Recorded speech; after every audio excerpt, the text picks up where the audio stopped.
Go. Mahomes still has it. To the 5. And in for the touchdown. And his worst pass of the night is on the spike attempt. Alberta's only regulated online gambling website. Here's a big one. Now in a big one. Daniel's going deep to the end zone. Is it close? It's intercepted by Quinyon Mitchell. His first NFL interception. YouTube channel. Puck loose.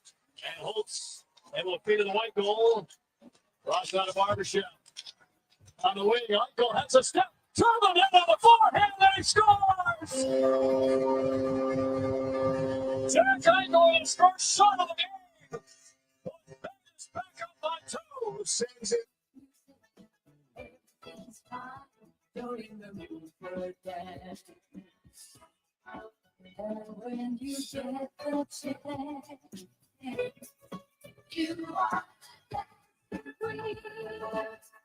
After 2 o'clock, good afternoon. Thank you for tuning into the Jason Gregor Show here on Sports 1440, as well as Oilers Nation Facebook, YouTube, X streams. You can also watch on Instagram if you choose to. That'll be via the Sports 1440 page. Connor Halley, Declan Kruger, Liam Peace with you here today.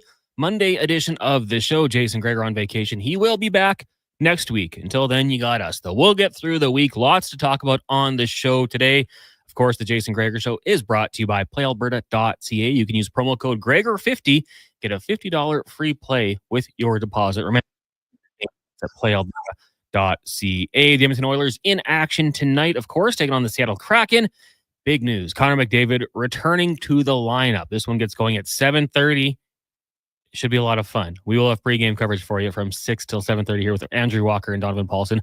Once we wrap up, the Edmonton Oilers, a game in hand of the Vegas Golden Knights, 1 point back. So 2 points would leapfrog them ahead of them in the standings in the Pacific Division.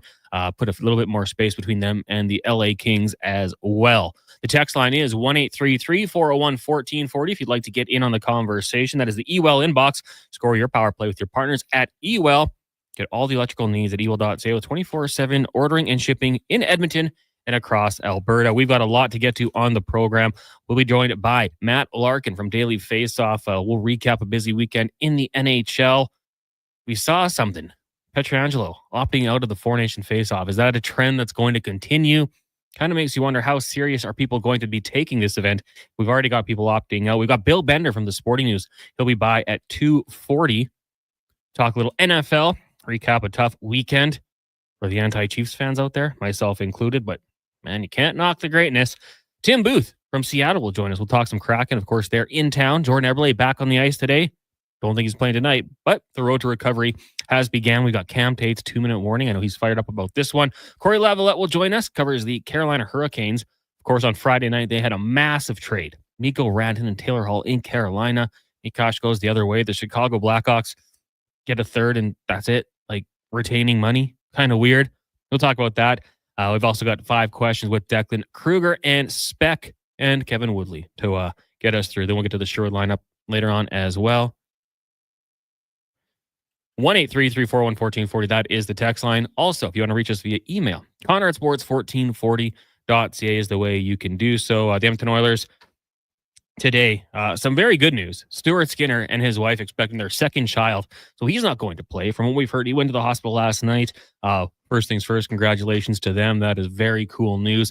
Calvin Pickard will get the nod between the pipes when they take on the Kraken. And Tony Brouwer had a good stat. In Calvin Pickard's last 9 starts, 8-1, 2.55 goals against average with a .903 save percentage. That's good. That'll get you there. That's where you need to be, especially with an offense as potent as the Edmonton Oilers. With Connor McDavid coming back into the lineup, always a good sign. With that, Jeff Skinner draws out of the lineup. We'll get to the full line in a second here. Klingberg wasn't on the ice today at practice. Per Ryan Rashok, had to do some stuff dealing with immigration, but could play later on this week. Darnell Nurse didn't skate this morning either. A little bit of a sickness, but could play tonight. And as we mentioned, Skinner, baby. Awesome stuff. For the Kraken, no Eberle or Yanni Gord. Not too bad, actually. Injury-wise, they're doing okay. Text rolling in here. Manny says, perhaps my favorite play yesterday was the flying offside against the brotherly shove. Yeah, hey, in that situation, you might as well just try to time it if you're the Commanders. RBS says, did we call up a goalie at all? I assume Skinner isn't even backing up. Yeah, I don't even know if they've had time. I would assume they would. We'll watch the transaction wire. Might be kind of an e-bug situation, but I don't know. Yeah, Olivier Rodrigue, got to send the PJ down to grab him perhaps. We'll monitor that one for sure. Jonathan Albert says, Calvin Pickard in net. Yeah, absolutely. Got that one. Jim says, I work weekends at Blackjack's Roadhouse in Nisku.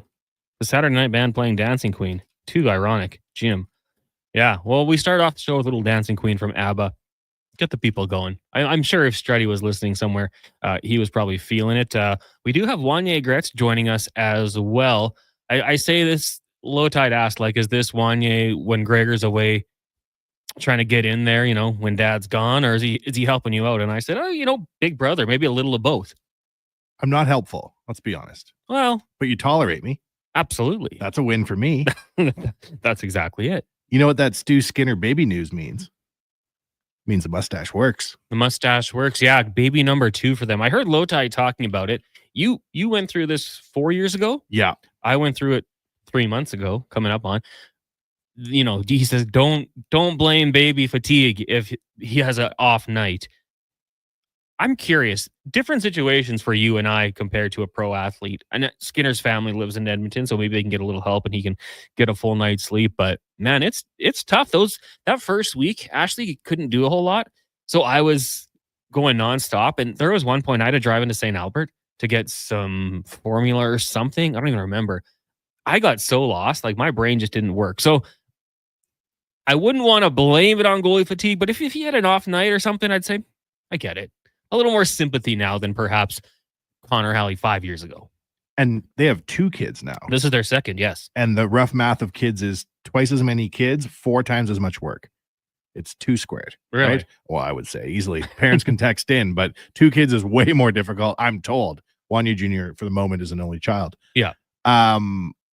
He's not a heartless monster. The fact that he's in the same house as his wife and children, he's bound to be helpful. He's bound to lose sleep because of it. Oh, yeah. And as you well know, as a new dad, it's hard to get up and get through our day-to-day civilian lives. Imagine being a pro athlete. Yeah, I get it. Doing this show afforded me the opportunity to have Declan do Fantasy Frenzy today. Man, I slept so long. I caught up on a week's worth of sleep. Slept till 11 o'clock today. It was great, but now I feel drowsy, but it doesn't matter. He actually used to go perform and do a lot more than we do sitting behind a mic. No doubt. I honestly at the time felt, and due to this day, that Cam Talbot having twins had an impact on his career that once they got a little bit older, he seemed to recover from. Yeah. He had twins as an Oiler, is that correct? He did, yeah. Yeah. I believe so. And he's been in the league for a long time since he left Edmonton now. I can't know how many seasons that is, but it's been a long time. He's still an NHL goalie. With them on their 2016, 2017 team. Crazy. Playoff run. So yeah, absolutely. I mean, there's a little bit there. I won't blame his kids, but it will be mentioned if there's an off night. I guarantee it. Does Cal Pickard have kids? Oh, good question. He's 8-1. That's phenomenal. Those numbers you mentioned earlier. What more can you ask for from our pal Cal? For your backup goalie, that's what you need. And especially how long did we say it was kind of maybe in between the Mikko, Mike Smith era where it was they just need 900. They just need 900 save percentage and they'll win because they can score goals. What's the mustachioed Skinner giving us for a save percentage right now? Ooh, good. Is he over 9? This is where we miss Dad. This is where we miss Gregor. Gregor knows Stu Skinner's save percentage off the back of his hand, the back of his hand. I saw a stat after losses, he's 11-2 with a 930 save percentage. That was coming off losses, so obviously he rebounds well. Start of the year maybe not have been the best. As I scroll here with my slow laptop, Stuart Skinner's save percentage this season 902. We're getting everything we can ask for. Yeah, there's a certain contingent of people, Oilers fans, all good folks. And they cannot get over the fact that the Oilers goalies are going to let in bad goals. They seem every bad goal is the franchise needs to be reformed. Mm-hmm. Goalies let in bad goals. 2 goalies giving you a 900 save percentage. That's good goaltending. Yes. It's got an interesting text that came in here, but that's it. This is what they need. If it gets better, that's great. Can't get worse. It's not bad though. but it's not bad. It's okay. And this is what we talked about last week. Factor in the percentage of the cap. It's so low. Like the money you're paying this duo combined, it's not too bad. We also had some NFL this weekend. We're going to talk to it a little bit later on with Bill Bender. Wanya, did you watch any football this weekend? I'm fully versed. I won't say I watched the games live, but I watched those things on YouTube the NFL puts out where it's like 16-minute summary. I watched both of those for you today, Connor. Saquon Barkley for the Philadelphia Eagles might be like the free agent acquisition of the offseason that we knew was going to be good, but maybe not this good. 15 carries, 118 yards, 3 scores. He's a beast. The Philadelphia Eagles rout the Commanders 55-23. That's big. Both their centers getting hurt. Not good, because when you take on the Kansas City Chiefs in 2 weeks in the Super Bowl, Chris Jones, he lines up across from centers. He's an absolute menace. They can move him around the defensive line, but the Kansas City Chiefs also won 32-29. Cover your ears, Bills fans. It was so close. Like, the Bills played a good game, but the Kansas City Chiefs might be played a little bit better, maybe got a little bit of the benefactor of the referees.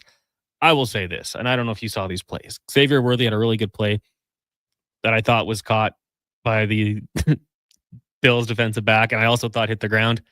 Counted it as a catch. On the 4th down play, I thought Josh Allen got it. They said he didn't. To be honest with you, I thought on the 3rd down play to Dalton Kincaid, thought they got the 1st down there, but didn't get it.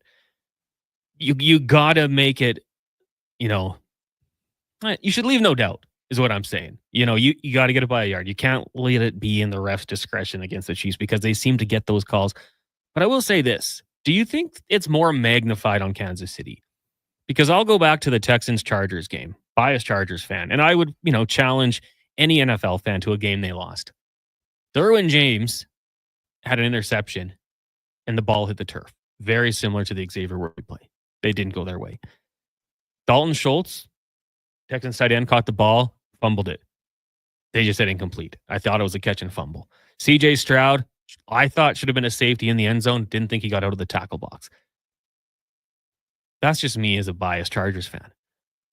When the Chiefs play, every fan base hates them. So whenever a call is kind of questionable, you got all the other fan bases. 31, like, look at this. The ref's out to get them.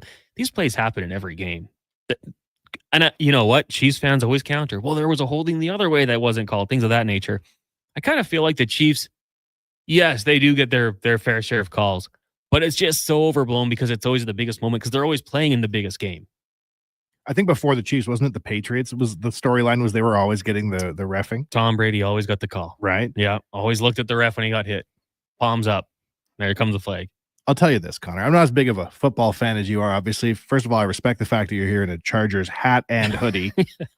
Thank you. You're an authentic Chargers fan.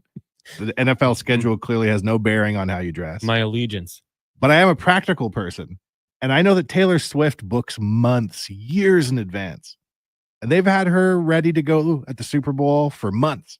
Do you think they're going to let her and the Swifties down? Of course not. I hope so. This has been preordained. Chiefs in the Super Bowl. I could have told you that in week 1. Fly, Eagles, fly. Who do you think wins? I mean, we got to see what the health is like for Philly, but and if Saquon can run that football the way he was against the Commanders, that's a big step. Propane P says, just stop with the reffing. 3 2-point conversations attempted in the game. Conversions. Well, Propane P, I'm mentioning those calls, but I did immediately follow up by saying, I think that happens in every game. I think we just hear about it more with the Chiefs because everyone hates them. Unanimously, we all hate them. And just like with the Patriots, when everyone decided that their reffing was rigged for them too. It's the Volkswagen theory. Once you have a Volkswagen, you see Volkswagens everywhere. That's it. Once you know the game is rigged in favor of Taylor Swift, you see a whole bunch of reffing calls to support it. Someone had the Batman quote, what is it, die a hero or live long enough to see yourself become the villain?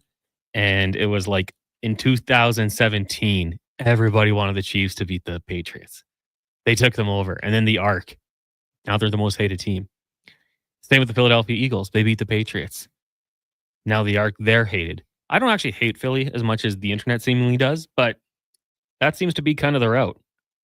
A three-peat of Super Bowls, though? They'll be talking about that in 100 years. It's It's amazing. And Unbelievable. like I tweeted it out there. Like the Chiefs are just too damn good. And some Bills fans didn't like that. And I get it because I hate saying it. It makes me sick. But like they don't beat themselves. Do they get some calls? Yeah. Good teams do. But when's the last time we saw like the Chiefs do something stupid? Like they're just so well coached. They find ways to make plays. Mahomes is putting himself in that conversation with Tom Brady as the GOATs. Joe Tooney, one of the linemen. If they win, he has 5 Super Bowl rings. That's kind of he played on the Patriots as well. So, he got his there. But I just think like this team, it sucks. I hate it. I want it to end. But you gotta put a little respect on their name. And the Commanders, I thought, even though they lost, Philly turned up on them in the fourth. I still thought that the QB, Daniels, was amazing. Yeah. Like, I don't think if you're a Commanders fan, like at long last, you make the playoffs, you got to be pretty pumped going into next year. And you know what? Commanders have $90 million in cap space. Cool. That's only behind New England and Vegas, who are bottom 10 teams. The Patriots, very bad. How does it work in the NFL? Is there like a ELC type thing for a guy like Jaden Daniels? Yeah, it's all slotted in. So depending on where you're taken. So that's why you'll see a lot of teams when you draft that quarterback, you have 4 years of their contract plus a 5th-year option for first-round picks, and you really want to capitalize. You want to spend a lot of money. The Chiefs did it very well. Spent money while Mahomes was on that deal. Now he still takes team-friendly deals, so he's still helping them out. But it's a good opportunity. So the Commanders could spend some money. T. Higgins, wide receiver, I think that's just a match made in heaven. As much as I want to see him in Chargers powder blue, I think that would be a wild weapon. Declan, I hate to do this to you so soon. It's not even 24 hours. You're a proud member of Bills Mafia. Tough loss. The Chiefs have done it to you for a while now. What does this team do to get over the hump? Is it keeping the group together, or do you just looking here, cap space wise going into next year, they're $2 million over the cap. Yep. So you got to make some moves here. But what does Bills Mafia do to get over it? Like, we can't just hope that the Chiefs get hurt. It's not going to happen. They practice that voodoo magic. We've seen the ways they win games all season. What's next for Buffalo? Well, I've said this on 2 different shows today. I'll say it on a third. The first thing we do is we admit defeat and we accept that Josh Allen's legacy is going to be one of failure. I genuinely believe that. Not the Rivers treatment. Okay. Listen, 0-4, 4 losses in 5 years. Kryptonite every year. Nothing ever changes no matter what. Like Rashee Rice is injured. Travis Kelce is older. We watch a team whose first option at wide receiver is either a rookie in Xavier Worthy who can only run 9 routes, or Hollywood Brown. Are you kidding me? Backfield of Kareem Hunt, who comes off the street in week 4. Isaiah Pacheco, he's good. He's fine. He's good. Whatever. He's going to be out of the league after his rookie deal. That is what we had to deal with on offense. A team we beat by more than 1 score in the regular season. And it just happens every single time. So as far as the move going forward, I don't know if there is one. I don't know what is next. Maybe a new regime, head coach. I mean, maybe Sean has to go. Maybe Joe Brady has to go, even though I think it could be a lot worse. I like them. I don't know, man, because it just doesn't matter. Whatever it is, we're always going to lose to the Chiefs or the Bengals one year, apparently. But it's just always going to happen. The proof is in the pudding. Fool me once, fool me twice, fool me 3 times, fool me 4 times in 5 years. What more can I say? So I don't know what happens, but it doesn't matter. Whatever does, it doesn't matter what happens, because this is the reality the Buffalo Bills fans have to live in. Listen to young Declan. He put it out there. I'm intrigued. They're so close. They let a couple stars walk. Josh Allen performed outstanding this year. And the dang Chiefs still get it done. Delta Valley Jeff texting, Edmontonians over here just scream for penalties drawn by McDavid while claiming the NFL is on board with pandering to Mahomes. What a time to be alive. Well, the NFL protects their stars, undoubtedly. The NHL, and specifically Connor, it's proven they do not. The numbers prove it, my friends. Darcy says, good afternoon, guys. Skinner's numbers are okay, but they're not really good against good teams. Look at his numbers against good teams. Yeah, we saw that last week. Declan had the statistics. They do drop off, but I would say most goalies' statistics aren't as good against good teams. Your team defense probably overall isn't as good. We're going to find out in the playoffs. That's when we're going to see when you go up against the elite of the elite, and Skinner has a chance to bounce back. Hacksaw says, boys, chef's kiss to Skinner for his planning. All horse breeders also plan for those January babies. Why? Why January? They peak at the right time? Doesn't that make you early in your draft year? Isn't there something to do with month of year and draft success? Wasn't Taylor Hall was born in November, so he had to wait another year or something? I don't know.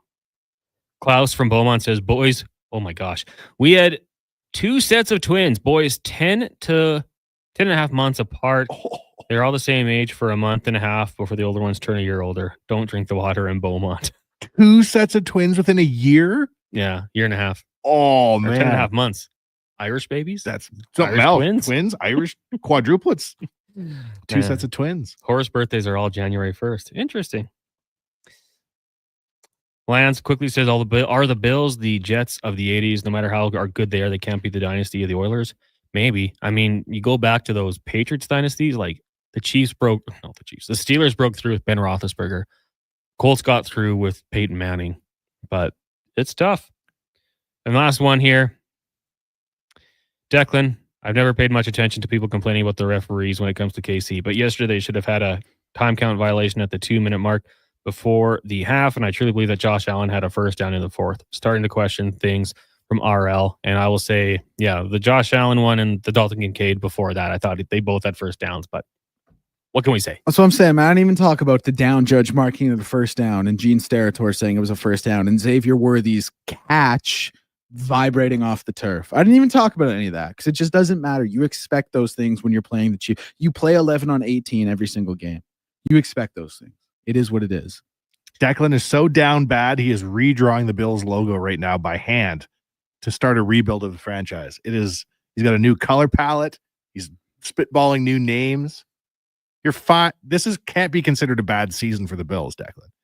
I would say so. Less than 24 hours later? Really? I think it still is, yeah.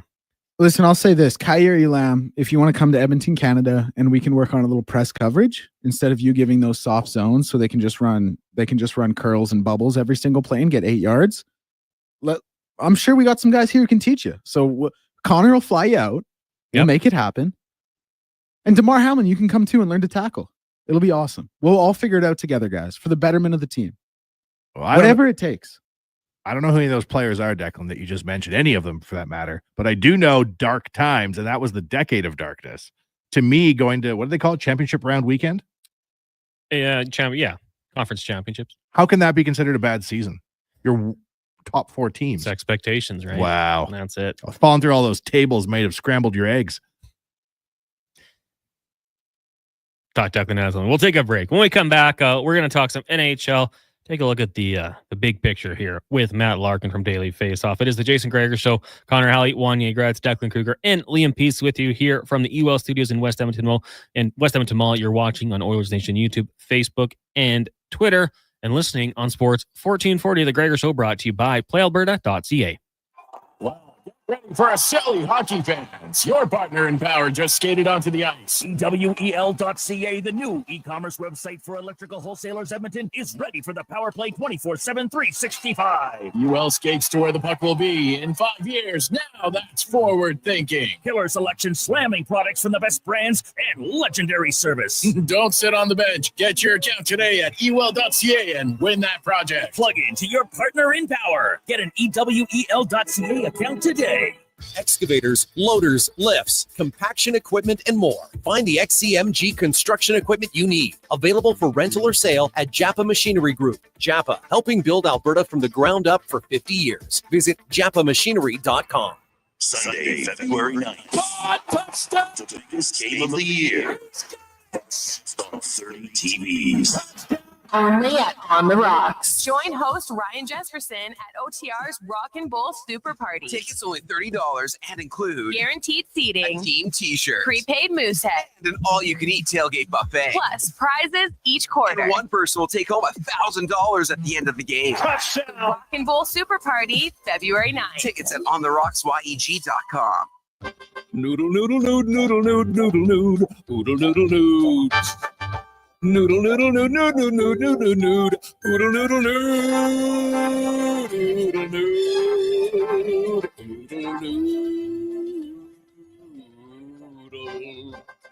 noodle, noodle, noodle, noodle, noodle, noodle, noodle. Noodle, noodle, noodle, noodle, noodle, noodle, noodle, noodle, noodle, noodle. Throw the load down to Oodle Noodle tonight because dine-in is open.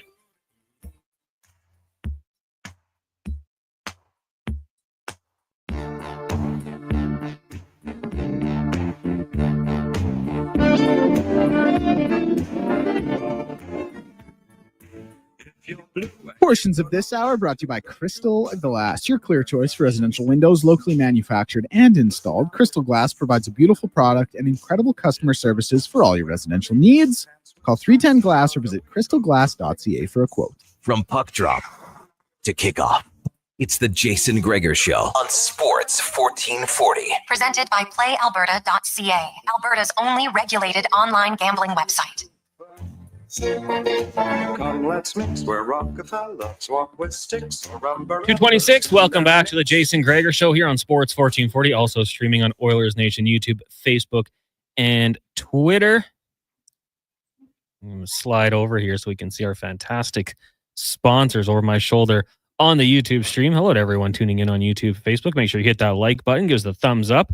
Good to see some familiar name. Jules, Katie, Lance, Snoop Pay. A lot of people commenting about these sets of twins. 2 sets of twins within 10 months. Ontario Mom says, that's all I need to hear to get a vasectomy. It would be cheaper. But that's a lot of love. 4 kids? I'm just thinking when they're like 12 to 18. That's a lot of food. Probably some rough housing. You're going to need a big backyard. Living in Beaumont probably has a nice big backyard. Rough housing is the least of your concerns if you have 4 kids the same age. Man, maybe they'll be all on the same page. They'll start a little gang. Patrol the streets of Beaumont. They'll always have each other. Absolutely. Absolutely. That is not a lie. All right, now let's go. Big guest of the day, brought to you by Silent Rides Charter Company. Silent Rides is one of Alberta's premier bus charter companies with state-of-the-art motor coaches, safely taking your team or group to their next destination. Visit silentrides.ca for more information. We bring in Matt Larkin from Daily Faceoff. Matt, good afternoon. How are you doing today? I'm good, Connor. How are you doing? And to make the transition smooth for you, you're talking about twins. I am a twin, so there you go. Now, brother, sister? I have a twin sister. Twin sister, okay. Can you imagine, Matt, having another set of twins in the house that were effectively your age and her age? No, it'd be too much. Just too much. It'd be a lot. Just the 2 of us was just right. Now, is there an evil twin? I think that my sister was the evil twin. I hope she's not listening. But she knows it's the truth. Come on. Throwing her under the bus? Yeah. I would assume, and I bet she would probably have the same answer. Oh, Matt is definitely the evil twin. Matt, lots to get to in the NHL over this weekend, but we'll start in Edmonton. We've had a lot of people texting in just about Stuart Skinner and Calvin Pickard, the Oilers goaltending duo. Certainly great bang for your buck. But from an outsider, when you look at that duo, do you think that's enough to get them through to the playoffs, to their end goal of getting back to the Stanley Cup final? I think half the duo. So I think Calvin Pickard is perfectly serviceable as a number 2, and he's proven as someone who has stepped in spot duty, even in the playoffs, and he's been fine. He's been adequate. He's just what you need from your number 2. Stuart Skinner, I wouldn't say that I am the leader of his fan club. I've been pretty tough on the guy. I just believe he's the least consistent big-name starting goaltender in the NHL right now. You just never know what you're getting with him. He can be piping hot for a month at a time, and then he can be a liability. It just changes so much. And one way to look at it is, okay, this goaltender got you to Game 7 of the Stanley Cup final. I see it the other way. I see it as, hey, you made it to Game 7 of the Stanley Cup final. You might have won if you had a better goaltender than Stuart Skinner. So to me, the tough part is looking at this Oilers team, which I still believe is the top contender for the Stanley Cup. Who can you add in net? I just don't think it's a robust goaltending market right now, just the way things have played out this season. And I kind of get the sense that Edmonton is going to roll with what it has. Yeah, I mean, because we've had some people saying they need to update, and John Gibson gets his name thrown out there. I don't know how realistic that one is, but I'm with you. I just don't know who they look to add, and it might be a case of just kind of rolling with it here. Now you talk about consistencies. Stuart Skinner, he's not as young as he once was, but still a guy who I think is adding to his game. Do you think that's something that he can improve upon in the next little while here, or do you think he is what he is? I think maybe there's something that could be gained mentally. And, we're in the era right now where a lot of goaltenders work with sports psychologists. They have coaches on the mental side of their game. And I think that's maybe what you need to become more consistent. I believe, as far as I know, that Stuart Skinner is one of those goaltenders who's done that kind of work. I think that you have to keep going down that road to sort of fill in that extra part of your game, the space between your ears, especially because, like I said, the market out there, I just don't know if there's an option that's realistic. you could say, okay, we're talking about John Gibson, who's been quite good for Anaheim this year, back up. But you can't add more than $6 million per cap for multiple future seasons when you're trying to fit Leon Draisaitl's $14 million, and you have to worry about re-signing Connor McDavid. You can't think that far ahead. I think Edmonton is living in the now, and any upgrade you're adding, you'd want it to be someone who is on an expiring deal. Matt Larkin of Daily Faceoff joining us from the Jason Gregor Show. Connor Halley, Wanye Gretz, Declan Kruger sitting in for Jason. A big deal today for Washington Capitals and Logan Thompson agreeing to a 6-year extension, $35.1 million. That's an AAV of 5.85. What are your thoughts on that contract extension? Yeah, it's a really interesting one because I heard the scuttlebutt this season was that Washington was trying to wait as long as it could, deciding what to do with Logan Thompson and Charlie Lindgren because they've both been great. Lindgren was the savior. He basically got them to the playoffs last year with that terrible goal differential. Thompson's been a revelation this year. I wonder, seeing this deal, the AAV in the $6 million range, is this Washington's saying, okay, the competition is settled, it's great, we are committing to Logan Thompson, or is there going to be something else coming for Charlie Lindgren as well? I suspect it would be a lower number because Thompson, for my money, has been the second best goaltender in the entire NHL other than Connor Hellebuyck this year. He's been absolutely fantastic. The question for me was now the time. Do you want to wait a little bit longer? Do you want that sample size to get big, playing the biggest role of his career, see how it goes in the playoffs? I just don't know. I don't know why to make that move right this second. You sometimes wonder if a goaltender, he's really hungry, having a career year, you get the big contract, is his play going to take a turn for the rest of the season? I'm very curious now to see how Thompson plays now that he has that. Matt Larkin of Daily Faceoff joining us. So we're just going to give him a call back. I think you're a little bit choppy there, so we can clear up the line. The Capitals right now for you, Wanye. I mean, there's been some good stories, the Columbus Blue Jackets, but I don't know if anyone saw this coming with the Capitals. No, they're having a much better year, I think, than everyone predicted. I think this is a good contract. The Caps aren't afraid to go long-term if they believe in their guy, right? Yeah, I mean, and that's it. Like, in sport, it doesn't matter. If you believe that that's your guy, lock him up. Just make the deal done. Can I also add, Connor, that while you were talking, a set of twins went by? I saw you were pointing, and I didn't know what it was. So twins just rolled by. I thought maybe only I could see them in my mind. But in fact, a set of twins rolled by right as we were talking about twins. You willed it. It became. We got Matt back on the line here. Matt, I know you recently put up an article, the worst trades in NHL history, or wait, the past quarter century. I don't know if that was in regards to what happened on Friday night, but what did you make of that? You're obviously well more connected than I am. I didn't know this was even close to happening. All of a sudden, Mikko Rantanen's in Carolina with Taylor Hall. We're hearing stories that, he was kind of blindsided because he was willing to take a bit of a pay cut. What is your thoughts on this and how it all came to be? Yeah, I think it was an absolute bombshell of a trade. It's right up there with Matthew Tkachuk. I think the biggest trades of the salary cap era. This one was just the multiple parts and happening in season. Maybe it earns the title as the biggest trade. And there are elements of it that didn't surprise me. Okay, fine. Taylor Hall, we know he's on his way out, pending UFA. Carolina needing forward depth. That element makes sense. Marty Necas, he's having a career year, but there are a lot of frictions between him and the team. It felt like he was a major trade candidate in the summer. So seeing him move, again, not a massive surprise, but the Mikko Rantanen element, it just blew me away. When you're a Stanley Cup contender, Rantanen is a future Hall of Famer, in my opinion, his career trajectory to this point. And even if he's going to be your own rental and you have to worry about re-signing him in the summer, I cannot believe that Colorado did it and traded him. And this idea of a system in which he can't make more than Nathan MacKinnon, which seems to be the rule that the Avalanche were following, makes no sense to me. MacKinnon signed his deal 3 years ago.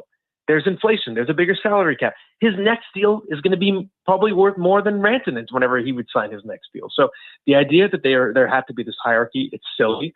It would be the equivalent of saying Leon Draisaitl couldn't get 14 right now because it's more than McDavid's current number. Absolutely ludicrous. Nathan MacKinnon was pretty outspoken about it as well, claiming there was no element that he was involved in terms of the politicking. So I do wonder if Colorado's going to live to regret this trade. That said, I think we have to give Chris McFarland the benefit of the doubt. I really don't believe this is the final move. It can't be. If it is, then I think it's a mistake, but maybe there's another big name coming Colorado's way with the cap space that was freed up. Totally with you. Declan and I had a conversation on our Saturday program. He brought it up, and I thought the same thing. Like, if this is where they stand, what are you doing? If you make another move, then it kind of makes a little bit of sense. I guess we'll wait and see what happens with the Avalanche.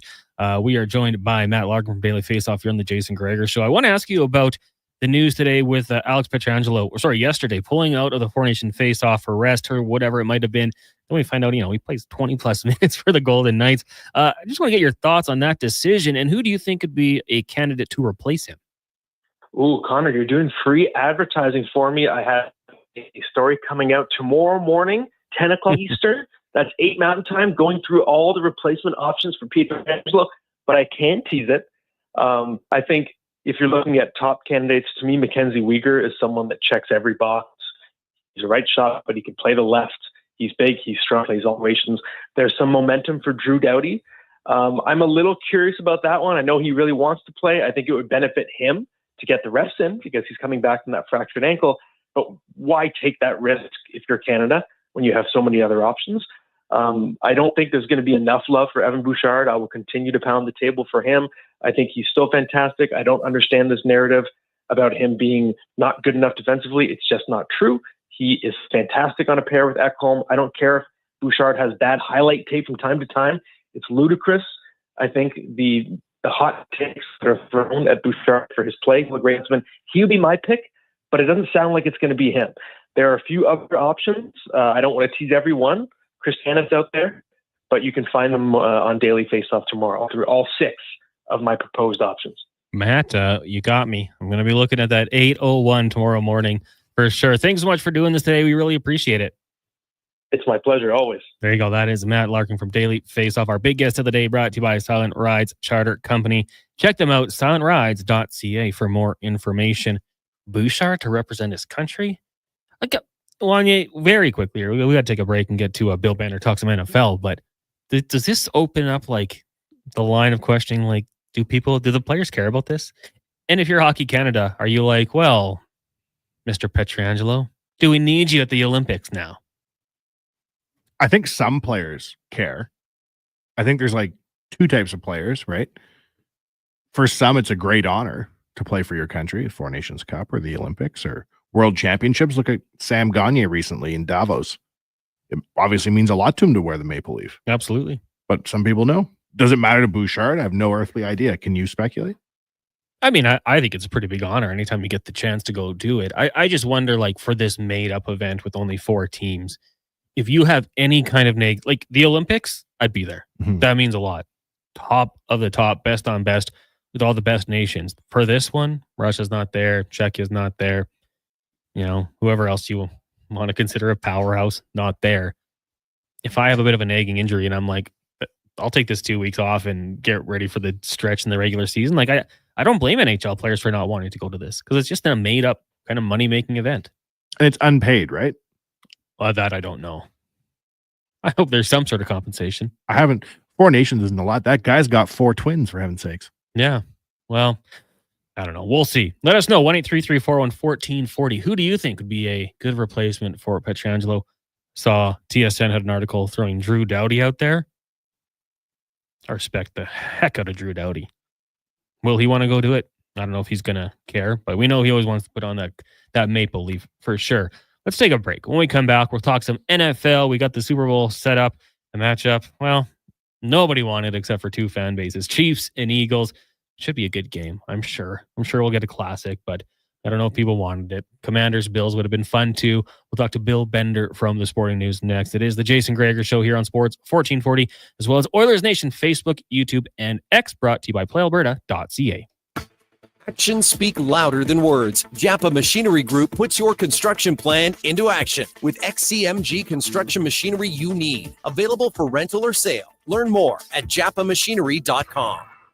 Experience more at the Edmonton Expo Center. Come for Canada's largest trade show, the biggest names in entertainment, exhilarating sporting events, and more. Stay for the experience. But it doesn't end there. Maximize your brand exposure with Edmonton Expo Center's new cutting-edge feature screens, spanning Western Canada's largest venue space. Captivate an annual audience of over 1 million visitors during iconic events like Pro Rodeo, Disney on Ice, Glow, K-Days, and so much more. To learn more, call 780-660-0514 or visit EdmontonExpoCenter.com today. Day or night, tasting just so right. You can order oodle noodle at oodle-noodle.ca. Delivering you the news almost right away. Remember, you can order oodle-noodle at oodle-noodle.ca. So stay on your couch all day and order oodle-noodle.ca. Oodle-noodle. When picking a New Year's resolution, try to avoid things you have no influence over. Like bringing home the cup? That would be awesome. But completely outside your control. Instead, pick something you can control, like bringing home some Wilhauk beef jerky. That would also be awesome. But what if we brought the cup home to Canada and it was filled with Wilhauk beef jerky? Okay, I'll allow it. Wilhauk beef jerky, only available in Leduc. Get yours today, because you don't win cups with salad. Attention drivers, it's the Midwinter Tire Clearance Sale at Fountain Tire. Right now, you can save up to 20% off all in-stock winter tires. That's right, premium brands, unbeatable safety, and incredible savings. But don't wait, this sale ends March 8th. And once they're gone, they're gone. Contact your local Fountain Tire for complete details. Planning for your future. Vision Credit Union makes it simple with 2 RRSP options to fit your goals. Choose a secure term deposit RRSP with guaranteed returns or a mutual fund RRSP offering higher growth potential with exciting opportunities. With an RRSP, you'll save on your 2024 taxes, grow your investments tax-free, and get closer to your dreams, whether it's retirement or your first home. Don't wait. The deadline to qualify for 2024 tax deductions is March 3rd. Learn more at visioncu.ca. I'm Colin Livingston, president of Cantork. Since 2016, we've been at the forefront of hydraulic torque wrenches in Canada. I'm delighted to share our latest venture, in-house production for quicker turnaround, superior quality, and heightened versatility. Experience excellence at cantork.com. Let's act together to stop the destruction.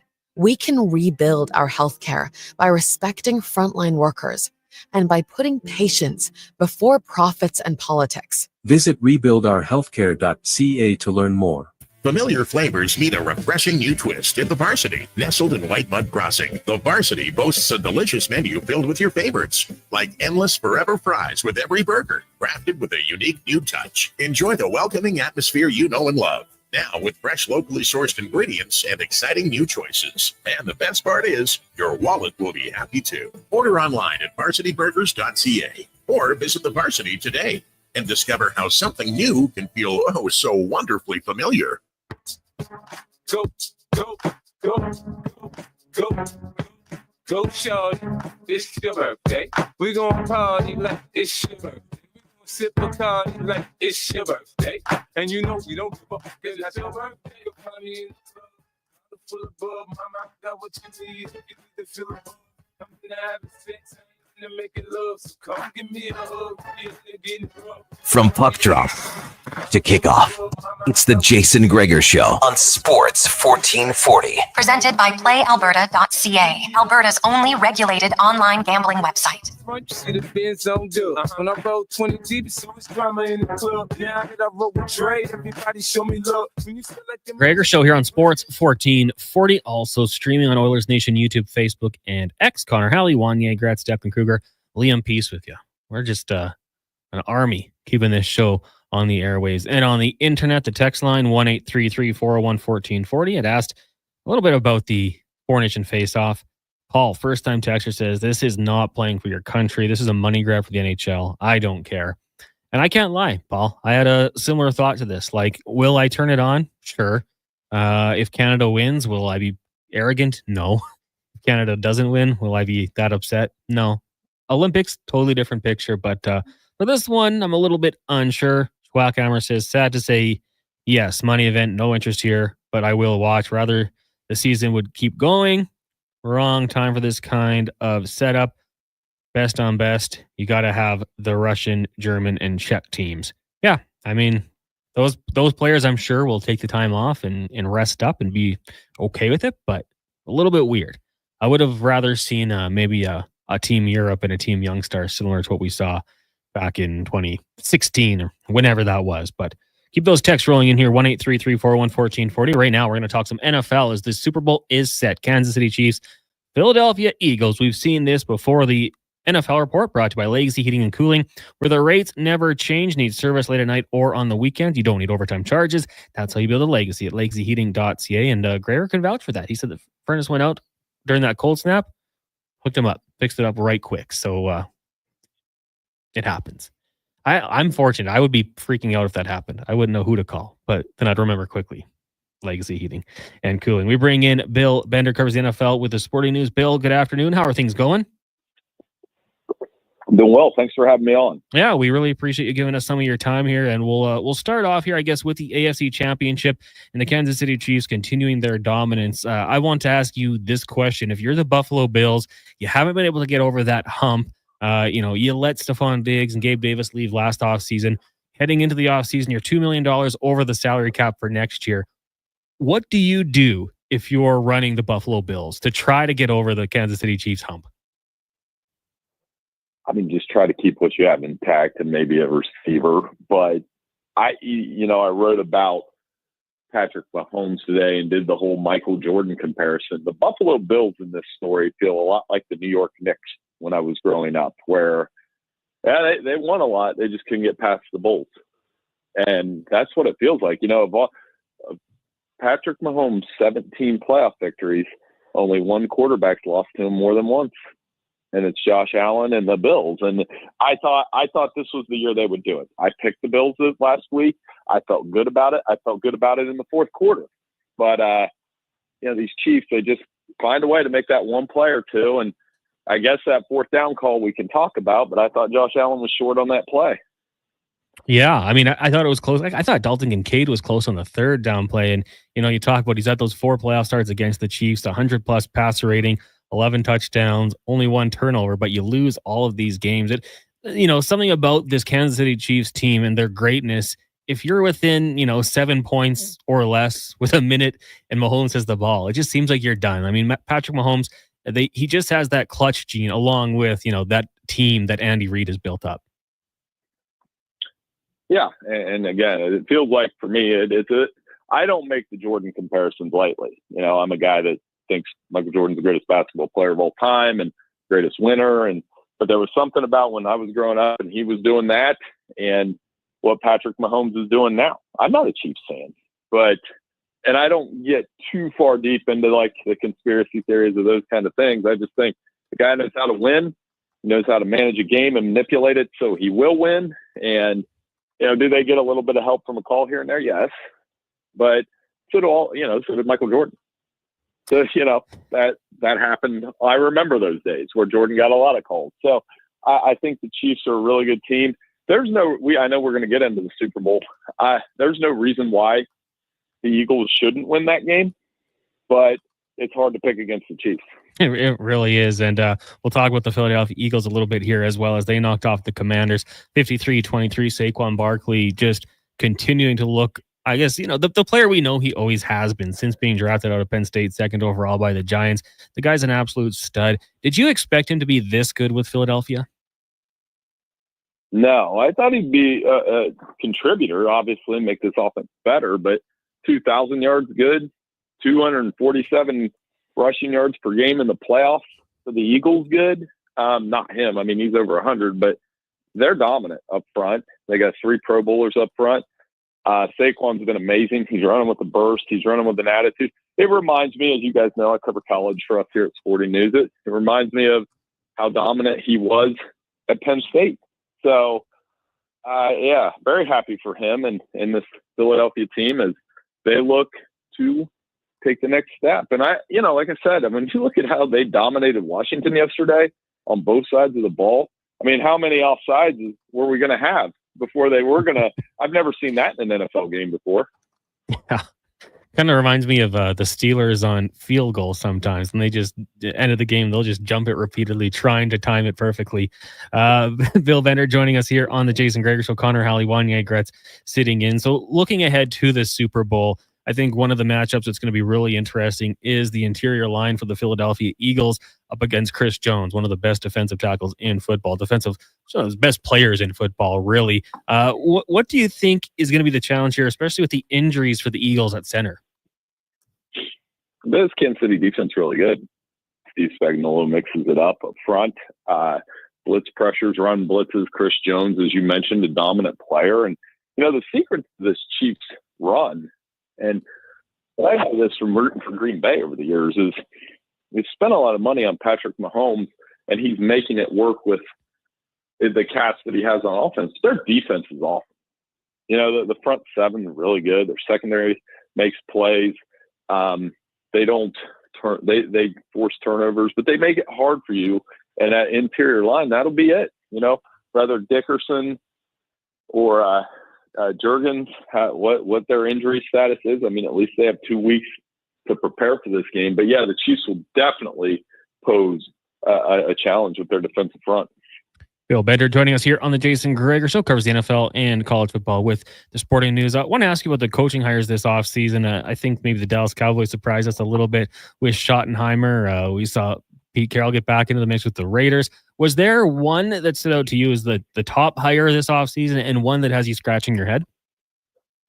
Well, I mean, Schottenheimer, that was different. You know, kind of stunner for the Cowboys, who I thought, you know, given Jerry Jones where he's at, where that team's at, that they might go for a little more splash, but maybe that works out. I mean, Brian Schottenheimer isn't like a larger-than-life personality by any means. That was a little bit of a stunner. I like the Ben Johnson hire, and which is unfortunate because that means there's another good coach in the NFC North to go against my Green Bay Packers, and I think he'll do a nice job with Caleb Williams, his creativity offensively. But sometimes you never know. You know, there are coordinator hires that work out. There are coordinator hires that don't. So we'll see how that goes. But I think Ben Johnson was a splash. And, you know, the AFC West is a collection of coaches now with Andy Reid and Jim Harbaugh and Sean Payton and Pete Carroll. I mean, that's about as good as it gets. It's going to be a lot of fun. You mentioned you do cover college football here just a little bit. So looking ahead to the draft, if you're the Tennessee Titans, which way are you going with the number one overall pick? Ooh, it's a tough one because the Travis Hunter appeal is very easy because he's going to do something right in the NFL. Do I think he can play both ways? I don't think so. I mean, but you could splice him in one way or the other and you have the best overall football player in the draft. But we all know that it comes down to quarterback. Do they go with Shedeur? Do they go with Cam Ward? And I think that's where the draft starts between those two quarterbacks. They're both outstanding players. Do you have a way you'd go between those two quarterbacks? Oh, I knew you were going to ask me that. Sanders a lot. I like that he doesn't turn the ball over. I like that he's tough. Think about how many sacks and hits he took and hang in there. And they didn't have much of a running game his first year. You look at his overall touchdown to INT ratio between Jackson State and Colorado, it's phenomenal. So I would draft Shedeur. I know that the combine and some things along the way could change that. Not shortchanging Cam Ward. He's fantastic. But if you're making me answer the question, I would say Shedeur Sanders. Oh, I like it. I cannot wait. I know we got to get to the Super Bowl, but combine, pro days, free agency, it's going to be an awesome offseason. Bill, thanks so much for doing this today. Really appreciate it. We'll have to get you back on soon. Anytime, guys. Thanks for having me on. Sorry, I got a little bit of a sinus cold going on if I sound bad, but you guys are great. Thanks so much for having me. Hey, sounded good. Rest up. We'll talk to you later. Thank you. There you go. Bill Banner of the Sporting News. The NFL, we're all fired up for the Super Bowl. Halftime show is going to be great. You can play the squares game and have snacks and maybe do those wild prop bets. How many times will we see Taylor Swift on the screen take the over? Because it'll be a million times. But the offseason is what I love. There's no disappointment. There's no heartbreak in the offseason. Somebody watched the summary on YouTube of the game. Was Taylor Swift prominently featured in the game broadcast? Declan? It wasn't that bad. It was a far cry from when she first started dating Travis Kelce. It was only I think 4 or 5 times, Connor, would you say? I just zoned out. Yeah, I think it wasn't as many as it used to be. That's for sure. It never really bothered me as much as it bothered other people, so I never really made a big deal about it. Who was sitting with her, Declan? Was it Ice Spice again? No, it was Donna Kelce. Oh, interesting. Because the co-star is very interesting. Well, there's no co-star. Well, Donna Kelce is the co-star. No, she's not even supporting actress. Oh, come on now. No, she's background extra. Triple C in a truck. Noted Eagles fan. 4 Pro Bowlers up front. Mulatto was snubbed. Yeah, that guy's a beast. I saw someone post about him when he first entered the league. This guy's got future All-Pro written all over him. I think there was some tongue-in-cheek there, but pretty good. Sean texting in, I could care less about this dumb Four Nations face-off. I just want McDavid and get out healthy. Yeah, I mean, that's, I think, for a lot of people. Like, was it Stamkos in the Olympics broke his leg? We don't want that. The NHL doesn't want that. I mean, you can't have any guys going down in that fashion. Curtis says, did the Bills get jobbed on a couple spots? Maybe, but they weren't over the line by yards. Maybe an inch. Don't leave it up to chance. But that was a catch. The ball didn't move. If the DB knocked it down or caught it cleanly, no problems. I agree with you, Curtis. And that was like with the Dalton Kincaid play before. Like, you just can't leave any doubt. You got to fight for that extra yard. But you just wish the call was made correctly. You know, if I may, if it's it's 15 yards or if it's an inch, a first down is a first down. Yeah, that's it. So I'll say that. We need the VAR technology, but in the footballs. Chip it up, man. Traditionalists will hate it.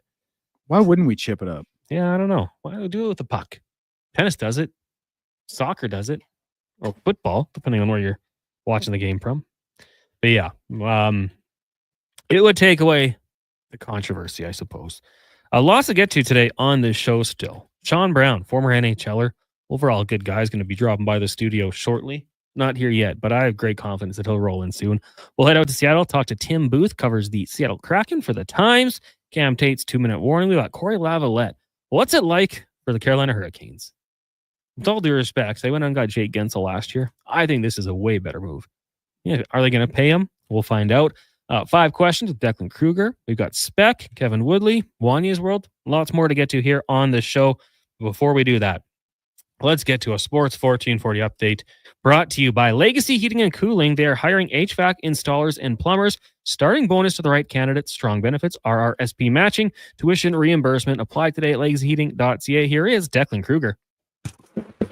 This is a Sports 1440 update.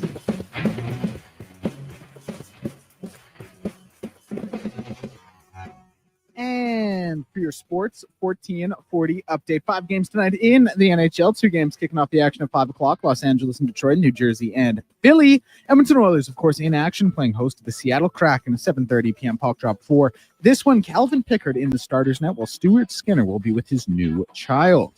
In the NBA, we have 12 games today. The game's kicking off the action at 5. We'll see Detroit in Cleveland and the Los Angeles Lakers in Charlotte to take on the Hornets. Other notable games on the schedule, we'll see Milwaukee in Utah, LA in Phoenix, and the Toronto Raptors playing host to the New Orleans Pelicans.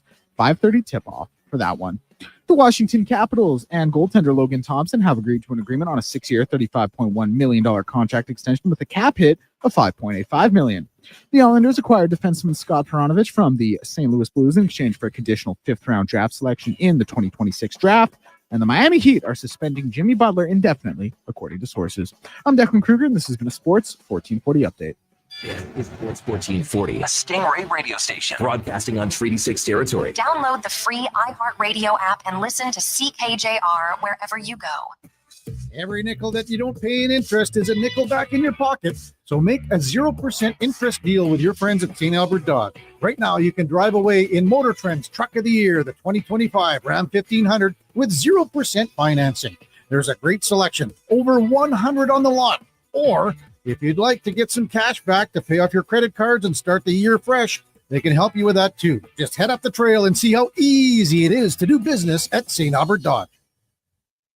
Hockey is back, and Play Alberta, Alberta's #1 sportsbook and official partner of the Edmonton Oilers, has you covered with bigger offers, boosted odds, live betting, player props, and more. New to Play Alberta, new players now receive $200 in free bets just for signing up. You already play? Get a $10 free bet for every $100 you bet every week all season long. Visit playalberta.ca and make your picks today. Bonus terms and conditions apply. Some might like to play hide and seek or even that Where's Waldo game. But out of sight, out of mind is never something GS Construction ever says. Yes, what's underground might be out of sight for everyone, but it's never out of mind for GS Construction because it's not fun and games ensuring Edmonton's underground infrastructure works for you. We take our job very seriously, and even though we may look like we're pretending to be groundhogs, we're really keeping things running smoothly. To find out more, including new job opportunities, visit gsconstruction.ca. The job isn't done until the last load is hauled, and having a semi-trailer out of commission is not an option. Whether replacing or adding to your convoy, Edmonton Trailer has a huge inventory of new and used semi-trailers, trusted by the gravel, logging, oil field, fluids, and freight industries. Find a trailer right for you online or at one of their 3 locations. For sales, service, parts, rental, and finance, when you're in it for the long haul, Edmonton Trailer. Sunday, February 9th. Touchdown! The biggest game of the year. On 30 TVs. Only at On the Rocks. Join host Ryan Jesperson at OTR's Rock and Bull Super Party. Tickets only $30 and include Guaranteed seating, a team t-shirt, prepaid moose head, and an all-you-can-eat tailgate buffet. plus prizes each quarter. And one person will take home $1,000 at the end of the game. Touchdown! Rock and Bull Super Party, February 9th. Tickets at OnTheRocksYEG.com. A few years ago, I was doing okay, but the rising cost of living has made my credit card bills go through the roof, and I don't know how to handle it anymore. Times are tough. The cost of living is causing many to fall into debt through no fault of their own. It's easy to feel overwhelmed and stressed. There are options that can help you get back on your feet. My name is Parveen Middleton, and I'm a licensed insolvency trustee at BDO here in Edmonton. I can help you find a solution to become debt-free. Visit bdodebt.ca to learn more. Diablo Boots in Canada West, the 2 best names in work, biker, and western boots. Diablo has been selling quality Canadian boots for over 60 years, from size 6E to 15EE. Why buy boots made in China like Ariat, Redwing, and Dakota, when Diablo Boots has the best quality for less? Made in Winnipeg. Plus, all of Diablo Boots have replaceable soles and heels for longer life. So save on boots by Save on Foods. That's Diablo Boots, 3340 Gateway Boulevard, on the east side of Save on Foods.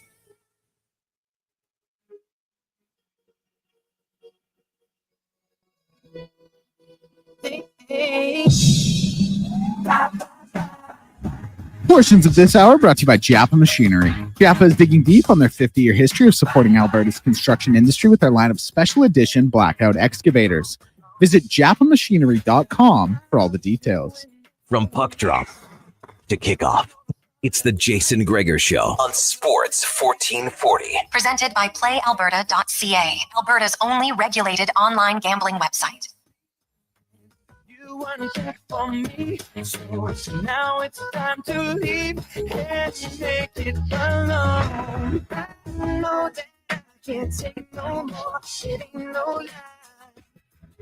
I wanna see you out there, baby, bye, bye, bye. Don't let me a fool for you. Another player in the game for 2. But you may hate me, but it ain't no lie, baby, bye, bye, bye. Make it up. I just wanna tell you that I had enough. And Gregor Show here on Sports 1440, also streaming on Oilers Nation, Facebook, YouTube, and X. Hey, if you want to check us out on Instagram, head over to Sports 1440's account. I don't even know what you do there. Hit some emojis, some fire emojis on Instagram. Connor Halley, Wanye Gretz. Actually, Wanye just took a bit of a break. Oh, Kyle Brodziak jersey outside. How about that one?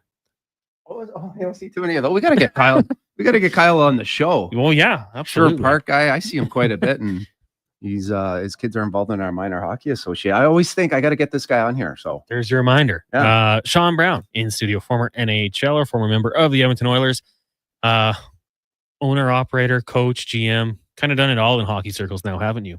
Yeah, we. Hey, nice segue into. You know what? Let's talk about my hockey camps now that they're up and we've put them online. I run 3-on-3. Run a lot of different camps for different age groups, body checking, spring hockey programs.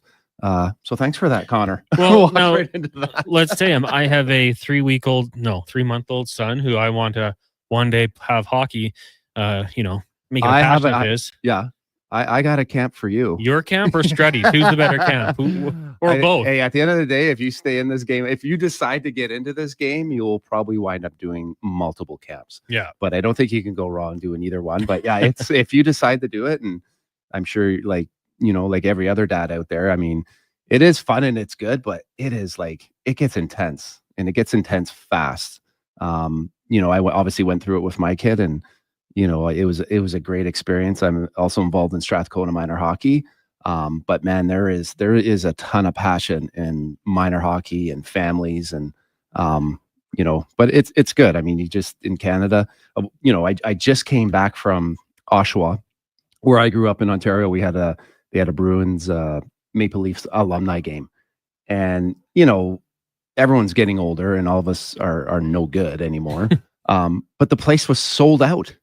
Like I think I forget the name of the rink, but where the Oshawa Generals play, it was sold out. I think it was like 5,000 people in there to watch a bunch of old alumni guys play. And they were right into it. It was a great atmosphere, a great environment.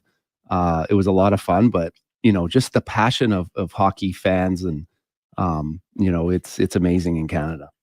It is. I mean, and you just think about it. If they're going to do like an alumni game in Edmonton, and people of my age and up, like, oh yeah, do you want to come out and watch Sean Brown, Ryan Smith, Doug Wade? Like, people would go out there. Like that's a big deal. Yeah, for sure. And obviously Edmonton has, great fans, and it wouldn't surprise. I mean, I do lots of different events for the Oilers with their alumni, and it's well attended and supported. And yeah, it's just, it was neat. It was funny to, my brothers and some friends obviously came to the game, and, after the game, it's always, hey, holy gee, you guys are old and slow, and it's like, well, what did you expect? Yeah. So it's like, we're in our 40s now. But it was, it was a good, for me being from that area and being a Toronto Maple Leaf fan, when I looked at the rosters and I seen names like Rick Vive, Todd Gill, Gary Lehman, like those are the guys that I grew up watching and idolizing, right? So I was like, it was amazing for me because it was nice, you obviously get there early, and we get there's opportunities just to kind of sit around and BS, and that's what it's all about, right? But to be sitting there with Ali Afraidy and Tom Fergus and those guys, it was really cool for me just to be around them. Ali Afraidy shaves his head now. He had a toucan. Oh. He had a toucan. Mystery. He looked great. Yeah. Like a lot of guys, as you never know how we're all going to age and stuff, but he looked really good. I think he's had some hip surgeries too. He didn't actually play in the game. He was kind of like the celebrity coach. Yeah. But I think he plans on playing and working his way back. But yeah, a lot of guys, have taken care of themselves. Nice. It is the Jason Gregor Show, brought to you by PlayAlberta.ca. You can use promo code Gregor50 when you make a deposit and get a $50 free play. Remember, use your game sense, and tomorrow, Lotto Max. Once again, Connor Halley, Sean Brown, Declan Kruger with you here. Liam Pease keeping us online. Mitchell texting in. I heard there's a quadruple A elite super 1-year-old age starting next year on the West End. It wouldn't even surprise me, right? You swing a dead cat and you're going to run into someone's running a camp. When Benny can hold his head up, I'm getting him out there. Yeah. I'm going to get your email after this. I'll start sending you some stuff. We got to get it going. Hammer texting in. Who teaches off the glass and out better, Struds or Brownie? Hey, you know what? I think we were both pretty good at it. We were both pretty good at it. So I don't know.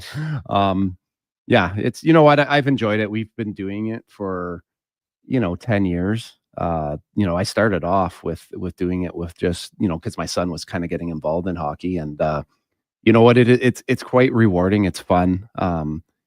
Kids are so much better now. Obviously with the amount of coaching and different, you name it, with the apparatus, what these kids have access to, is pretty neat, and, when I was growing up, I didn't really do a lot of hockey camps because it just wasn't as big of a deal, and I was playing baseball. But just the drills, I just remember playing minor hockey, and it was almost like, there was a lot of sideboards. That's what I remembered. Yeah. Right? And I don't skate kids. Like I don't believe in skating them mindlessly, just back and forth, red line, blue line. Like it doesn't, you don't get better that way. And I always felt like, did they just not know a drill? Yeah. Like, was that just a panic? That's like coaching, like no preparation. Like, all right, skate. Well, we figured this one out. Coach's huddle. Yeah. I've done that in soccer before. Like, yeah, we do a little cardio. We'll figure this out. Okay. Because I always, you can, depending on, especially the camps that I do, if you're,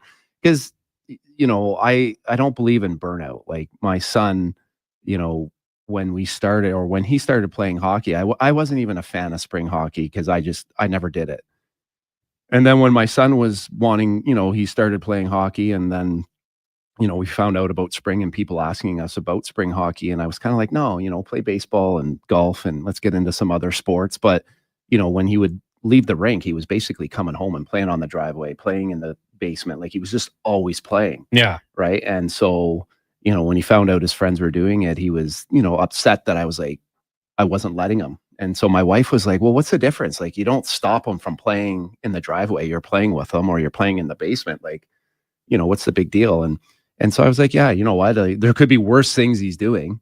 So, it was fun. And then I thought, you know what? I'm going to get involved and I'm going to try and help him, because I don't want him to do mindless just skating and conditioning. I want him to work on, some of the skills that you don't normally get to work on. So it's been really good for him and good for our relationship. And it's been fun because I've got to, work with a lot of kids and a lot of really good kids, whether they've, moved on and played, but just being around the kids that want to get better and want to push themselves. It's rewarding in a lot of different ways, but the game has changed so much since I played.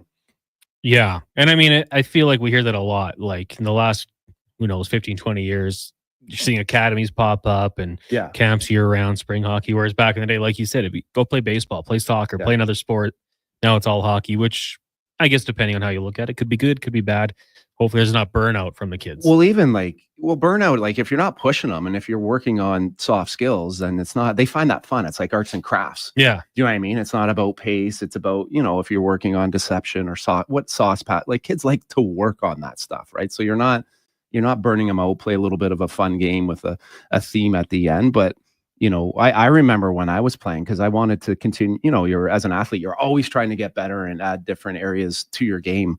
But the one thing, I did and that we do, and the kids just love it, is we run 3-on-3 for different, I think like U7 to U13 half ice, right? The kids all get to play against different kids, but I really like it because there's no coaching, right? Mm-hmm. There's no coaching, no pressure, they can handle the puck.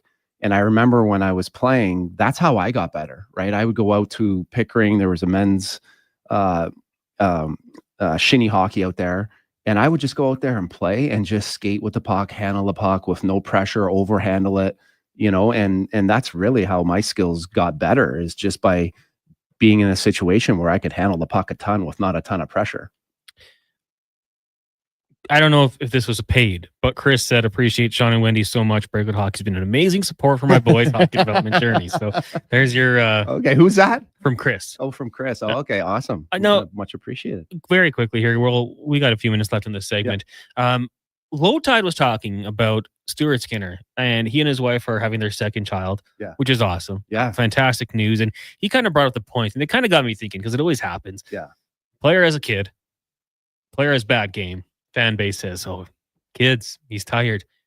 Were your kids, like you had your kids in your playing career? Yeah. How tough is it? Because, okay, my son's 3 months old. I had a week off when it was really like the heavy lifting. Yeah. I come and talk on the radio. Like, it's not that serious. Yeah. Hockey players, professional athletes go in front of the world and do their thing. How tough is it? And I assume there's like Stuart Skinner's family's from Edmonton. Yeah. So hopefully it's a good support staff, but it can't be easy.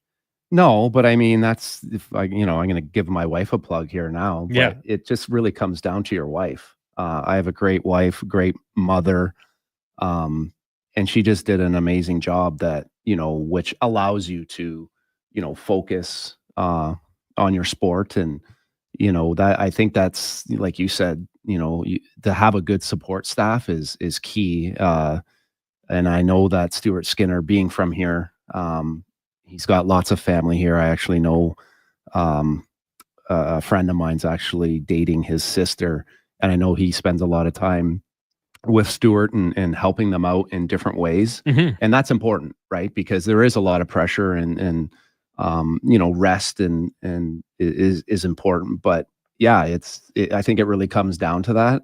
And, it's, as I mean, when you're getting, you don't really, to be a parent, it's not like there's all kinds of books on it, but you don't really know until you actually get in there, and And so you're trying different things. And I thought, one of the things that, I don't want to say I struggle with, but when you're having your kid, you're kind of up and you want to be there and you want to help in every moment. And then you kind of realize, well, especially when the kids were early and, our kids were breastfeeding, it's like, well, I don't really have a whole lot to offer here.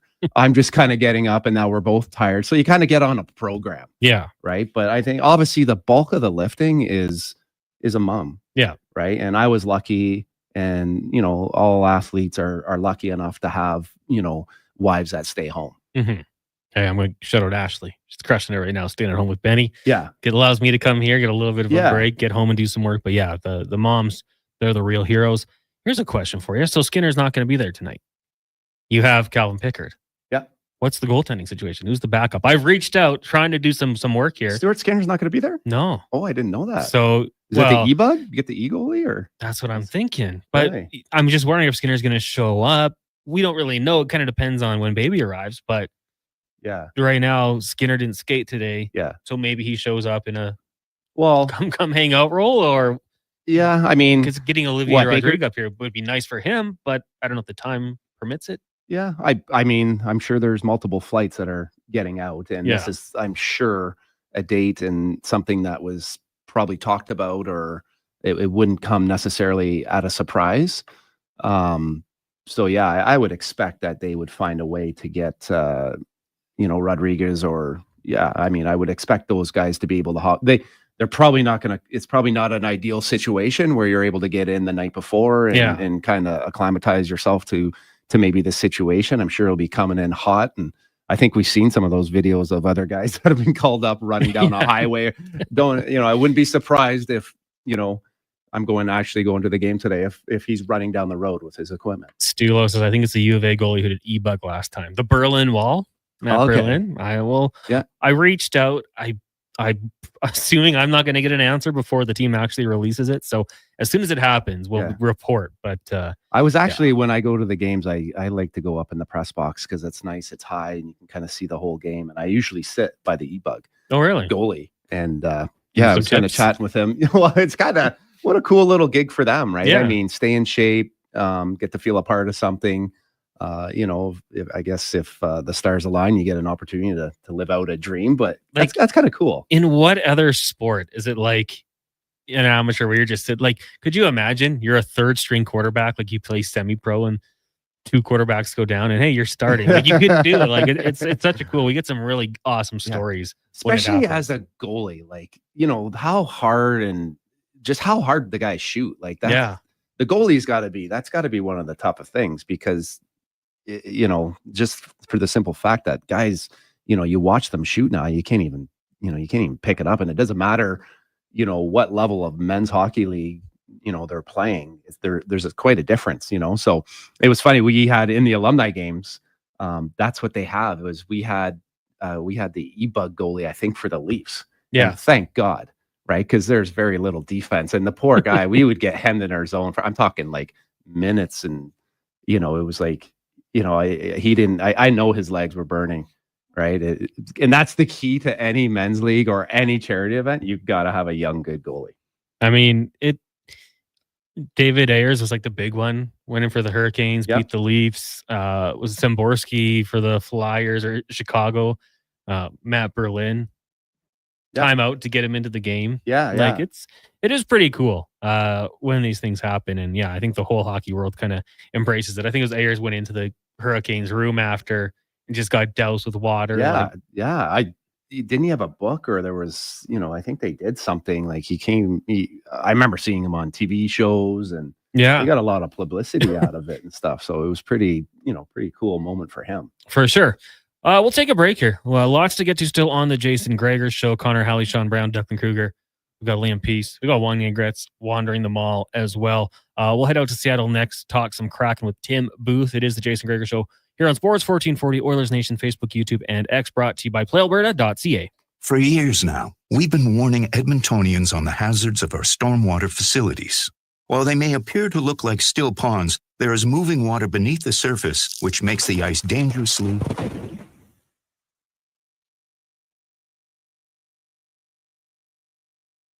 The unpredictability of stormwater facilities makes them treacherously unsafe for all winter activities, even walking. So think twice. Don't go on the ice. A safety message from EPCOR.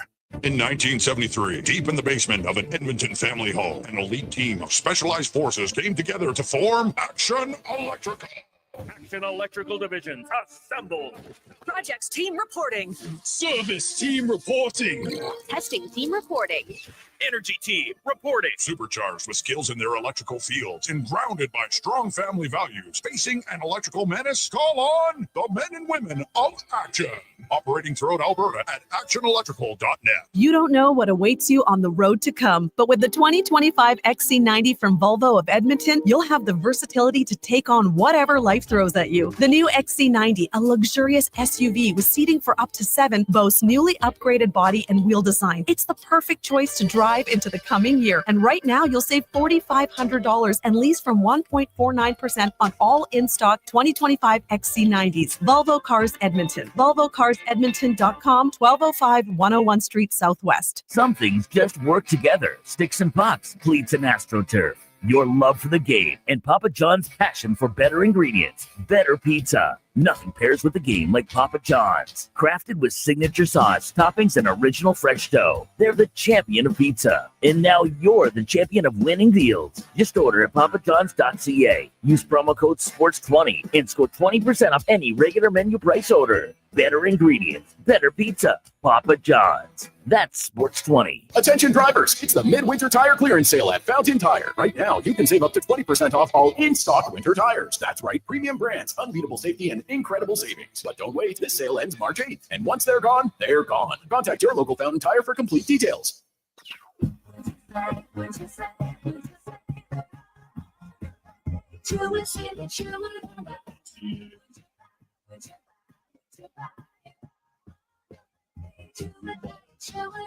It's the place for Honda. It's the place for service too. I love it. I love my Honda place. Would you buy? Would you buy? Would you buy it? You would buy it. You would. It's the place. Weed Johnson, whoa. Hi, Dennis from Weiss Johnson. We've been family owned and operated for nearly 50 years, a foundation built on trust. Using our extensive experience, we'll make recommendations with your best interests in mind. So while many heating and air conditioning companies offer specials and huge discounts, financing options, and no overtime charges ever, we'll keep doing what we do best, providing you a quote that is honest and transparent, ensuring you get what's best for your family. Visit wjheats.com today.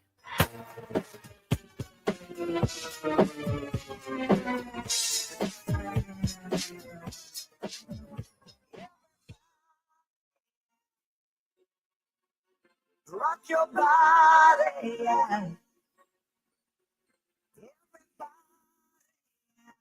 Rock your body, right. Portions of this hour brought to you by Culligan. For all your residential water needs, your local water treatment company, more than just big bottles. It's Culligan.com. From puck drop to kickoff, it's the Jason Gregor Show on Sports 1440. Presented by PlayAlberta.ca, Alberta's only regulated online gambling website. Got a question for you, better answer now. Yeah. Am I your sweet the only one? Takes a while. Am I everything you need that 25. Welcome back to the Jason Gregor Show here on Sports 1440. Brought to you by PlayAlberta.ca. Connor Halley, Sean Brown, Declan Kruger, the MPs with you here from the EWEL studios in West Edmonton Mall. The Jason Gregor Show is brought to you by PlayAlberta.ca. It is game day. The Edmonton Oilers taking on the Seattle Kraken tonight down at Rogers Place. Puck drop set for 7:30. We've got pregame coverage rolling your way at 6 o'clock with Andrew Walker and Donovan Paulson. Nice 90-minute edition of the pregame show. We'll jump right to it at the top of the hour. 6 o'clock. The Edmonton Oilers 1 point back of the Vegas Golden Knights in the Pacific, but game in hand. So they handle their business, can get things done. The Seattle Kraken right now sitting few points out of the wild card spot. They have 47 points, 50 games played right now. The Flames holding that second spot down at 55 points. The Avs, and that Central Division's tough. Jets, Stars, Wild, and Avalanche all jockeying for position, and Colorado making some moves. We're going to talk about that later on in the show. But right now, we'll go around the NHL, brought to you by McDonald's.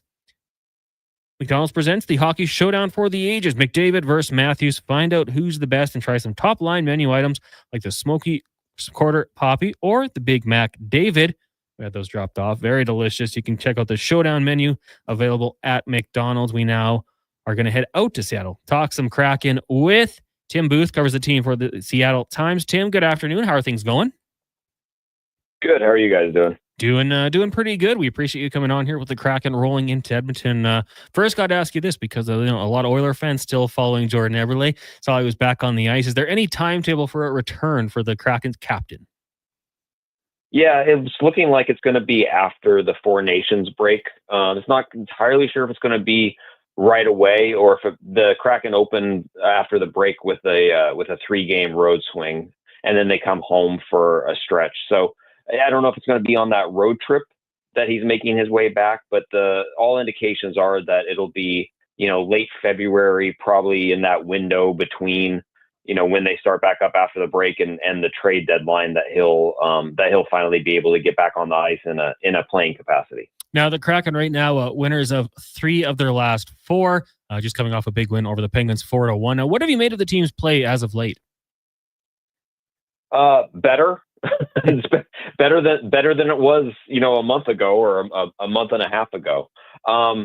They're settling into roles in a way that they just didn't seem to earlier in the season. It feels like they have a top line right now, really for the first time since Eberle's injury, with the way that the group of Matty Beniers, Jaden Schwartz, and Capo Caco have played.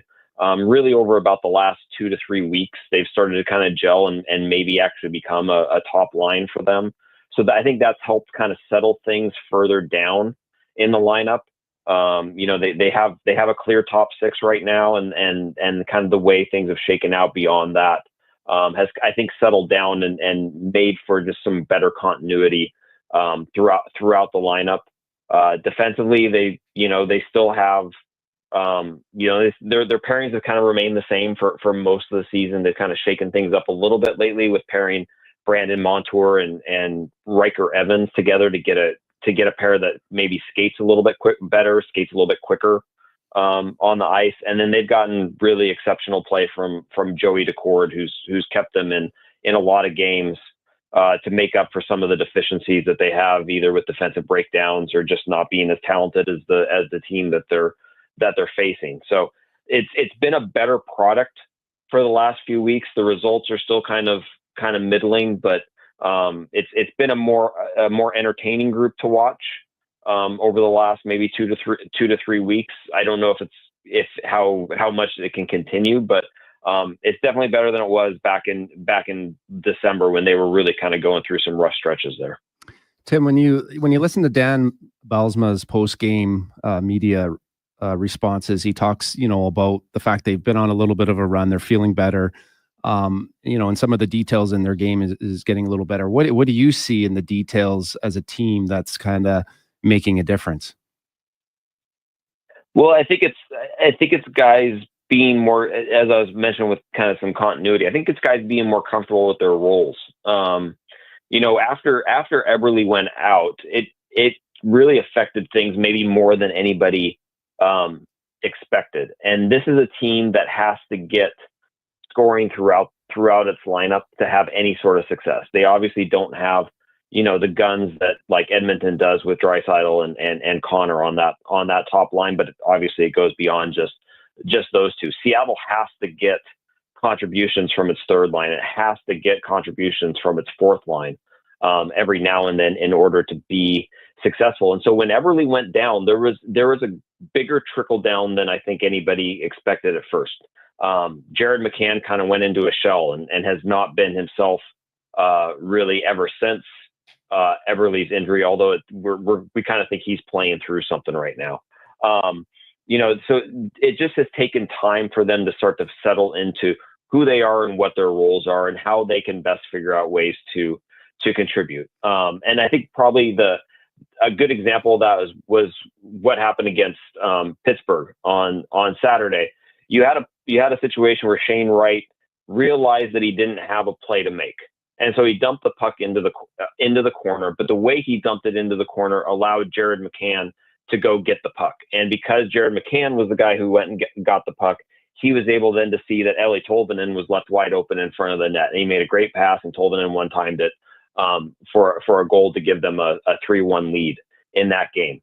It was the kind of play that earlier, a few weeks ago, maybe a month ago, they're still trying to figure out how to make that play or how to have that play develop in the way that they did on Saturday. And so that just came with time of those guys playing together on the same line now for a little bit, understanding their games, understanding, for Wright, it's a maturity thing of like, hey, I can't skate through these 3 defenders that are in front of me, so I'm going to dump it in and allow a play to be made by my teammate, which ended up resulting in a goal. So it's little things like that which are showing up a little bit more over these last couple of weeks and leading to what's been a better product on the ice.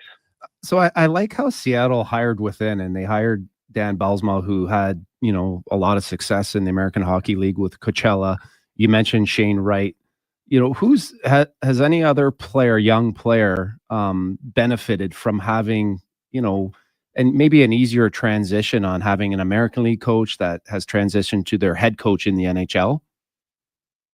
Yeah, I mean, Shane's the most obvious one. And I think understanding how Shane works and where he was at mentally earlier in the season really helped, because there was a stretch where Bylsma sat him down and he was a healthy scratch for, I think it was 3 games, and basically said, hey, you don't need to have the weight of all these expectations and the world on your shoulders coming into your first full season in the NHL. You can take a step back and watch the game from afar. And Shane Wright was significantly better. I mean, it was just 3 games, but he needed that mental reset at that time to just take a step back and watch the game from up in the press box and kind of have that moment to breathe. And since then, he's been a much better player. Riker Evans, I think, is another guy who played for Bylsma down in Coachella, had a lot of time and working with Bylsma while he was in the AHL. He's another guy who they knew he was going to need to be a contributor this year, but then Vince Dunn goes down for 6 weeks at the end of October, and all of a sudden Riker Evans is playing on the top defensive pair with Adam Larson, and for the most part he held his own. And so that's another guy who I think was buoyed by knowing that his head coach he'd played for before, and he was going to have his back even as he went through some struggles of all of a sudden being on a top defensive pair. So those are probably the 2 most obvious ones. And then I think a little bit also with Joey Decord. Joey, last year was kind of his breakout year, but the year before that, he was in Coachella and he, helped them reach the Calder Cup finals that season, playing for Bylsma down there. So I think there's been a little bit of comfort with that, of knowing what Decord can handle, what he can't handle, when he needs a break, when he can go, 3 and 4 or something like that. I think that's kind of helped that relationship and that work throughout the season as well.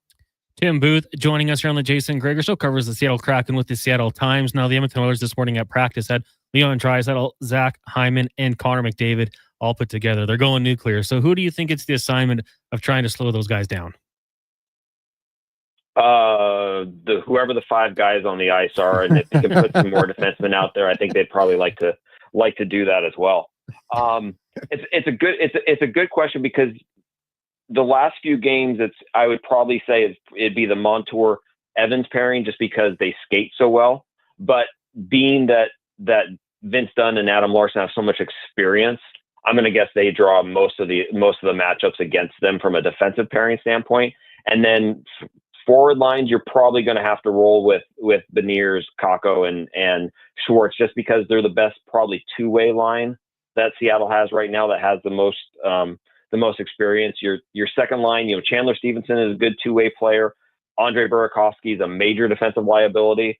And the third line with Wright, Tolvanen, and McCann, I think they're probably your next best 2-way line that they have going right now, but you're then rolling out there with a really young center against, in that matchup that's obviously going to favor Edmonton every time. So you'll probably see a lot of Dunn and Larson trying to match up on there, and then if they can get that Beniers line out there against that kind of firepower that the Oilers are going to roll, if that's the line that they go with tonight, that'll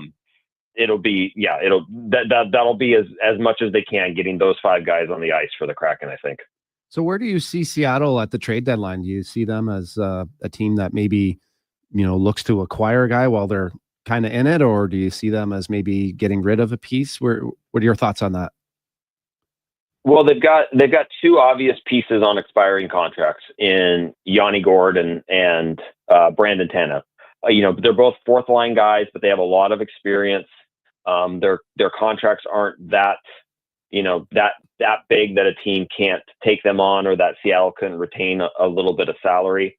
I think what they will try and do is see if they can find something similar to what they did with the Will Borgen and Capo Caco trade, is find an opportunity for maybe a guy who's either not getting the kind of run that he's hoping to in another place, or maybe isn't living up to expectations. And there might be a mutual benefit there. And, we've seen that from both standpoints in that trade, because Caco's got 14 points in 17 games since coming over to Seattle, and has really kind of brought something that they just have not had in terms of having a big kind of massive forward on that front line. And for Will Borgen, he just signed a 4-year extension in New York and got the kind of contract that he wasn't going to get here in Seattle. They just weren't going to offer him that kind of deal moving forward. So when it comes to the trade deadline, I think you could, unless they make some sort of unexpected run here where they win, 6 of 7 going into the Four Nations break or something like that, to where all of a sudden they really are in the conversation for that second wild card, I think you're going to see them definitely try and move Gourde and Tanev, and those would both be guys that true cup contenders would probably be interested in, considering their playoff experience. But then the next couple of weeks are going to tell how deep that consideration of moving guys goes. Do they look at, Jamie Alexiak and Jaden Schwartz and Oliver Bjorkstrand and guys who are going to be UFAs after the 25-26 season, and do they decide, hey, now let's go ahead and really embrace the idea of building around our youth and consider moving those guys ahead of the deadline? It's a really, they're in kind of a weird spot in that they're not that far out of the second wild card, but it also feels like they're miles away from getting truly back into the race and into the conversation. They do have 2 games with Calgary coming up between now and the break. Maybe that changes the views of things if they can somehow take both of those games, and maybe St. Louis continues to struggle, or Utah starts to fade, or Vancouver continues to have the issues that Vancouver has. It's a weird spot for them right now. They're not going to be buyers. They're very much more likely to be sellers. But I don't know how deep the selling is necessarily going to go at this point. Well, Tim, thank you so much for joining us. That was a great rundown. Appreciate it. And we'll have to get you on again down in the future here. Yep. Thanks for having me on, guys. There you go. That is Tim Booth, covers the Kraken for the Seattle Times. That's around the NHL, brought to you by McDonald's. And Brownie, just looking at the Kraken, it's got the feeling like the Vegas Golden Knights just set the bar so high. The Kraken didn't make the playoffs year 1, probably as expected. In year 2, Dave Haxtell gets them to the second round. Last year they missed, and this year probably looks like they're going to miss again unless they go on a bit of a run here. But expansion, still tough to really do what Vegas did. Yeah, that was quite something. And good for Vegas for doing what they did. And was a Kelly McCrimmon. You have to be impressed, even, since putting that roster together, and the trade deadline coming up here. He's a guy to me that, has a real finger on the pulse of what his team needs and where the whole league is at. And, we all watch TSN or watch the trade deadline, and there's always certain names that always come up, and you're kind of thinking those are the names that are going to go. And I thought it was really cool last year when no one was talking about Thomas Hertl. Yeah. Right. And he just came out of left field with it. And what a great pickup. And, So yeah, it's a lot of credit for them. I think Vegas probably needed it more than any other city, just because there's so much going on. For them to come out of the gate like that, I think it was really good. But yeah, it's a tough league. It's a tough league whether you're an expansion team or any team, to win. Just because of the salary cap and the draft and the players that you bring in and the contracts that you signed, it's not easy. It's funny though. You mentioned Hurdle, and the year before the Oilers going and getting Matthias Ekholm. Yeah. When his name wasn't really out there. The savvy GM is going to have that way of maybe digging, getting a little bit more information and, finding a player who has that contract, that term like Matthias Ekholm did. That was what an addition he was a few years ago for Ken Holland. We'll see if there's anyone out there now for the Oilers. Yeah. And, it'd be amazing to, I always think that's always kind of something cool that the NHL could do, is kind of give some insight on, how all these trades and situations unfold, right? Yeah. Because I'm sure there's conversations right now that have probably been happening maybe for a month that they're keeping an eye on, for different reasons that we don't know. So that I always find that kind of cool. Like, how does it evolve? How does it get to that? Like, how do you call up and, you think maybe a Matthias Ekholm or a Hurdle or whatever the player, may be, that, like, how do you bring that up? Yeah. And how's that received? Is anyone off the table? Do you, so yeah, it's kind of interesting. Those conversations would be good for the game and good for us average fans to kind of get, real understanding. Yeah. Cause you got to think, like, when maybe, let's just say Ekholm, for, the sake of this discussion, could have been brought up in January, and they might've said, no, get to the deadline. You're losing a few more games. Like, okay, we'll give them a call back and see what they're offering. Well, because I don't think anything would be off the table, because it's such a moving part, right? Because you look at what might be available even last week. There's injuries every week, and there's situations that are always changing with every team. Ultimately, the one thing is, like, there's everyone talks about, and Tim talked about it, like, players buying into their roles and how important that is. And there's only so much ice time, and there's only one puck, and to get to get to the Stanley Cup or to win a Stanley Cup, guys have to be comfortable within their role, right? And so you never know how those side conversations are going, because a coach is constantly trying to get his lines in a way that makes sense for the team and put guys in situations that they're going to help the team, and because of that, some guys are happy, some guys aren't happy, and they might not publicly come out and say it, but on the side, they might be like, hey, maybe there's a better spot for me somewhere else. Yeah. Oh, for sure. We'll take a break. When we come back, we'll get to Cam Tate's 2-minute warning. We've got Wanye. He's back. We'll get him in studio still to come on this show. We'll head out to Carolina, discuss the Hurricanes with Corey Lavalette. We've got Speck, Kevin Woodley, 5 questions, Wanye's World, a whole lot more. Is the Jason Gregor Show here. Connor Halley, Sean Brown, Declan Kruger, Liam Peace with you here on Oilers Nation, YouTube, Facebook, and X, on the AM dial on Sports 1440, brought to you by PlayAlberta.ca. Hockey is back, and Play Alberta, Alberta's #1 sportsbook and official partner of the Edmonton Oilers, has you covered with bigger offers, boosted odds, live betting, player props, and more. New to Play Alberta? New players now receive $200 in free bets just for signing up. You already play? Get a $10 free bet for every $100 you bet. Every week, all season long. Visit playalberta.ca and make your picks today. Bonus terms and conditions apply. McDonald's presents a hockey showdown like never before. McDavid versus Matthews.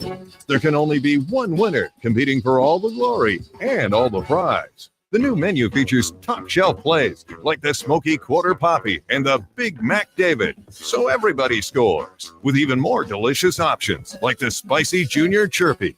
Now that calls for a silly Sunday. The Showdown menu, now available at McDonald's. The job isn't done until the last load is hauled, and having a semi-trailer out of commission is not an option. Whether replacing or adding to your convoy, Edmonton Trailer has a huge inventory of new and used semi-trailers, trusted by the gravel, logging, oil field, fluids, and freight industries. Find a trailer right for you online or at one of their 3 locations. For sales, service, parts, rental, and finance, when you're in it for the long haul, Edmonton Trailer. It's getting free all season long. Can you believe it? Looking for an enjoyable and affordable family night out? The Spruce Grove Saints are excited to introduce their Kids Get In Free program. All kids 12 and under receive free admission for every Saints home game this season.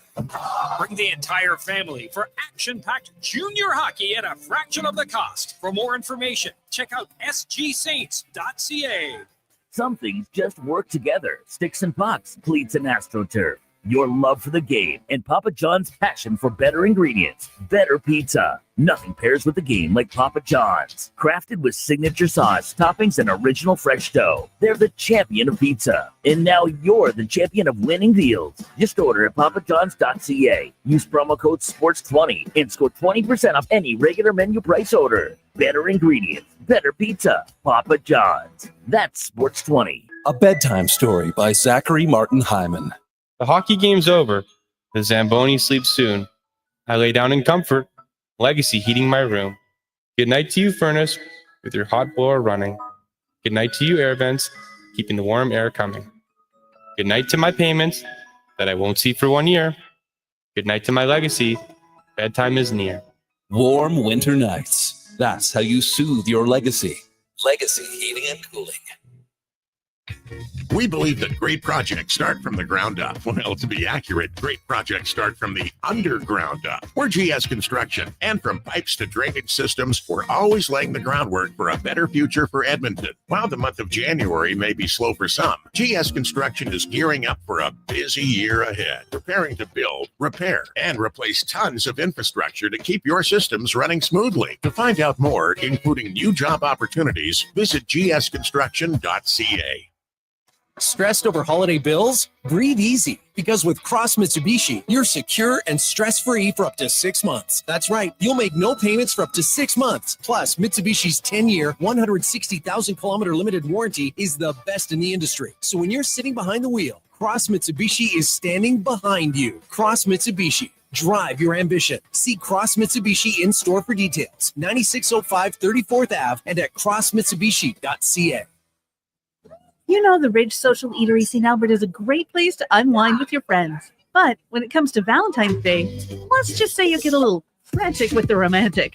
Not to worry, the Ridge has you covered. Yeah, the Ridge is the perfect place for you two with their special Valentine's Day menu. You get your choice of 2 apps, 2 mains, and 2 desserts, plus a bottle of sparkling wine, all for just $140 per couple. Reservations are recommended, so call now or go online to theridgestantalbert.com.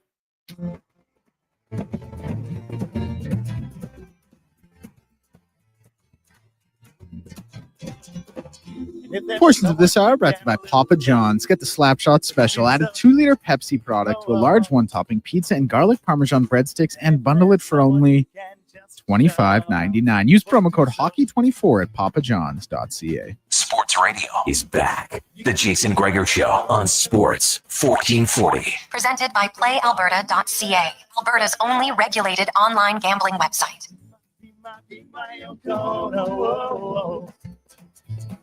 Hi, welcome back. It is the Jason Gregor Show here on Sports 1440, Oilers Nation, Facebook, YouTube, and X. Brought to you by PlayAlberta.ca. You can use code word Gregor50 with your deposit and get a $50 free play.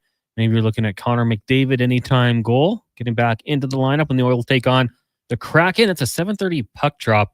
We got pregame coverage for you here on Sports 1440. Walker and Paulson, 6 o'clock immediately once we wrap up. Right now, though, let's get to Cam Tate's 2-minute warning. Of course, Cam Tate, longtime journalist in our city, always wanted to do radio. And now with the power of technology, he can. Cam Tate's 2-minute warning is brought to you by Legacy Heating and Cooling. They're hiring HVAC installers and plumbers. Starting bonus to the right candidates. Strong benefits, RRSP matching tuition and reimbursement. You can apply today at legacyheating.ca. Here is Cam Tate. We're on the radio, right? And my 6-decade love affair was sparked with radio, music. Like that other guy, Low Tide, I love music. And since Gregor is away, nudge, nudge, wink, wink, giggle, giggle, I am making an executive programming decision. I am adding music to the 2-minute warning with this. 1966, The Good, Bad, and Ugly.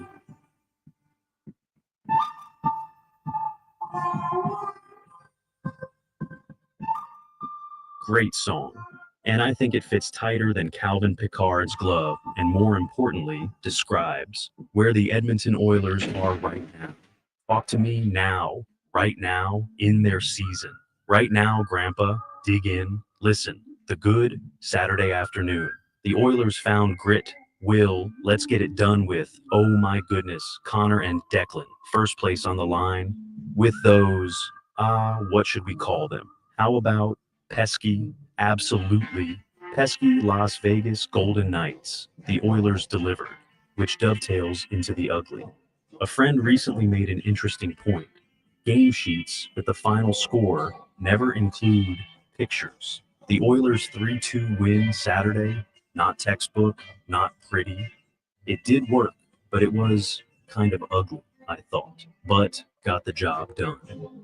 And with Connor McDavid back from a 3-game suspension, ready to regain his torrid, like that word, torrid scoring pace this season, it could be bad. News for the Seattle Kraken goaltenders and defensive corps, as in really bad. So if you like the music, let Jason Gregor know. If you think it's pretty nerdy, send me a note. 2-minute warning with me, Cameron, The Connor Halley Show, Monday, Friday, Sports 1440. Peter, I love the music. I'm a huge nerd when it comes to soundtracks like Hans Zimmer and who did Star Wars? I forget his name. John Williams. The soundtracks he does. So I love that. That was a great element to add to the 2-minute warning brought to you by Legacy Heating and Cooling. Cam Tate, Monday, Friday. Usually 240 or 340. We try to squeeze him in there. The point he touched on to start off with there, box scores, it's just words, it's numbers. Winning 3-2 doesn't matter. But I love seeing the Oilers win in that fashion. Like, I know 6-1's fun. The blowouts are great.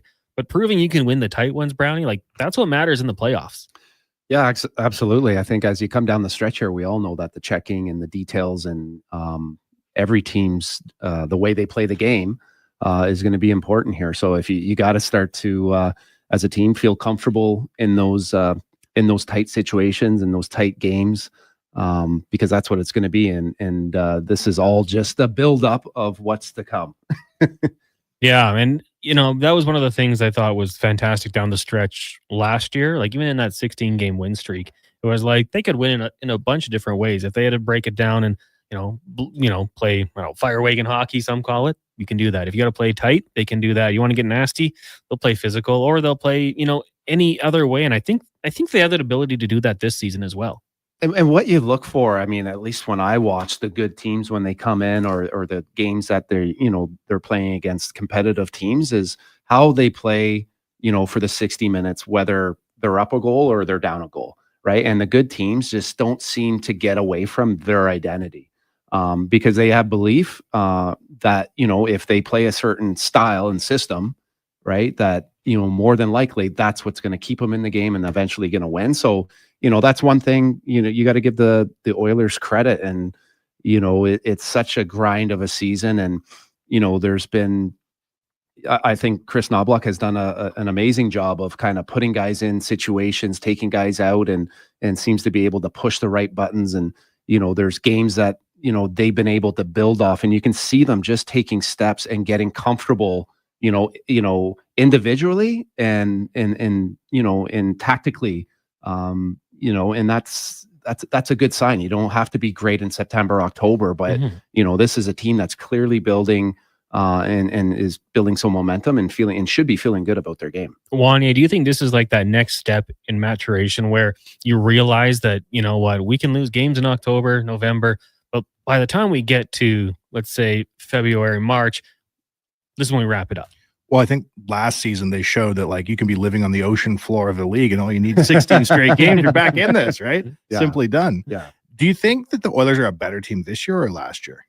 I'm going to say they're a better team this year based on what they went through last year, right? I mean, it's all about growing and maturing and learning from, you're learning from all the situations that they went through last year. And you can see, because of, basically getting off the mat, I mean, think of what they had to deal with mentally, to go through that. And the one guy, I've always enjoyed, and because I work with young kids and have a young son, is, I look at the maturity of a a Stuart Skinner. I love his demeanor, and I love his approach, whether, he plays a good game or he plays a bad game, and the ownership that he takes and the maturity and how he looks at it. Right. And I think, last year, not only him, but you look at the leadership, the top players and McDavid and the things they say when they lose. I watch that. I watch their body language, right? When they lose, I watch their body language when, things aren't quite going, the way you would like. And I think they've taken a step. It's not easy. It's not gonna, I don't think it, necessarily it guarantees that you're gonna win, but I think they have, they're getting the necessary tools to get them, hopefully to where they need to go this year. Kind of crazy though, because if you think they are better this year, going back to the offseason, you lost Cody Ceci, you lost Desharnais, you're losing players on the back end, Philip Broberg, Dylan Holloway. And that was our big question. What are they going to look like defensively, especially going into the playoffs with, Ty Emberson? But Ty Emberson, game by game, week by week, I think he's getting better. Maybe some of the concerns there have been eased away a little bit, but that would be my only reservation about saying they're a better team this year. Like, the experience they went through is great up front. I think they can do it, but I just wonder, pound for pound in the playoffs, is that back end going to hold up? Yeah. Who knows? You look at Emerson, you look at Desharnais, right? Desharnais goes to Vancouver and it's not quite having the same success. I think we got to give Paul Coffey and the coaching staff, Chris Knobloch, a lot of credit here, right? And, belief goes a long way. And it doesn't matter whether you're an NHL player or you're a superstar or an average player, the way that they're communicating and, and what, I guess the way they're communicating and how they're getting them and putting them in situations to succeed and feel good about himself, that's coaching, right? And, and it's nice to see guys like that taking a step, because Connor McDavid and the superstars have to be, the superstars, but it's going to be the depth, and it's going to be those guys that are going to have to be able to elevate their game, once as they're coming down the stretch, and they seem to be primed and ready for it. And, I think there's different times through the season where you can see those guys being given some ice time and opportunity where they weren't, it's not going to be a shock all of a sudden where I think they're building to something, so there's definitely, a plan. And I feel very, confident, because to be honest with you, I wasn't when they picked up the coach. I kind of felt like with the coaches that were maybe available, like a Joel Quenneville or a Gerard Gallant, I was kind of thinking they were at the point where they were going to need to bring in an experienced coach, right? And Knobloch wasn't overly experienced in the NHL, and it took a lot of trust, and you got to give Jackson a lot of credit for bringing in him, and he's done a marvelous job. But I imagine it wasn't easy, and I really enjoy the fact that his coaching style has really worked out well for the Oilers. Yeah, I love how I do believe this, like, the leadership is going to reflect on your team. He stays so calm. He doesn't seem to ever get rattled on the bench.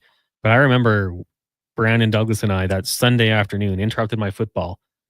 Coach is fired. We rushed in to do our show. And, Chris Knobloch's the new head coach. We didn't really know much about him. We're like, well, he's with the Rangers organization. You dropped the line. He coached McDavid in junior. And it was just, the chat blew up. Nepotism. Like, what are we doing?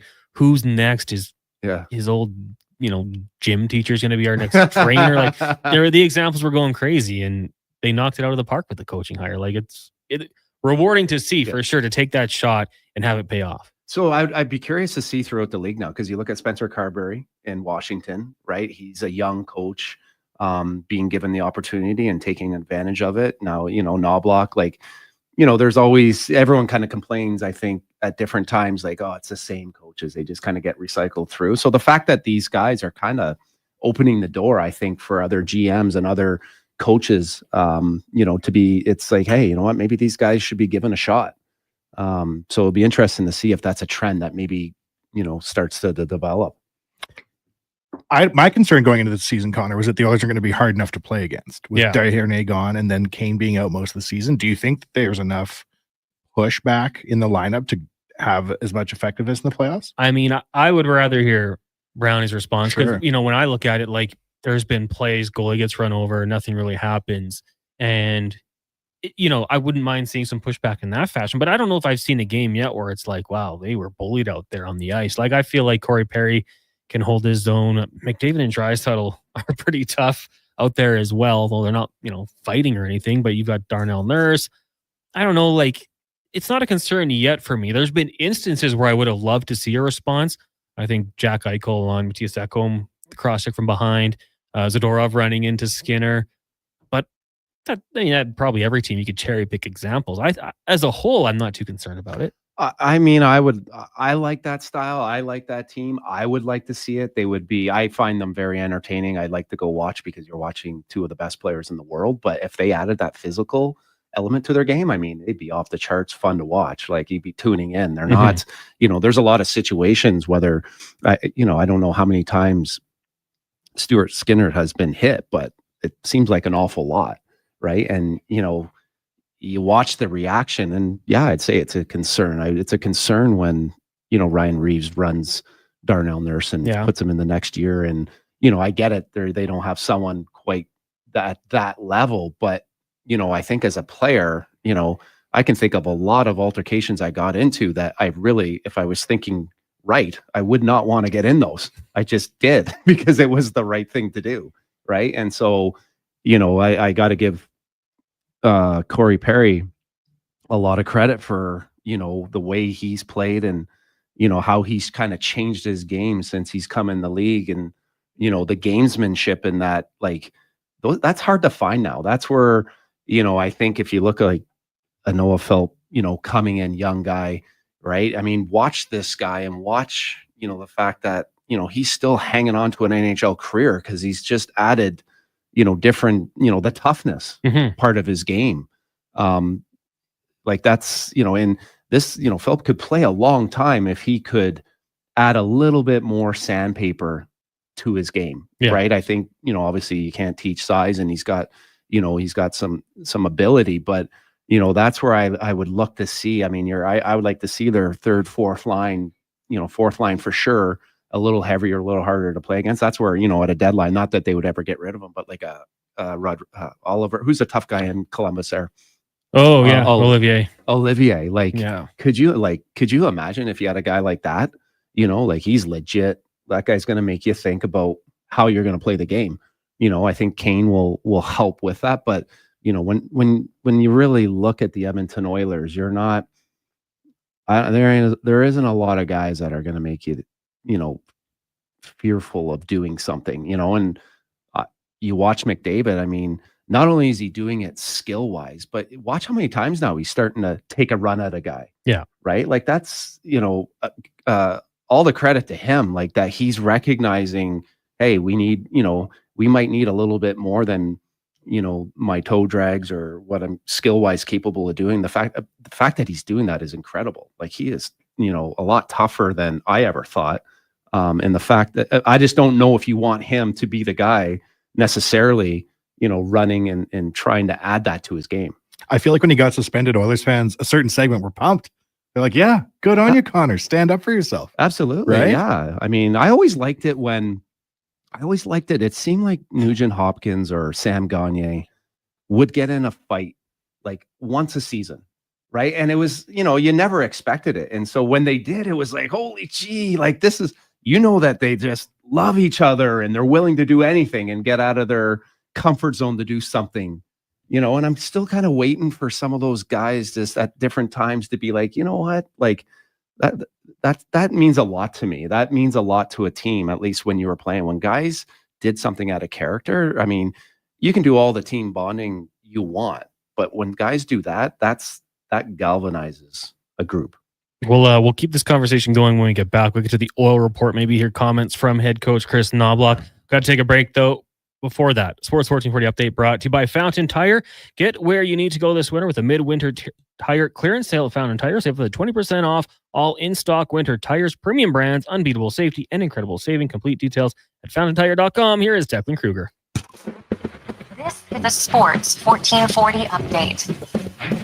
And for your Sports 1440 update, 5 games tonight in the NHL, including, of course, the Edmonton Oilers playing host the Seattle Kraken. A 7:30 p.m. puck drop for that one. Calvin Pickard in at the starters, and Connor McDavid, of course, returning from his 3-game suspension.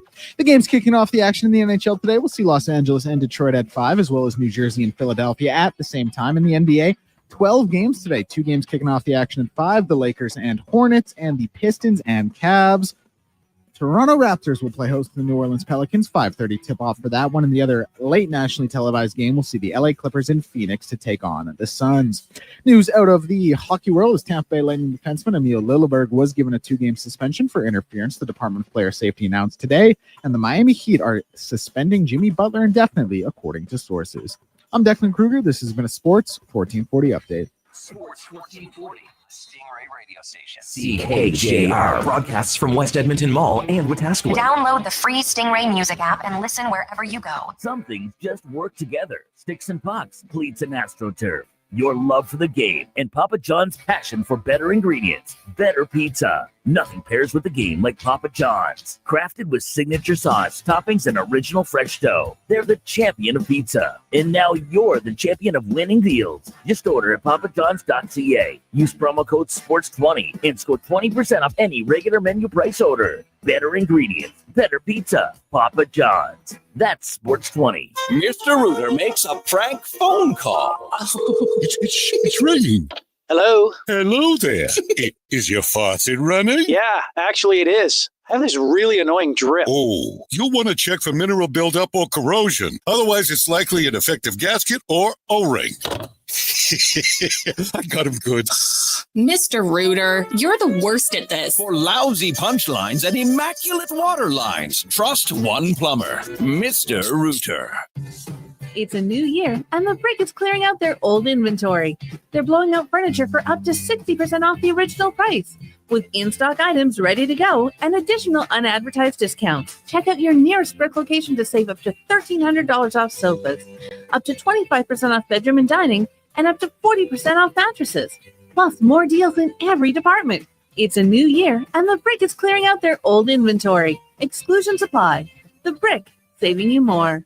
You don't know what awaits you on the road to come, but with the 2025 XC90 from Volvo of Edmonton, you'll have the versatility to take on whatever life throws at you. The new XC90, a luxurious SUV with seating for up to 7, boasts newly upgraded body and wheel design. It's the perfect choice to drive into the coming year. And right now, you'll save $4,500 and lease from 1.49% on all in-stock 2025 XC90s. Volvo Cars Edmonton. VolvoCarsEdmonton.com, 1205 101 Street Southwest. The moments we need healthcare are some of our most vulnerable. You deserve a system that supports you. Our healthcare system can't wait any longer. Visit rebuildourhealthcare.ca to learn more. He's done it all. Grammy Awards, Billboard hits, over 10 million albums sold. Live in 2025, River Cree Resort and Casino proudly presents the one and only T.I.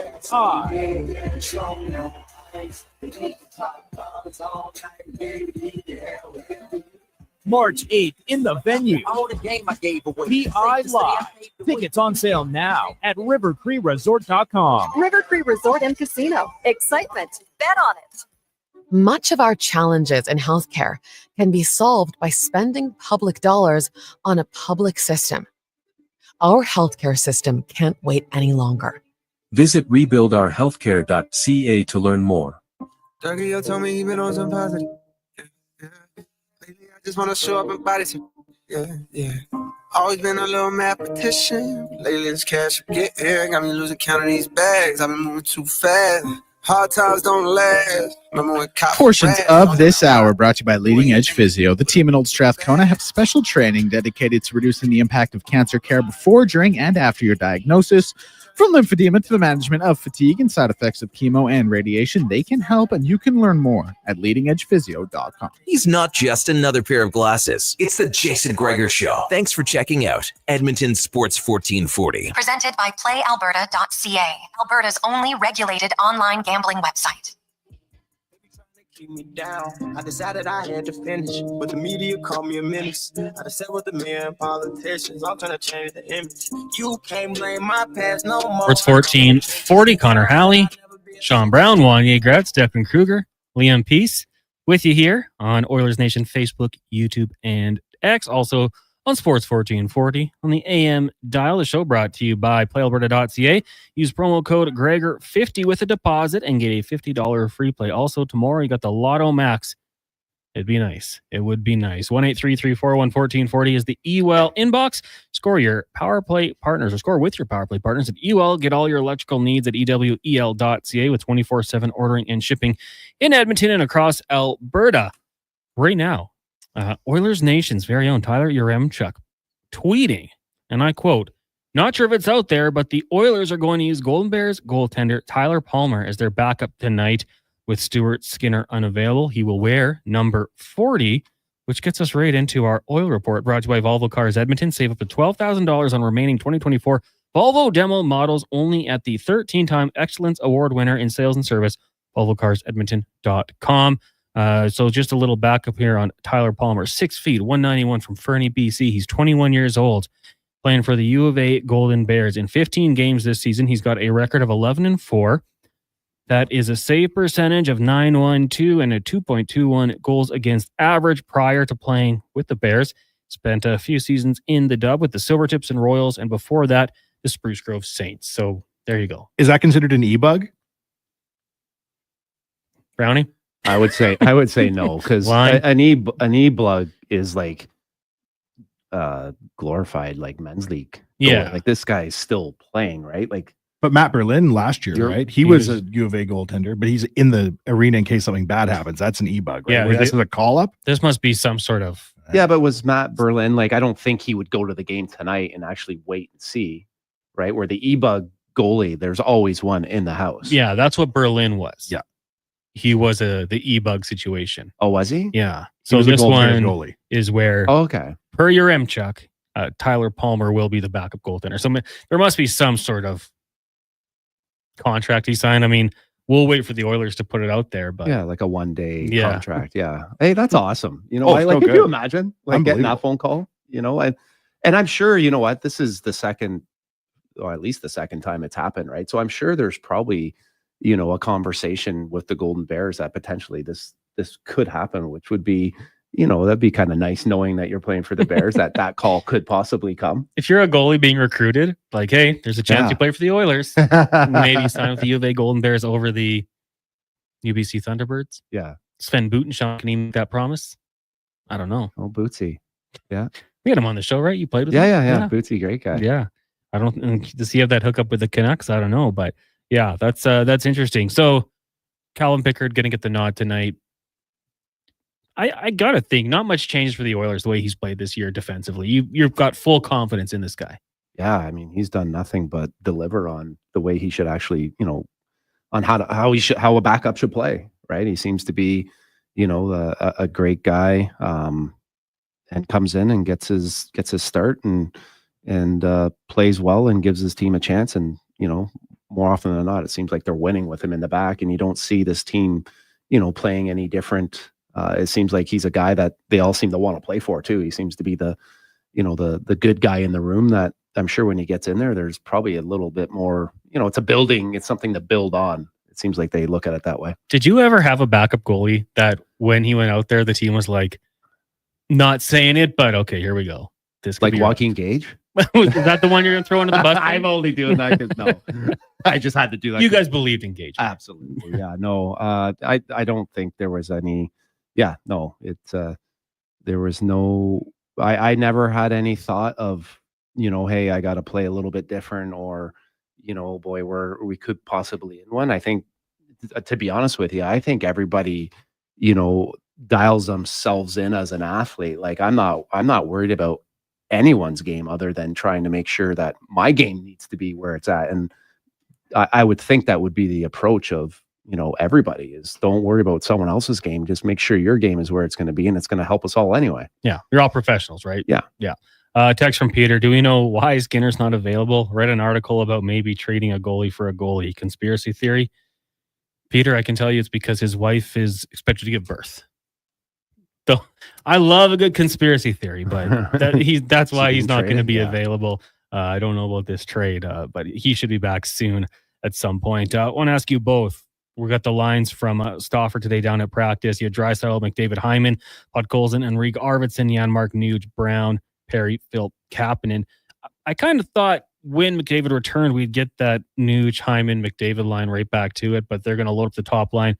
Probably, I guess, the benefit of those other lines playing well in McDavid's absence. So, Wanye, we'll start with you. You like having McDavid, Draisaitl going up against the Seattle team? Oh, I don't want to divide the room, but I think it's good Connor McDavid's back in the lineup, Connor. Absolutely. I think we missed him, quite honestly. The best player in the world. I think he's going to add something tonight. You don't mind them going nuclear though? No. Brownie? You know what? The fact that, it's not like he doesn't change them and have the ability to move them around. And I think, like you said, this is a group of players that are feeling pretty good. And there's been enough movement at this time in the season that there's, some chemistry and understanding what it's like to play against each other. So I like having them. I like the fact you have that option, right, to kind of move them around. Do you think as fans we obsess too much about line combinations? Because it seems to me, and I'm the leader of this, I get so excited every time I see line combinations. Like it's going to last. There's this huge change when 15 minutes into the first period, they've usually blended them again. I think it could be, something. I think we're fans, right? And now just I only do this once a week, but it just seems like there's just you're always looking for a story, and you're always. I think there's a lot of panic, and just because it's so overanalyzed, right? That sometimes that's just what we do because we're so passionate about them. But yeah, the good coaches, and like I said, I think I've talked enough about his ability to push the right buttons. Coach's ability to kind of pick up who's going and who's not going. That's important, right? And he seems to know when guys are going and who they need to be going with. But I think it's great for a team, and that's the strength of a team is when you move those pieces around, because it only makes it tougher for the other team, right? And the other coach and to have those different matchups. I had a question here from K-Fed. Who sits tonight with McDavid playing? It's going to be Jeff Skinner. Any surprise that Jeff Skinner comes out after scoring a goal? You think maybe he's feeling it a little bit, Brownie? You know what? It's probably a lot easier when you've scored a goal, or you feel like you've played a game that you felt like you deserve to be in the lineup the next game. It's if not that you want to get pulled out, but if you get pulled out, you're drawing a positive, I think, from that. I don't know if it makes it easier, but I think it makes it easier to continue to put in the work, right? And to be ready for that next opportunity. Because I know, sometimes when you're not confident and maybe things aren't quite going well, I'm telling you, it could be the worst feeling because your stick feels heavy, your skates feel dull, you feel like you're pulling a house behind you. It just, the work actually seems like work, but when you're confident and feeling good, and that's the time to put in the more work because it just mentally feels easier, right? So, I like Skinner, and I like the fact that coming down the stretch here, as games become harder and checking, and guys start keying on, the top players even more, and space is harder to get. I think the depth and Skinner and Henrique and all these guys, they're going to play a key role moving forward on the success of this team. We had a text come in here from Hacksaw, and I'm not going to deny it crossed my mind. With a U of A goaltender as the backup, as a Kraken player, are you going a little harder to the net? Oh, absolutely. Why wouldn't you? Yeah. Well, it's dirty, but, Hey, at this point now, things are getting a lot more, the game is intense from day one. Yeah. Right. But, now as teams are jockeying for positions, these points in games mean a lot more coming down, so, you're definitely getting guys going to the net. I mean, that's just, you need that anyway, right? And if now all of a sudden you fall into the goalie for, to make accidentally, you wanting to do it, I wouldn't blame someone. I would expect that. Like, you're playing to win. All rule. The key is to try to play within the rules, but try and break the rules slightly. Yeah, and at least that's the way I look at it. Worst comes to worst, you get a penalty. Yeah, well, maybe. Well, you got to be not. careful. I mean, that's the thing too with their power play and McDavid. When they have when you have that skill and that power play, that definitely changes the way you have to play against them as well too, right? But I think any team and athlete is always trying to get whatever advantage they can on their side, without necessarily costing their team. I mean, if that were to happen, and I hope the Oilers are protecting their net, I would expect a reaction. There would have to be hell to pay if somebody ran into Pickard with a U of A kid as your backup. Oh yeah, like you have to. I need a reaction. Yeah, I mean, you would. Yeah, I mean, we talked about this the last segment, right? I mean, it's anytime a goalie or certain players are being taken advantage of, you'd like to see a reaction no matter what. Let's take a break. When we come back, we'll head out to Carolina. Of course, big trade over the weekend. Hurricanes getting that guy they've probably been looking for a while in Mikko Rantanen and Taylor Hall. We'll talk to Corey Lavalette. It is the Jason Gregor Show here on Sports 1440, as well as Oilers Nation, Facebook, YouTube, and X, brought to you by PlayAlberta.ca. Hockey is back, and Play Alberta, Alberta's #1 sportsbook and official partner of the Edmonton Oilers, has you covered with bigger offers, boosted odds, live betting, player props, and more. New to Play Alberta? New players now receive $200 in free bets just for signing up. You already play? Get a $10 free bet for every $100 you bet. Every week, all season long. Visit playalberta.ca and make your picks today. Bonus terms and conditions apply. Silent Rides is one of Alberta's premier bus charter companies with state-of-the-art motor coaches. We provide our customers with the safest and most reliable ground transportation. Our seatbelt-equipped buses have become the preferred carrier for many local sports teams, tours, corporate outings, and other various travel across Western Canada. For more information and to request a quote, contact Ted Nakamura at 780-940-0880 or visit silentrides.ca. The locks are on a timer. They're going to get out. Sounds like a job for the men and women of Action Electrical. Service team reporting. With the remarkable reach of our bucket trucks and other equipment, we assess, service, and maintain your electrical lighting and automation systems. Facing an electrical menace? Call the men and women of Action. Operating throughout Alberta at actionelectrical.net. Scott McGilvery here, HGTV host and renovation expert. The one upgrade I know homeowners will love: better, fresher Culligan water straight from the tap. Culligan's Aquasential reverse osmosis filtration system takes your water to the next level. With up to 7 stages of filtration and 14 filter options, they're certified to reduce over 90 contaminants. Your tap water is about to get a major upgrade: safer water that tastes great. Get started with a free in-home water test at Culligan.com. Culligan, water you love. Imagine a family get-together where the smiles are as genuine as the conversations.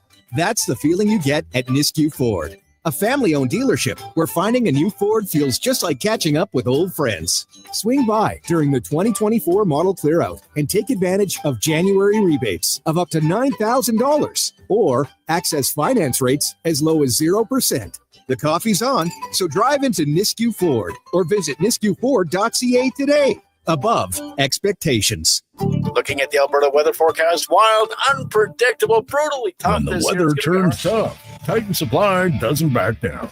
Titan Supply has been protecting workers from conditions like this for 50 years. We stand tall with you against the elements with the industry's best rigging, hauling, and lifting products to get you home safe. Tire chains, wire rope, round slings, chain slings, and a whole lot more. Titan Supply in Edmonton, Grand Prairie, Red Deer, and Calgary. Online at titansupply.ca.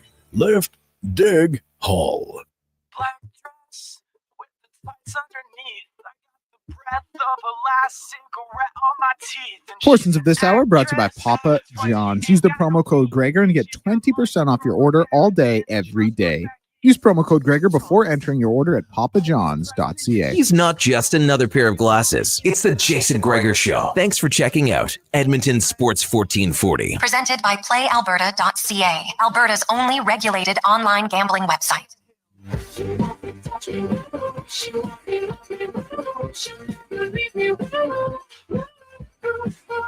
Don't trust them, never trust them. Don't trust them, don't trust me. Don't trust them.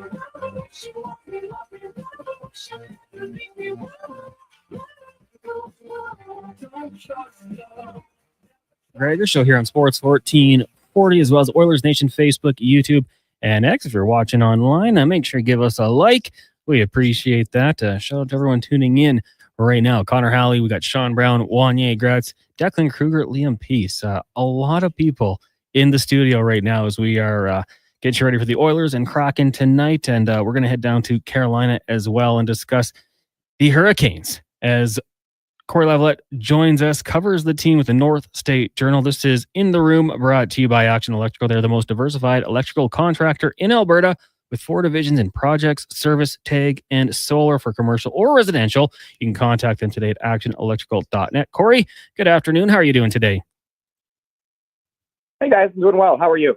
Oh, we're doing really good. And, of course, the Carolina Hurricanes kind of surprising all of us. I don't know if you had any inclination that this was going to happen on Friday night when they bring in Mikko Rantanen over from the Colorado Avalanche and then also Taylor Hall.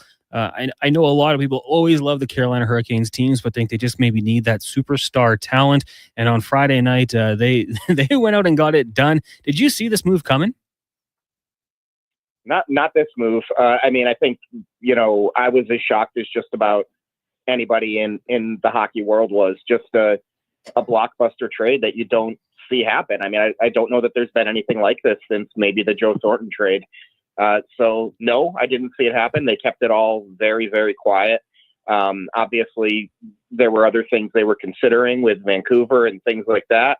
But I mean, to get a guy like Rantanen, you're right. That's a superstar player that you just added. And you have a chance to make your number one center pretty happy if they click. We were talking about this, during the break, and Sean Brown kind of brought up a good point. I said, you don't make this move unless you have Mikko Rantanen, plans to pay him and keep him in Carolina. But he said, well, you would have thought that about Jake Gensel as well last year when he came over from the Penguins. What is the feeling around Rantanen? The idea of keeping him in Carolina long-term and paying him, what I would assume would be a pretty hefty price tag. Well, Eric Tulsky made a pretty good point about this, which is the team's cap situation is a lot different, now than it was over the summer. They wanted to get Gensel done, and maybe they learned some lessons about, maybe putting your best foot forward earlier. It didn't work out, and that those things happen. But if you look at Carolina's cap situation right now, you have Brent Burns coming off the books, Dmitry Orlov coming off the books, Frederik Andersen coming off the books. Now you have to replace those guys, but the Hurricanes are really fortunate that they have Alexander Nikishin coming. Scott Morrow has been, one of the AHL's best defensemen as a rookie. You could maybe fill those 2 defense spots with 2 entry-level contracts. And Carolina could have, we don't know what the cap's going to be yet. And, the cap going higher than expected, I think actually hurts them a little bit just because they'd planned so well to really be the only contender who had a chance to have cap space this summer. So now everyone's going to have a little bit, but Carolina's going to have 25, 30 million. And, if you give, let's say 14 million of that to Mikko Rantanen, you're not sunk. Like I said, you've got 2 defensemen ready to step in. You've got some young forwards you like. You have to get another goalie. I don't necessarily see them keeping Freddie Andersen another year. But they have a wealth of cap space. And, if any team can get this done, I think it's the Hurricanes with just how they've planned this all out and how they've really mapped out everything they've done to have reasonable contracts on the books. I mean, you just look down the line. Sebastian Aho, Seth Jarvis, Andrei Svechnikov, none of those guys are insanely overpaid. There isn't anybody on this roster. Some people might say, yes, Barry Kotkaniemi hasn't lived up to his contract, but when this cap jumps up to, $95 million, $100 million over the next couple of years. Is $4.8 million going to be a lot for a guy that maybe ends up as a third line center? Probably not. So you got to have some jam to make some of these types of moves, and Getzel being, the move last year, and now Rantanen. Do you see this? Is this a possible trend that, could happen with other GMs and other teams? Because ultimately, I think it's good for hockey because, all the markets and everyone's talking about it.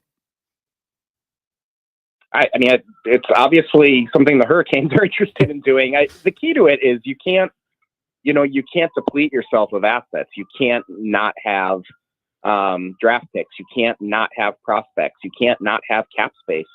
And, we see it. And, eventually the piper comes for everyone, right? Eventually you're going to have to rebuild at some point. But where the Hurricanes are right now, they've set themselves up really well.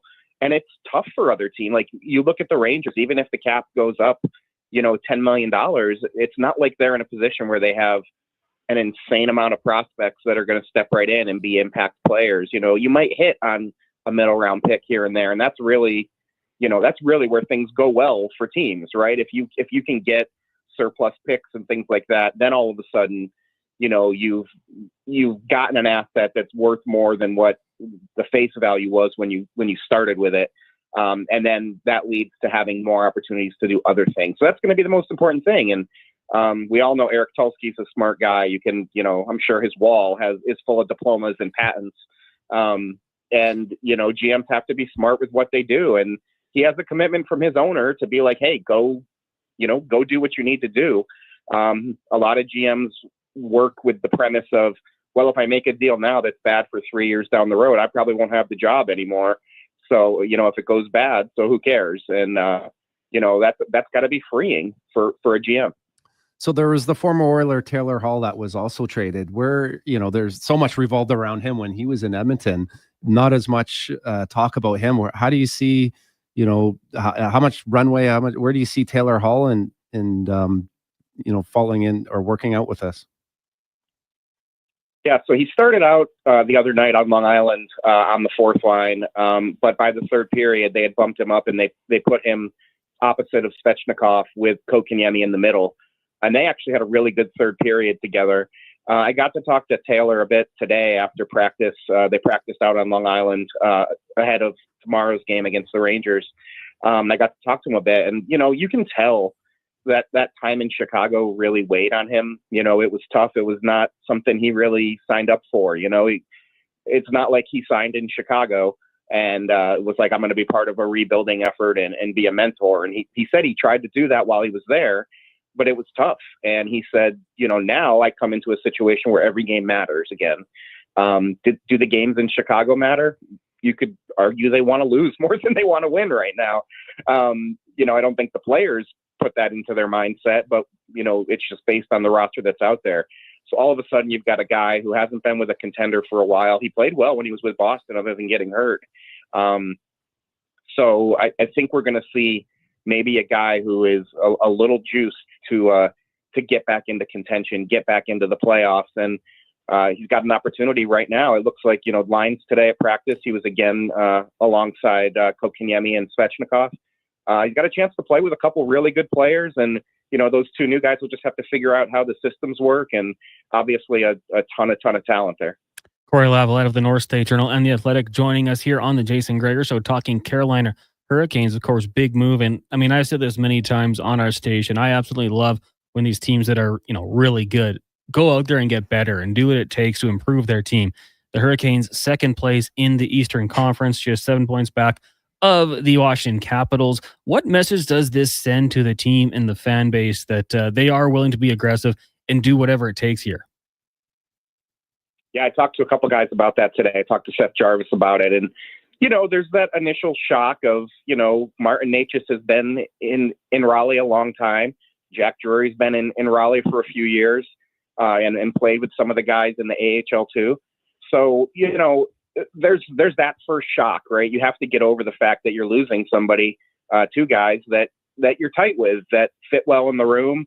I don't think anybody has anything bad to say about Martin Necas and Jack Drury. They're both, Necas is an unreal talent and Jack Drury's a really solid player, and they're both good guys. But that being said, how can you not be excited about Mikko Rantanen, and then even, a former first overall pick coming into your team and kind of giving you a little boost. I asked Rod Brindamore about it the other day. I said, when Jim Rutherford swung the trade to get Doug Weight, what was that like for you? What was the room like in 2006? And they ended up winning the Stanley Cup. And he said, well, one difference was we didn't give up a whole lot. They didn't give up a big piece from their room. They gave up a couple guys that were playing there, but nobody that was a star player by any means. But he said, yeah, you get fired up. You look around and you're like, man, our front office believes in us, and let's go get them. So I think, that's kind of the same vibe I got from guys that I've talked to in the brief amount of time since this happened. It's all been kind of a whirlwind, to be honest with you. I didn't expect to be in New York today.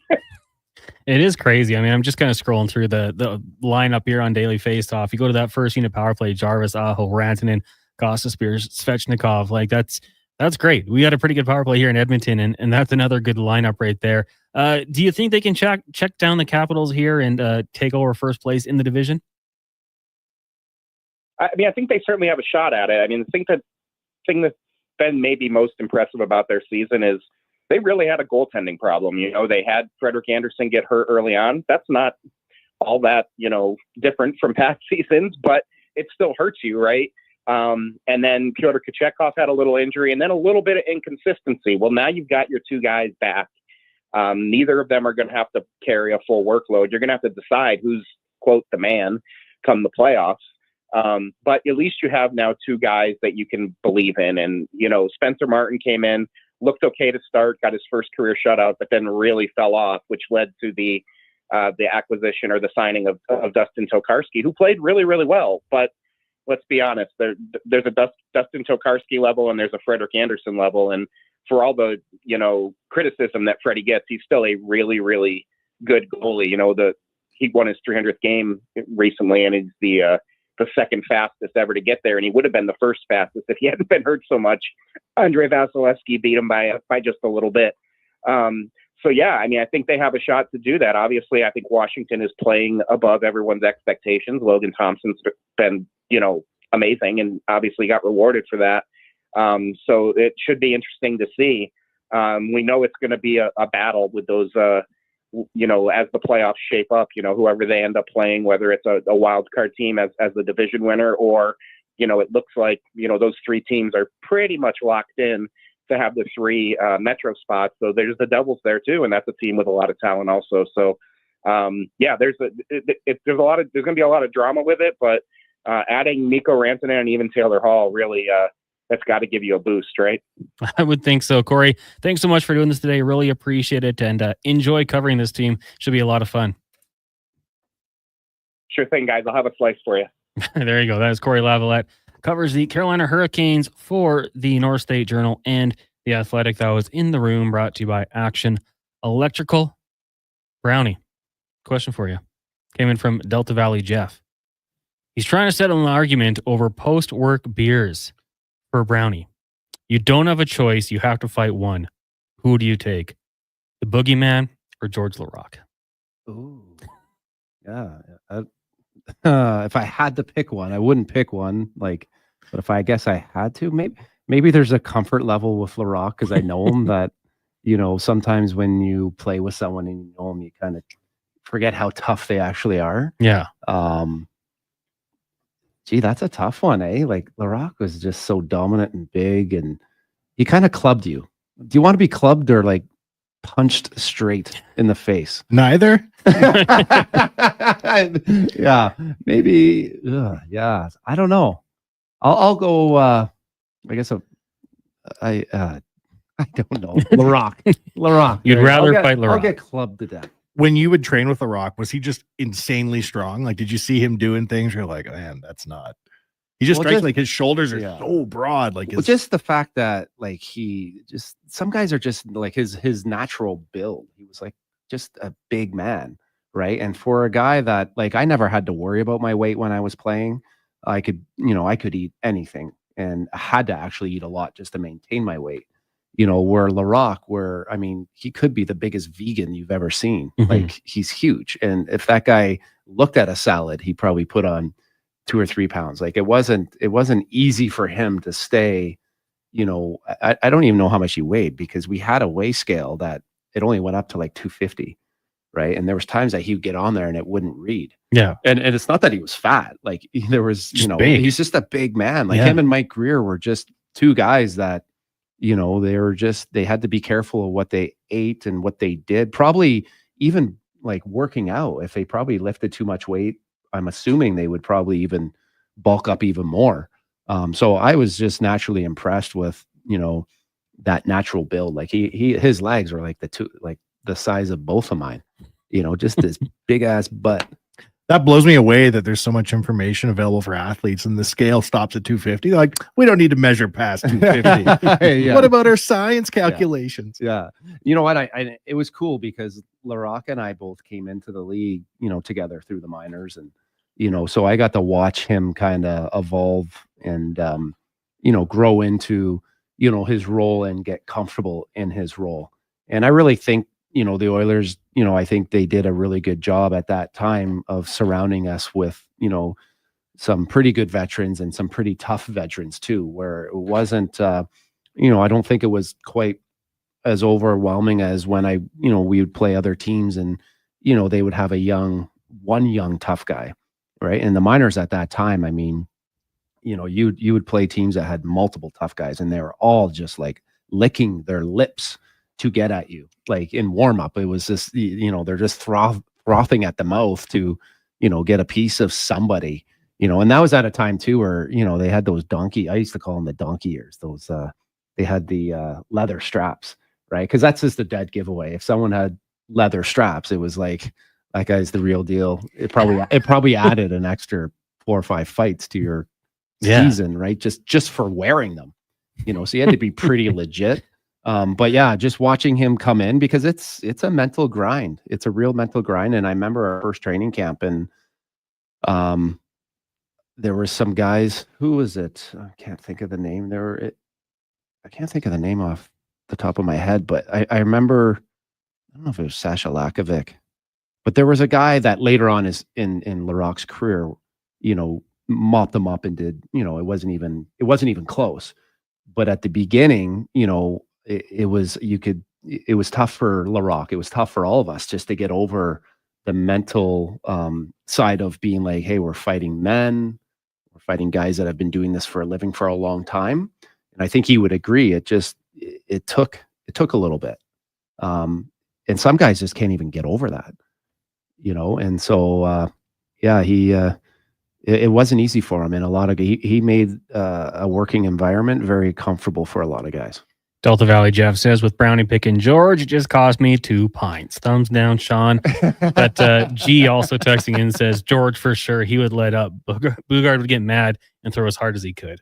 I thought Boogeyman for sure. Like, he was coming in like 300 pounds. He was huge. Yeah, but he took a while too, right? I mean, LaRocque was just so strong and powerful, right? Like he just, you know, he just, when he decided, that was the other thing, you know, when he decided it was over, it was over. Yeah. Like he just grabbed you and threw you over, you know. Like the one cool thing for me, because I think, you know, Probert was the guy, you know, for a lot of, you know, like for a lot of us. And so, you know, playing against him was probably just for me as exciting as playing against like Wayne Gretzky. It was like, oh my God, that's Probert. The only difference was like when in warm up, when Gretzky was warming up, you could stare at him and not be worried that he's taking it the wrong way. Yeah. Where staring at Bob Probert in warm up, you know, could be bad for you. Could be bad because you could take it the wrong way. So you're kind of just trying to look at him and look away.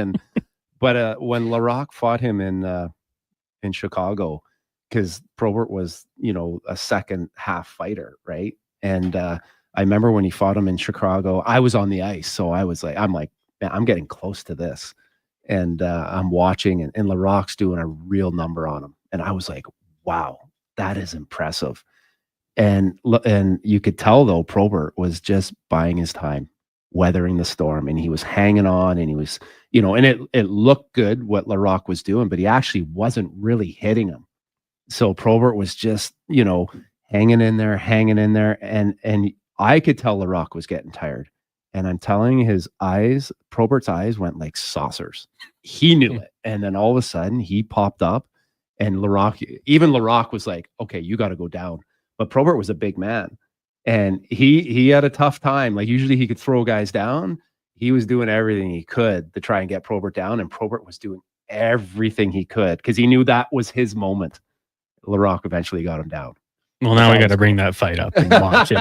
We'll take a break as well. When we come back, 5 questions. It's the Jason Gregor Show here on Sports 1440 Oilers Nation, Facebook, YouTube, and X, brought to you by PlayAlberta.ca. Hey, sports fans, we've got a clear choice for you. At Crystal Glass, we provide customers with the perfect glass for any job. From home to auto and even commercial, installation or repairs, we're your team. Call 310 Glass or visit crystalglass.ca. Crystal Glass.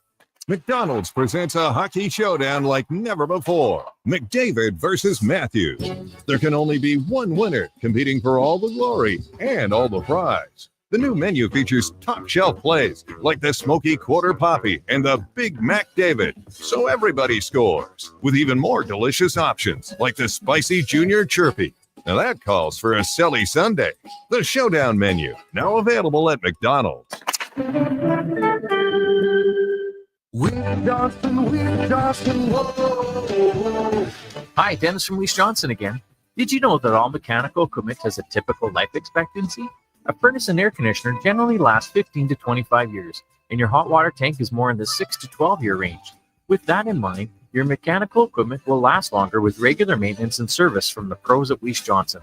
Visit wjheats.com today to book your service or provide you with an estimate for a new furnace, air conditioner, or hot water tank that is long past its prime. Cold, icy mornings, frozen windshield, snow in the forecast, and your vehicle won't start. You know what that means, Alberta. Winter is here.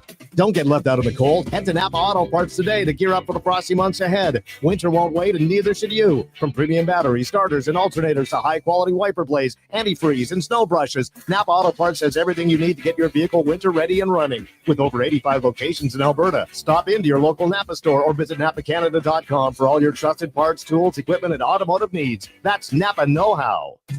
It's a new year, and the Brick is clearing out their old inventory. They're blowing out furniture for up to 60% off the original price. With in-stock items ready to go and additional unadvertised discounts, check out your nearest Brick location to save up to $1,300 off sofas, up to 25% off bedroom and dining, and up to 40% off mattresses.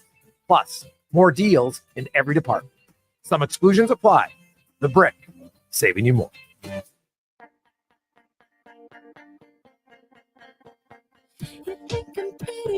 Portions of this hour brought to you by Cantork. We offer sale, rental, repair, and calibration of hydraulic, pneumatic, and battery-powered torque wrenches, stud tensioners, and flange maintenance equipment. Order today at cantork.com. He's Alberta's sports authority and lead touchdown winner of his family's backyard flag football games. The Jason Gregor Show on Sports 1440. Presented by PlayAlberta.ca, Alberta's only regulated online gambling website.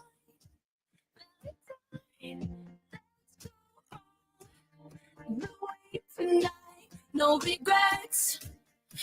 Love, we can dance. Back to the Jason Gregor Show here on Sports 1440. Connor Halley, Juan Egretz, Sean Brown, Declan Kruger, Liam Peace. We got a loaded studio here at the EWL studio in West Edmonton Mall. The show brought to you by PlayAlberta.ca. Text line 1-833-401-1440. Dallas says awesome stories don't stop. Oh my goodness. So we didn't have to get to commercial breaks here. Yeah, Brownie, you probably could have gone a long time talking about Bob Probert and those types and their tendencies. Quickly, before 5 questions, your top 3 NHL fighters. Probert's on your list for sure, right? Oh, yeah. Who else you got on there? Like from when I played? Yeah. PJ Stock's got to be on there. Okay. Right? I mean, there was pound for pound. You look shorter at his, guy, right? He was really small, right? I mean, and he took on all the heavies, right? And he just barely, like, he's looking to take, give you his best and take your best. So yeah, probably him, PJ Stock. I guess the guy that scared me the most would probably be Stu Grimson. Was the scariest for me to. There's just something about his eyes were set back in his head and they were dark, and he was like, he basically like controlled the game from because he didn't play like a ton. Yeah. Not that I did. Who was his teammate on the Ducks? His teammate? There was the two of them. Struddy had a really good story about how like he was kind of running around against the Ducks, and like it was Grimson and someone else on the bench. Marshall maybe was on. Marshall was there. Watch what you do, because your next step is taking on one of us. Yeah, and that's what they would do. Like Yeah. Tony Twist and Kelly Chase, Rob Ray, who was our crew. Like those old school guys, they would always stand up on the bench when things were kind of running, or if they were out of control. And Stu Grimson, being 6 whatever, right, would stand up, and it would look like he was a mountain.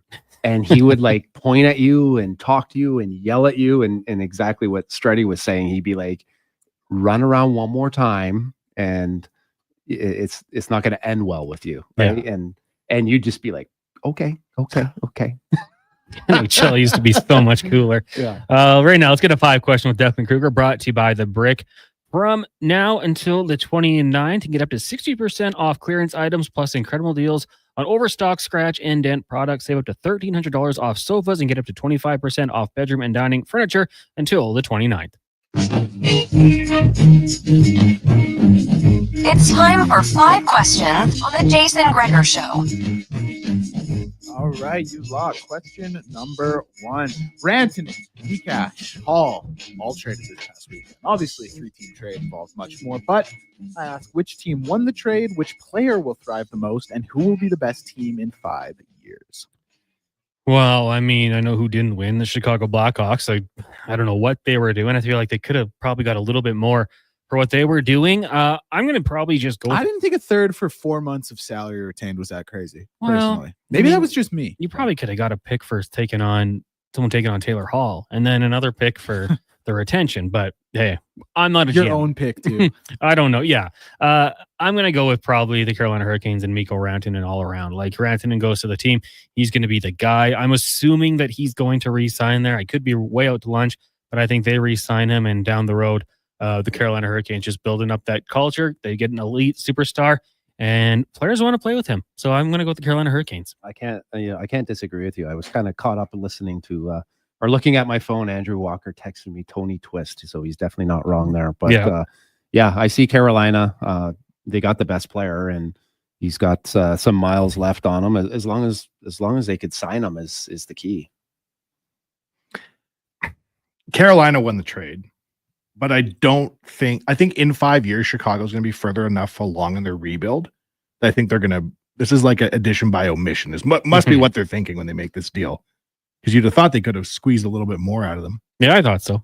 No, you're taking on cap. You're getting rid of a bad contract, but whatever. They're happy, I'm sure. Question number 2. Who will take Alex Pietrangelo's spot on the Four Nations roster? I'll go with maybe Chris Tanev in Toronto there, just getting, that hard, gritty, physical, hard to play against minute muncher. I'm going to say Drew Doughty. I saw his name pop up on TSN. He's a little older. I love Drew Doughty, though. I love him, too, and I think if he played during the season and didn't get injured, I would say absolutely. Is he going to be able to play enough games and get his timing and conditioning? That's the only thing. So if he played a regular season, I would say yeah, but I'm not sure he's going to be quite ready. I'll kick the text line, say Evan Bouchard. Anybody got any problems with that? Let us hear it. Think he's got it in him? Let's go. Question number 3. The Washington Capitals and goaltender Logan Thompson have come to an agreement on a 6-year, $35 million contract extension with an AAV of 5.85. As such, what will Stuart Skinner's next contract look like in regards to term and AAV? I kind of think it'll be similar to this one. Stuart Skinner has a chance, obviously, to boost that number with improved play and maybe an extended run. Hey, if the Oilers are legit cup favorites and go out there and get that done, obviously it's going to boost his value. But I think he'd probably put himself in line to get maybe one more contract after this one. So 5 years, I'll say high 5s, low 6s. There's always a little bit of uncertainty, it seems like, with Stuart Skinner. I don't know why. I think he's done well. He was, that close to winning the Stanley Cup. I like him. I believe in him. I think he can take that next step. I think he'll probably want to, having a kid possibly today or soon, maybe he looks to get, a long-term extension, and maybe that's something the Oilers would look at, but I see him coming around the same. If the Oilers have learned something from Jack Campbell, Connor, we've learned nothing from Jack Campbell. So we got to throw a 5-6 year deal to this guy, and then we'll sort it out on the other side of the contract. I kind of thought that was Ken Holland's thing, giving a little more term. So maybe it wouldn't be quite as long. But wouldn't you say Stuart Skinner's maybe proven himself a little bit more than Campbell? 100%. No, I'm joking around. Oh, yeah. But obviously, I think given the lack of Oiler goaltending prospects, you can't afford to let Stuart Skinner leave. Yeah. Do you think we kind of devalue him a little bit just because we see him all the time, and that's just what we do? Sometimes we nitpick, Yeah, absolutely. Sometimes that's how I kind of feel with him. It's maybe we don't know what we got unless we lost him. He takes a lot of abuse, though. Not to say that online matters, but when you look at people, other folks coming on the show here, Connor, with Gregor, Skinner, I don't know if he sold a lot of people around the league. It could be the opposite, that Oilers fans have made maybe him out to be more than maybe he is. I don't know. Could you imagine playing in today's game with Twitter and social media? You can't go on it. You just couldn't if you were a player. Yeah, that would Kevin be Durant. That'd be hard. Yeah, he's a burner, doesn't he? A couple. I think it's already hard enough to be a professional athlete. It's hard to be young. It's hard to have all that pressure on you. To also do that in a social media environment. Yeah, it's too much. I don't know how you'd, be, that would be a very hard skill and ability to try and be able to separate that and step away from that. How much can teams enforce, don't go on social media? I don't think they could. I just, for your own well-being, I think it would, I would imagine they would have, people within the organization that would help them with this and how to handle it. And, different, I think that's what all the teams would probably do, right? I know when I was coming into the league, that was they were starting to introduce a lot of those programs, to kind of help guys with, the outside noise. Question number 4. By the way, Wanya, when I own an NBA team, go on. Only rule, no podcasting. My players aren't allowed to have podcasts. That's smart. Yeah, you're shutting up and you're dribbling. I hate to say it, but you're going to have to. Question number 4. Speaking of basketball, Jimmy Butler has been suspended indefinitely by the Heat. Sum up his career in one sentence or less.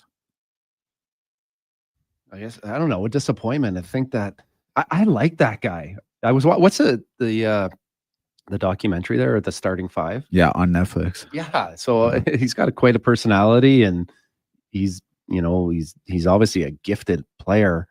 It's just, man, it's amazing to me, that you're that gifted, and maybe it's hard, when you're in it and you're that good and you have that much that it's kind of getting to this point. It's kind of sad, for a guy that I was you're rooting for and you'd like to see him have success, play the game and play it out. They need to show more respect to Michael Jordan's son, Declan, because he is the son of the greatest NBA player of all time. And Jimmy's not Himmy. That'd be my second sentence. I know that's 2 sentences for your game. Jimmy Butler. Hell of a player. Has a time limit. I don't know if that's fair, Declan, but we saw with the Timberwolves, there was a kind of a ticking time bomb. Same with Philly. Now with Miami. Take him on my team any day of the week, but really got to find ways to keep him happy. And question number 5, your Mount Rushmore of teams or athletes you love to see fail. In honor of the Chiefs, making the Super Bowl again. I wrote these down, and now I look at it and I realize I'm an all-Canadian hater today, Declan. I like to see the Flames, obviously. It's my number 1. I'd love it if the franchise just folded. The Leafs, the Canucks, but I also like to see the Jays. And this is a little bit controversial because so many people, especially at work, they love the Jays so much, and I don't really follow baseball. And it just seems to me every offseason they sign somebody or they're about to sign someone to an astronomical deal, and then I don't really pay attention. I check back in 3 months later, and they're like, oh, no, it's all gone to hell. Yeah. It's gone very badly for the Jays. And I have nothing against them. They're Canada's team, but it's funny to watch Jays fans year after year get excited. Like when they thought Ohtani was going and they'd invented a sushi restaurant he had a reservation at. The detail was fantastic. Only Jays fans can break their hearts like that. They are kind of disappointing now I think about it. They're kind of like my Leafs back in the day, the Harold Ballard days, right? But they just have me from being around that area. They can pretty much do anything and they'll always have my support. I just want them to do well and they just never seem to, right? But I'm going to go with maybe like the Lakers. I don't like, the athletes that kind of go out there and as a, and try and recruit the players around them to try and give them the best chance to win a championship. I love the Michael Jordans where they just play and they have areas of their game they need to get better and they get better and they become the greatest player, but they just let everyone do their job and they just worry about their own. Just talking about the Jays there, I felt like I was like a meme, just staring into the camera. Hello, darkness, my old friend. Like, it's been a tough ride. Italy's national soccer team, the Chiefs, the Patriots, and Canucks. The Flames just skate through. Nothing to say. Flames, yeah, they've never really. No reason to real hate them. They're okay. Like they just, I don't know. I feel like all those other fan bases have wronged me. The Flames fans, they're okay. One guy on Twitter waited for the Oilers to lose in the Cup final and DM'd me for some reason and then blocked me. Yeah. So I couldn't even say anything back. Yeah, they're okay. What have they really won lately? So what's it like for you? You're obviously on social media. Like you're quite active and respond to all that stuff. Like as an athlete, it would be tough. Like, well, I mean, Wanye can probably, you've been there. I don't know. I feel like during the Cup run last year, a lot of people associated us with like being fans and like diehards. So if I tweeted anything, like I once tweeted out the video when McDavid got cross-checked. And I didn't say it was dirty. I didn't say it was clean. All I said was this could have been bad. And the amount of Canucks fans who just blew up my timeline because like it was getting retweeted. And I had Canucks fans, DMing me. I had Canucks fans. It's like, this is what he deserves. I don't know. The mute button's your friend, but I couldn't imagine it being like a professional athlete. Yeah. The temptation would be there to search your name, right? Yeah. It would be not a good idea. Yeah. I can't think of too many situations social media has made better. I think it generally makes things worse across the board for everybody who's on it. That includes athletes, that includes fans, that includes fans that you're fighting with other fans. Maybe you're fighting with an athlete, who knows? Yeah. Right. But as Oilers Nation on social media, it's pretty fun. Like we'll fight with Canucks Army, for example. Yeah. But it's us fighting with ourselves. So we kind of have guardrails on how the conversation is going to go. Yeah. But Canucks fans are way more fun to fight with than Flames fans. Yeah. And I don't know what it is with Canucks fans. Like let us know 1-833-401-1440. Flames fans or Canucks fans? Who I guess pisses you off more? Because for me, it's Canucks fans.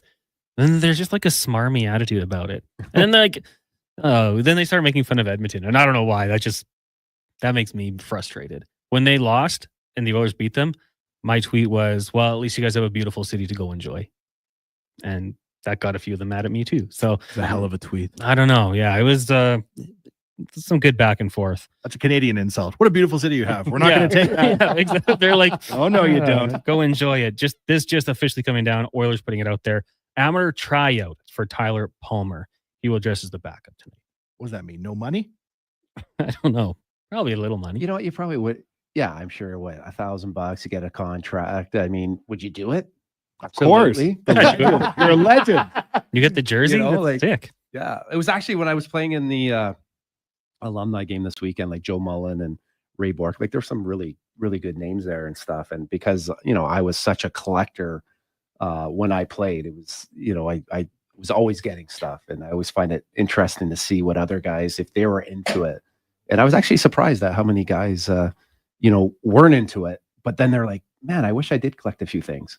So what'd you collect? Well, just everything. Jerseys, pictures. I swear they let a fan in the room. Like, I enjoyed it. And then I thought, well, obviously I didn't have a house when I first was in the NHL. And I was like, you know what, one day I'm going to have a place. It'd be kind of nice to have some stuff, to put on the wall or just to kind of remember remember the career. So it's kind of cool. So do you have your own jerseys or players you played against? I have all my own, but Yeah. just I enjoyed collecting. I always just like to collect guys. Like I never bought anything. I always like just enjoying meeting a guy, right? And then kind of getting it that way. So probably one of the coolest things was a Yogi Berra. Oh, that's it. Soccer players exchange jerseys, and it's sort of That's so taken off even in cool. the NBA. It's weird though, like hockey players, I feel like the rivalries are more pronounced and they go through the illusion of like the other team's the enemy, whereas the NBA and soccer, they're all hugging. And Well, they're it all, like, used to be friends. like that. Like Yeah. when we grew up, it was like you did not talk, to the other team, right? You didn't talk to them before. When you did talk to them, it was at the end of the game, and that was fine. But you were never, you never wanted to be caught talking to them before a game, or you on the ice, talking to them, or you look at them now. There's a lot of butt tapping, like there's a lot of bro stuff, right? Like that was unheard of. It was like almost a sign of weakness. Guys training together in the off season too. I always see that. I'm like, what are you doing? You're mortal enemies. Yeah, I mean, but that was that was what, was so nice about the game, is like you and I could be sitting here talking and everything's fine and friendly. But then when you get on the ice, there was that level of like hatred. But then, you're fighting. Like there was lots of times you'd be fighting, literally fighting, right? But we all end up at the same bar at the end of the night, and then you have a laugh about it. Great stuff. Brownie, you're done, hey? Awesome. Yep. Well, you're back next week though. Next week. I might be hosting. I'm not exactly sure. Gregor's still gone? I'm not sure. He may have moved away. Wow. We'll never know. Might just hunker down. What do you think he's doing right now? Sitting on the beach. Do you think he's sitting around or active with the kids? What kind of vacation guy? Active, but enjoys relaxed too, I think. Yeah. Active in the morning. He's probably listening right now going, you guys need to Get talk to about break. something else. Get to break. You're late. We'll do that. When we come back, we'll be joined by Mark Spector. Thanks, Brownie.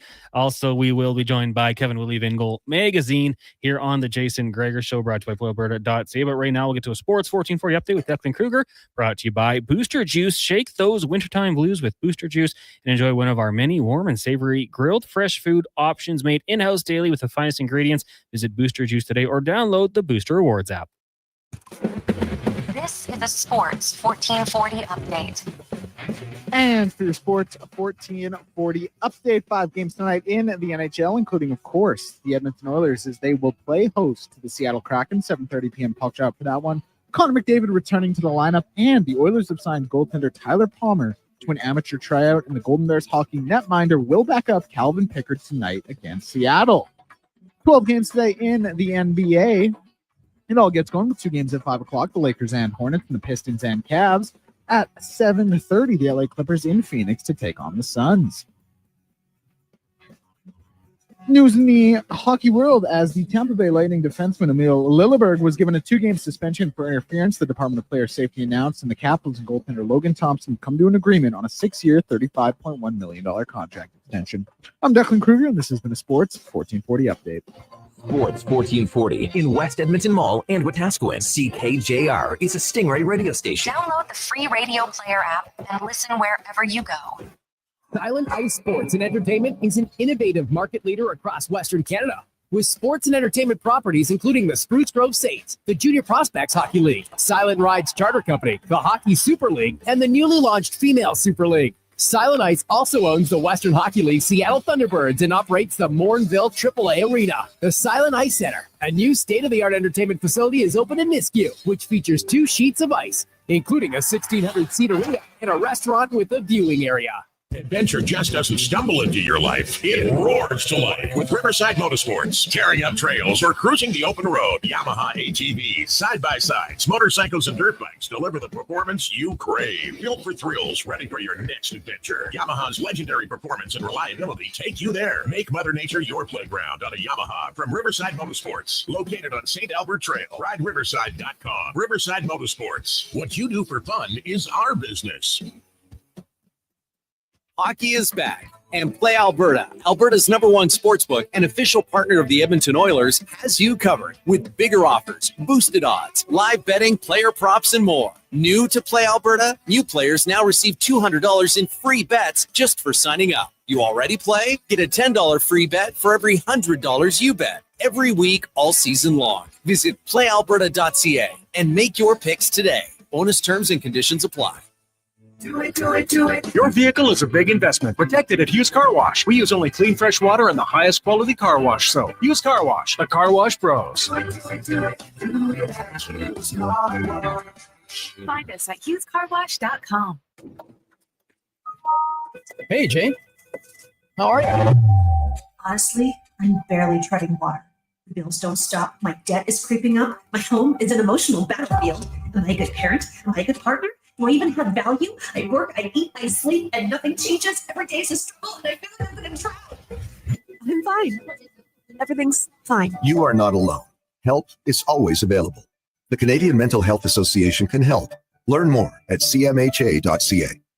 Your furnace can die in the blink of an eye, usually on the coldest night. So why take that chance this winter? Furnace Family, ATCO's newest home service company, can help. Not sure of your furnace's condition? We can check it for free with the purchase of a new furnace, giving you peace of mind and total comfort all winter long. Daikin offers lifetime warranty on their furnace heat exchangers. It could be the last furnace you ever buy. So call Furnace Family Home Services by ATCO today. Jingle time. Done right, they are right.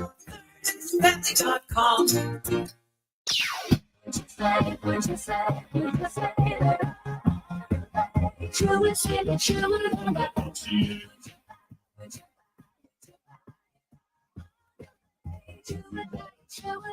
It's the place Honda, it's the place for service too. I love it.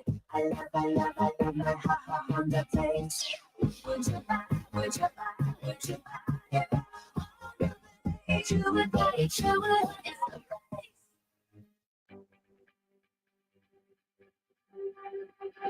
Red's got fading. Let's do this right.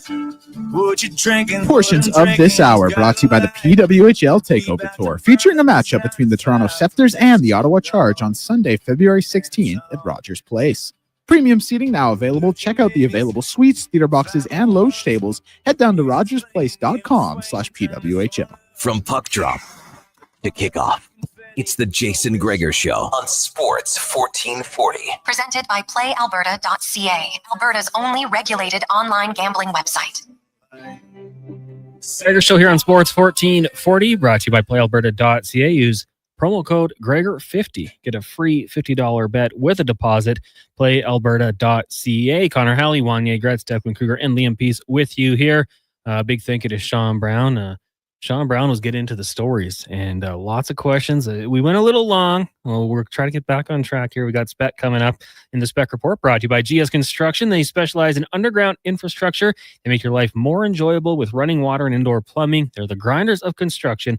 GS Construction. Mark Spector of Rogers Sportsnet joins us. Spec, good afternoon, good evening. How you doing? Good, man. What's going on, Connor? How's the driver's seat treating you? You know, it's we're just trying to keep it on the road here, and I think we're doing an okay job. We had the question posed to me: which fan base on social media is worse, the Flames or the Canucks? It's almost unanimous on our text line. Stair Farmer, Brad, AH. We've got JC, Dennis, Lost in Alberta. Everyone's saying Canucks. You have a huge social media platform, especially on Twitter. How are the Canucks fans to you? Well, lots of them are fine.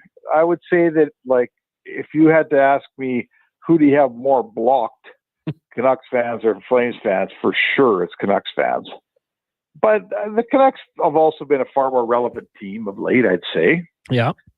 I guess this, like, I know, like, it's been a long time since Calgary's been good, and there was a time like 2004, I went and covered all the Flames. I was working for National Post. I covered the Flames whole run.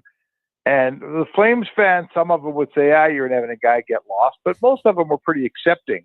But when I covered a whole bunch of the Vancouver Canucks runs, leading up, at about like 9, 10, they're running 11, there was really a lot of almost like people there didn't love the fact some guy from Edmonton had an opinion on the Canucks. Like, we're not allowed. It's our team. Shut up. I did get a lot of that, I got to admit, but you know what? So they're territorial, I guess, Connor, is what I'm saying. Yeah. Hey, I mean, I know Oilers fans aren't always peachy keen on social media either. No, I got lots of them blocked too, buddy. It goes every way. Oilers in action tonight, 7:30 puck drop down at Rogers Place.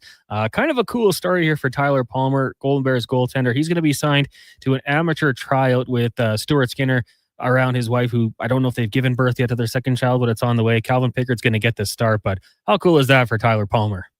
Yeah, I hope I don't hope Calvin Pickard gets hurt, but I hope he plays. Like, I hope that if the Oilers can get lucky and be up 5-2 with 5 minutes to play, put the kid in. That's I always love to see when a coach can see, like, hopefully the Seattle Kraken wouldn't look at it like, oh, sure, you're minimizing us by playing this guy. Like, this is his only shot. Kid's never going to play in the show probably. This is his only chance. So if the game goes his way and the Oilers get a little bit of a lead, I hope Chris Doblock can seize the moment and let him mop up. Didn't they do that? Who was the kid that played for the Bears the other year, mopped up for the last 2.5 minutes? Berlin Wall. Yeah, that was awesome when he did that. I hope they do it again. Yeah, for sure. I'm with you. I think that was a very cool moment. Take the time out to get him in, Matt Berlin, and we'll see if that happens tonight. Oilers got to handle their business, though, with the Kraken in town. What were your thoughts before we get to the rest of the team? Jeff Skinner scores a goal on the weekend and then out of the lineup when McDavid returns. Any surprise with that? Well, it's like he sure is being forced to earn a spot on this team, isn't he? Yeah. For a guy that was a $3 million free agent signing, who we thought would be in the top 6 all year, even when he scores, he seems like he played like I guess he could do more. He could be awesome and be in the top 6 and be a defensive stalwart and be Connor McDavid's go-to left winger. But in terms of the hand he's been dealt by Knobloch and by this team, I can't think how he could do more in the role he's given. He's not complaining. He's working hard. He just, he's got, I think, 8 goals, in limited ice time.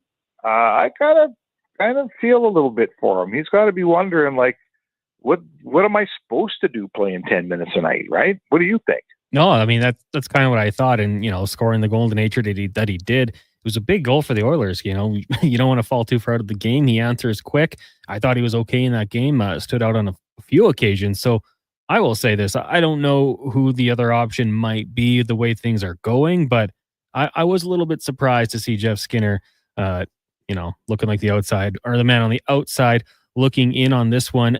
Tonight, though, Oilers loading up the top line. It does look like, per their lines at morning skate, Draisaitl, McDavid, and Hyman.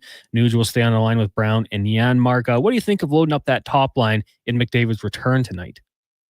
Well, listen, we know it works. We know that when you play Draisaitl and McDavid together off the start of the game, you kind of forfeit plan B. If you don't go well, if nothing works, if you're not scoring, pulling those two apart doesn't make you score more generally, right? So it's really a power move by Chris Doblock. He says, we're going to come out of the gate. I think McDavid's going to have a fantastic night like he always does when he comes back from one of these things. And we're going to play our power hand right away off the top of this game and see if Seattle can handle it. And that's fair. That's fair. Like, that's, this just a guy coaching his team. I bet you they don't do this that often in the playoffs against better teams. I think this is something you do to a team that you think you can kind of steamroll a bit. I'm not sure you do this when you're playing Vegas. Maybe I'm wrong, but that's my read on it. What do you think? No, I'm totally with you on that one. I mean, I think this is an opportunity for a bit of a point night, a team that doesn't have the depth of other teams, playoff teams for that matter, especially a team like Las Vegas. And I think the way Nuge played in the absence of Connor McDavid, I thought he was great. A couple goals. We talked about the swagger he showed against the Vancouver Canucks. I think it's kind of an opportunity where guys have played well, and you're afforded this opportunity as a head coach to roll out with that top line. I am looking forward to it for sure. Noah Philp, we've kind of seen him play in a few more games here. Obviously, enough to hold off Jeff Skinner. What have you made of Philp, the former Golden Bear here? Well, he's hanging on to his spot, right? He's hanging on to that fourth line center spot. Like, basically, since he showed up, he's had it locked down and given the coach no reason to go in a different direction. That's usually when you're a young kid in the game and you're starting out. People often will look at what you're not doing more than what you are. The mistakes you make more than the good plays you make. Are you You know, are you coming out net zero on good plays and bad plays? And when you don't have any traction, like a guy like Philp, if you're not in the positive area of that, they'll generally find a veteran to play in front of you. That's just how it always seems to work. And the fact that Philp stays in the lineup every night, it tells me that every morning when Knobloch looks at his video and pours over the game like coaches do, he's seeing a guy that is making more good plays than bad, that's creating more than he's given up, that he can trust. You know, and I think maybe there's your difference right there between Philp and Skinner, is the coach trusts Philp, and I don't think the coach trusts Skinner. And that's saying something for one guy's played over 1,000 games in the league and the other guy hasn't played 10 yet, I don't think. Mark Spector of Rogers Sportsnet joining us here on the Jason Gregor Show. We're just one more before we let you get going here, Spec. The Oilers blue line, we were talking about it going back to last year and the pieces that they lost and then, you know, the names they've had to bring in. And, you know, I think at the start of the year, there might have been some questions and that was fair. But as of late, I think defensively, they've been pretty good. How much credit does Paul Coffey deserve for what he's been doing with his group? Yeah, really good. Like, and even if you look at a guy like, look how well Desharnais played in Edmonton compared to the way he's playing in Vancouver. Mm-hmm. You know, so I don't know. I mean, it's obviously the player that plays. The coach isn't on the ice with them, but Paul Coffey's found a way to you know, give guys, challenge guys, and give them opportunity, but opportunities that they can sort of succeed at. And like, he's just total straightforward cat. He said to me one time earlier this year, I forget where I was interviewing on something else, and he says, I said to Kulak the other day, I said, I don't know how a guy who skates as well as you gets so few points. Like, what are you doing? I thought, man, that's something a sports writer would say. So, you know what? Like, he's an old player. I'll tell you what, the guys that he's coaching, they can't look at him and say, what have you ever done? Because he's in the Hall of Fame. And, you know, I'll give him credit. I think a guy like, if we ever see Klingberg play here, you know, he may be the right coach for a player like that too. I see that both Klingberg and Nurse missed the morning skate today. So I'll be interested to see, like, Regula, however we pronounce that, was in the, you know, the starting six at the morning skate. I don't think he's not playing tonight because he's not in the roster. So I don't know who's coming in tonight or who's going to play with Stetcher, but no, Koff's done I don't know, between him and Mark Stewart, this defense, Connor McDavid said this morning, he says, for some reason, we're not scoring as much as I'd like, but he said, this is as strong defensively as we've been since I've been here. And for McDavid to say that, that's a decade of hockey. The Oilers are as good defensively as they've been in 10 years. Paul Coffey's got to have something to do with that. Oh, yeah, absolutely. And I mean, it's funny, too, because I feel like sometimes it's tough for the superstars to relate to the players they're coaching because, you know, just go out there and do it. I did it. Paul Coffey has a way to make it work. And, yeah, obviously the resume to fall back on, one of the greatest we've ever seen. Spec, thanks for doing this today. We'll talk to you tomorrow. All right. Thanks, Connor. There you go. Mark Spector of Rogers Sportsnet. That is the Spec Report every day here on the Jason Gregor Show, 5 o'clock. Brought to you by GS Construction. We'll take a break. When we come back, talk some goaltending around the NHL. Goalies getting paid, what it could mean for other goaltenders, and more on the Jason Gregor Show. Connor Halley, Wanye Gretz, Declan Kruger, Liam Peace with you here on Sports 1440, Oilers Nation, YouTube, Facebook, and X, brought to you by PlayAlberta.ca. Hockey is back, and Play Alberta, Alberta's #1 sportsbook and official partner of the Edmonton Oilers, has you covered with bigger offers, boosted odds, live betting, player props, and more. New to Play Alberta? New players now receive $200 in free bets just for signing up. You already play? Get a $10 free bet for every $100 you bet. Every week, all season long. Visit playalberta.ca and make your picks today. Bonus terms and conditions apply.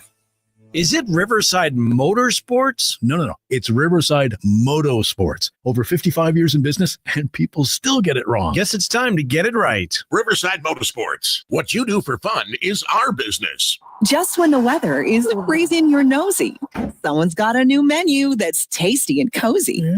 What? It's Booster Juice. Now you can warm up and chow down with a savory selection of grilled fresh favorites. Breakfast wraps, chicken wraps, grilled cheese, steak, and chicken paninis. Topped with melty cheese, creamy pesto, spicy chipotle. Grilled fresh options made in-house, warm and delicious. Made daily with the finest ingredients. Cozy comfort food at Booster Juice. Download the Booster Rewards app today. At Hughes, it's all about getting in and out quick and clean. No cash, no problem. With Hughes' new tap and wash system, all you need is your debit or credit card to get your vehicle sparkling clean. Find us at HughesCarWash.com. It's a new year, and the Brick is clearing out their old inventory. They're blowing out furniture for up to 60% off the original price, with in-stock items ready to go and additional unadvertised discounts. Check out your nearest Brick location to save up to $1,300 off sofas, up to 25% off bedroom and dining, and up to 40% off mattresses. Plus, more deals in every department. It's a new year, and the Brick is clearing out their old inventory. Exclusions apply. The Brick, saving you more. Stressed over holiday bills? Breathe easy, because with Cross Mitsubishi, you're secure and stress-free for up to 6 months. That's right, you'll make no payments for up to 6 months. Plus, Mitsubishi's 10-year, 160,000-kilometer limited warranty is the best in the industry. So when you're sitting behind the wheel, Cross Mitsubishi is standing behind you. Cross Mitsubishi. Drive your ambition. See Cross Mitsubishi in store for details. 9605 34th Ave and at crossmitsubishi.ca. It's a new year, and the Brick is clearing out their old inventory. They're blowing out furniture for up to 60% off the original price, with in-stock items ready to go and additional unadvertised discounts. Check out your nearest Brick location to save up to $1,300 off sofas, up to 25% off bedroom and dining, and up to 40% off mattresses. Plus, more deals in every department. Some exclusions apply. The Brick, saving you more.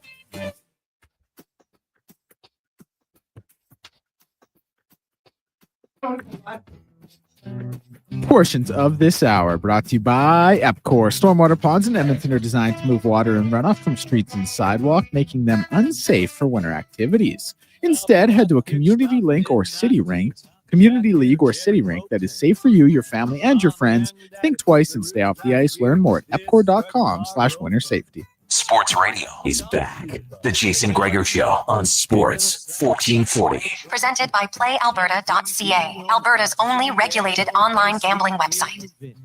We were Jesus, save me, blue jean baby, born in the USA.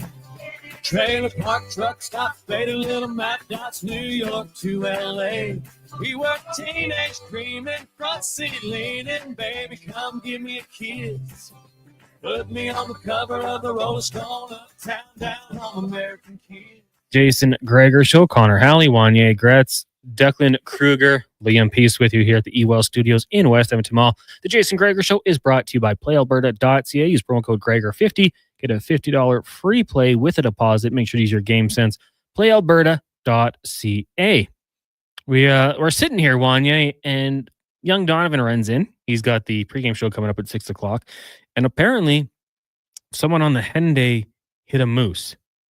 So the northwest leg, southbound, I guess coming towards the mall from St. Albert area, someone hit a moose going full speed. I think he said everyone's okay, but if there's any traffic backup, I guess that's what happened. So keep your eyes open when you're driving, because you never know when a moose might run out. And like, hopefully everyone's okay. Yes. The moose may not be okay. Doesn't sound like it. But driving in to your job to do the pregame show of a professional hockey game and seeing a moose get hit, that's got to be one of the most Canadian things I've ever heard in my life.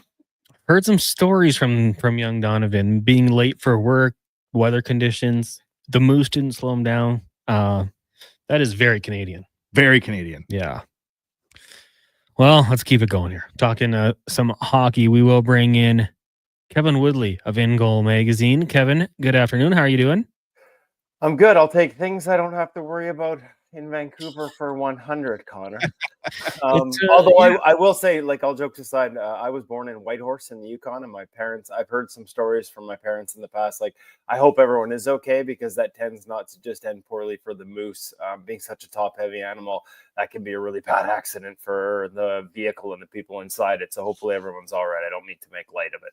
Yeah, I mean, it is certainly scary, but very Canadian, very Albertan, I suppose. Not something you would see, I guess, downtown Vancouver, but yeah, crazy incident. Something else a little bit crazy here. Awesome news for Stuart Skinner and his family, welcoming their second child to the world. We don't know when exactly, coming soon. Calvin Pickett's going to get the start tonight, but U of A goaltender Tyler Palmer being signed to an amateur tryout. Kevin, that's got to be a pretty cool thing, I would think, for the goaltender union to have a college kid get a chance to go back up an NHL goaltender tonight. So we are in full e-bug mode tonight. I don't even know if it's sure. Amateur tryout, they're calling it. Well, I mean, that's pretty much what an e-bug signs if he's going to sit on the bench. And obviously it's a unique situation in that they know ahead of time here that they're going to use him, as opposed to the kind where you sit in the back and you wait to sign a contract and you don't get to do the warm-up. So I'm guessing he's going to be out there for a warm-up, and that is a neat situation. I got to be honest with you, Connor. I'm of two minds on this. They're great stories, and in the goalie world, it's like everybody dreams of it, right? Like this is the dream scenario. The counter argument would be it's a $7 billion league where we've seen, Zamboni drivers and accountants end up playing a role in the outcome of games, or getting into games and seeing shots and playing significant role. And there are some people that would argue that's a little bush. So I'll take the side of the goalie union. This is great. It's a great story. It's fun. What an awesome experience for him. And yeah, I guess exciting moment for him, and exciting times for the Skinner family as well. Good news for Edmonton fans in that it's his second. We used to have a sort of unwritten theory here at In Goal Magazine that babies eat save percentage, but it's normally just the first child, because goalies are such creatures of habits, right? And if you've had children, my kids are growing up now, but I recall the type of havoc that a newborn can wreak on a schedule.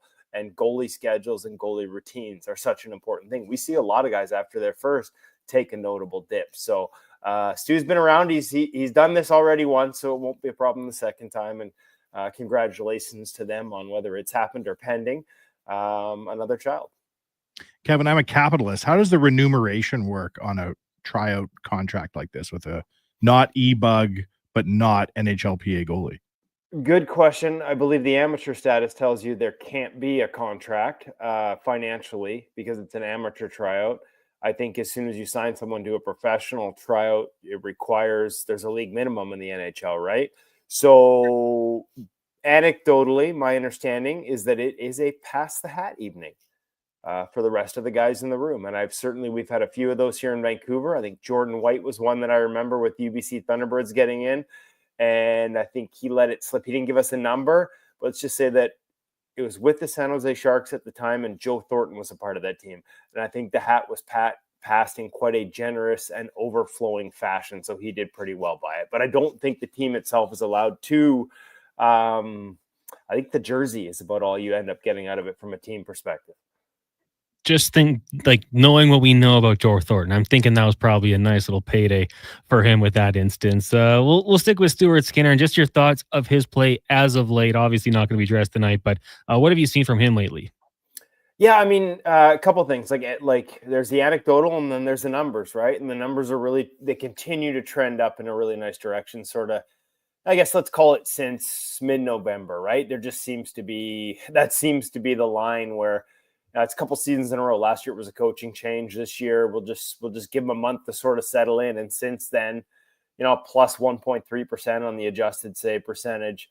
For guys that have played, and even more than a couple hundred starts. So you just sort of basically filter out the guys who have barely, gotten a handful of games, a couple games, 2 or 3, and that's in the top 15 in the National Hockey League. So after a rough start and a lot of questions, and I said at the time, I do think the nature of the offseason coming off a cup final was very unique to him. And there were some adjustments there in terms of how he approached the offseason and getting comfortable and ramped up for this season.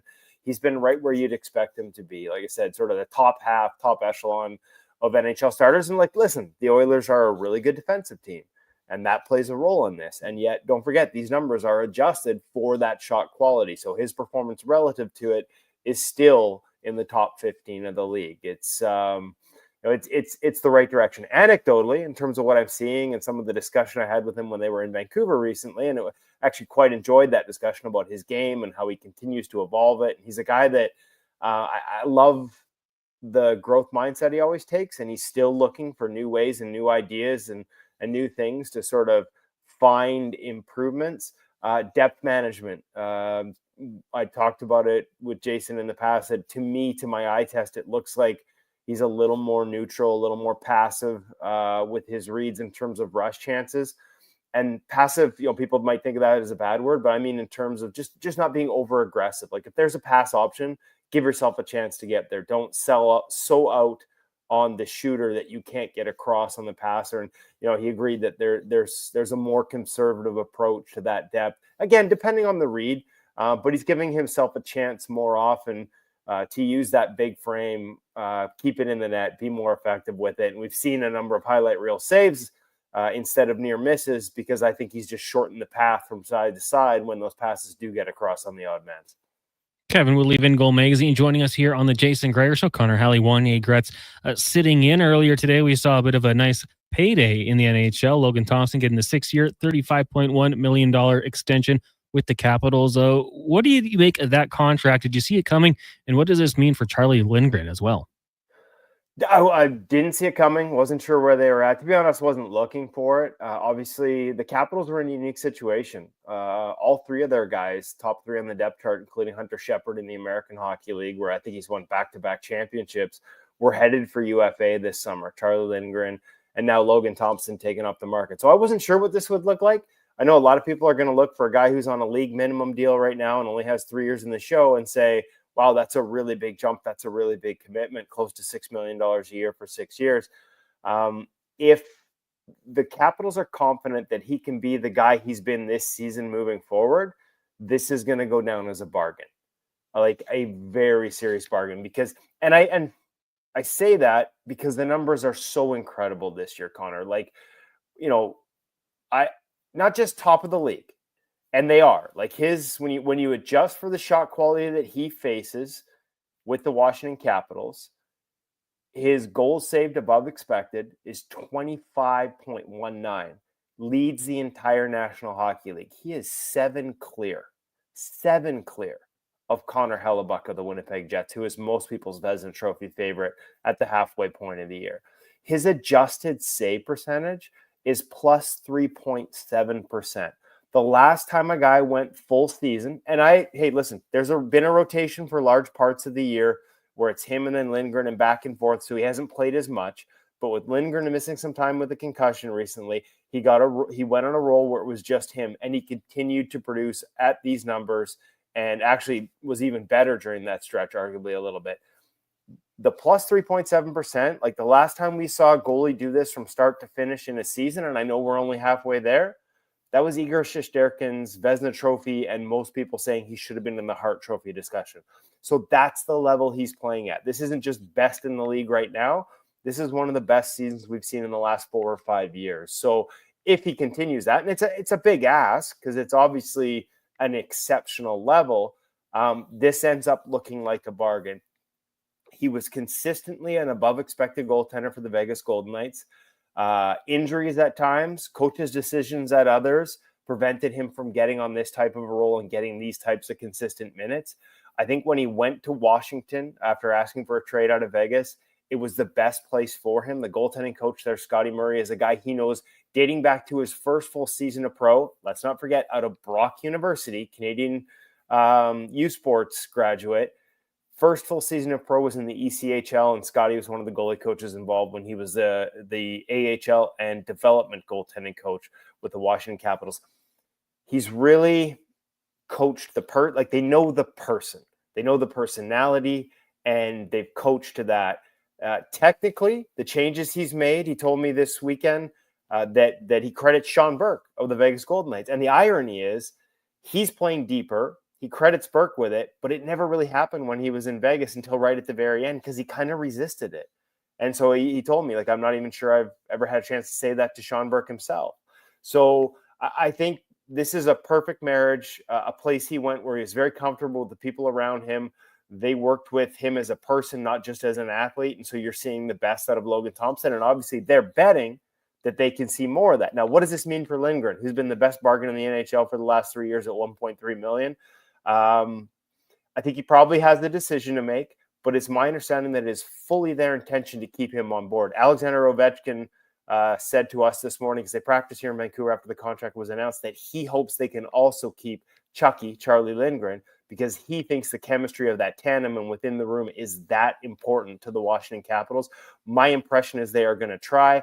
Obviously, it's probably not going to be in the neighborhood of $6 million, but with some teams spending 9 and 10, would you go 3 as much as 4 to ensure you have arguably the best tandem in the NHL?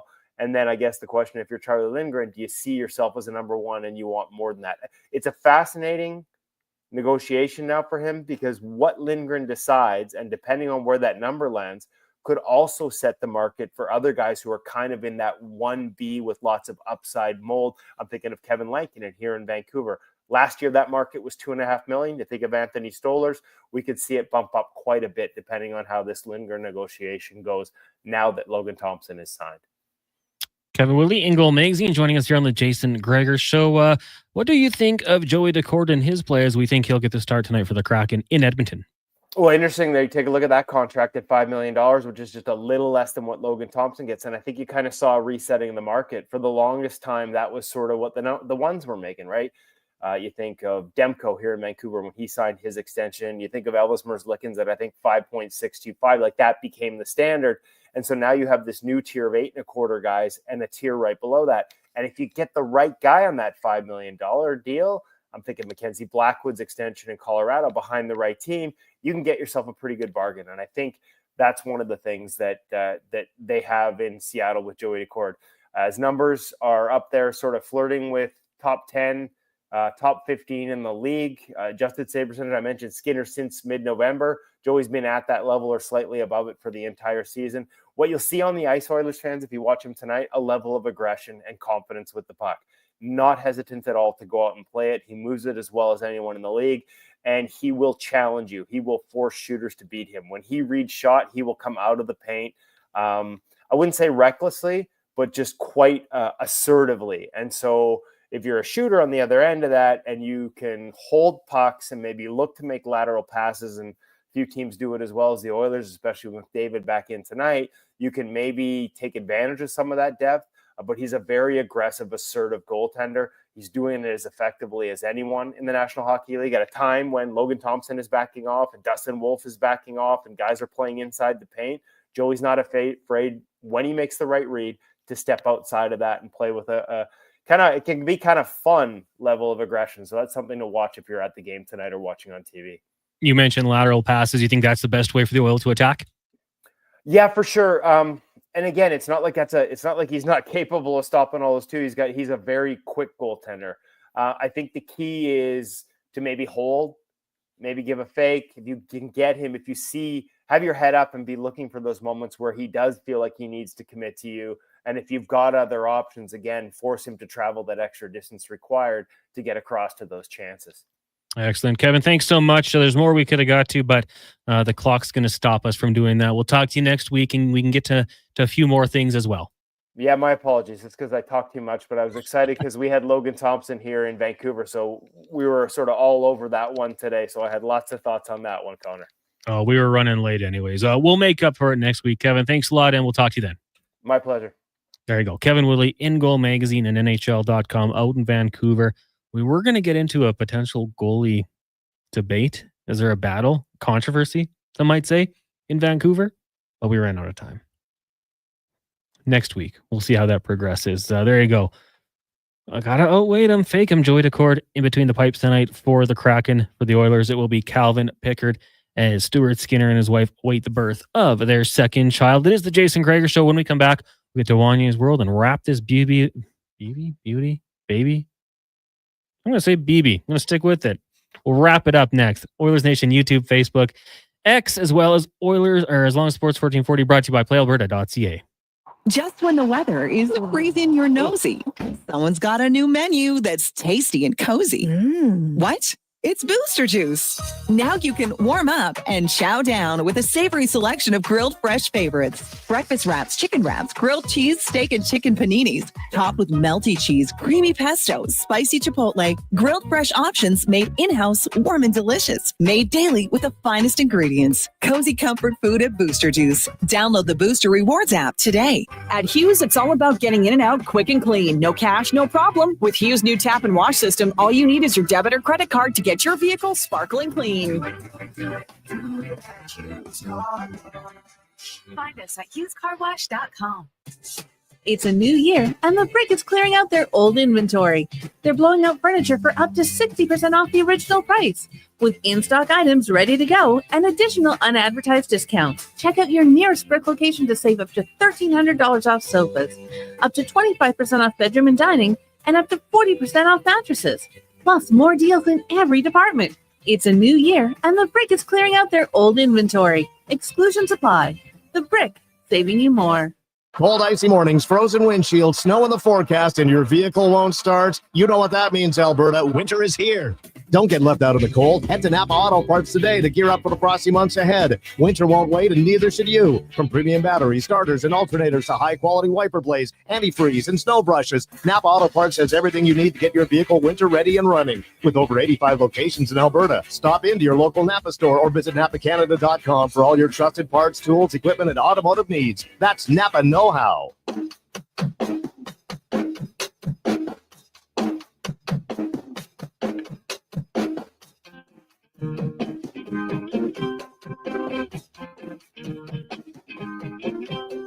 Push this hour brought to you by On the Rocks. Watch every Oilers game at OTR with $5.25 Molson Canadian, $5 pink whitney shots, and 60-cent wings. Plus, play Oilers score and win for On the Rocks gift cards. Oilers hockey at OTR. Book your table today. Jasper Ave and 118. From puck drop to kickoff, it's the Jason Gregor Show on Sports 1440. Presented by PlayAlberta.ca, Alberta's only regulated online gambling website.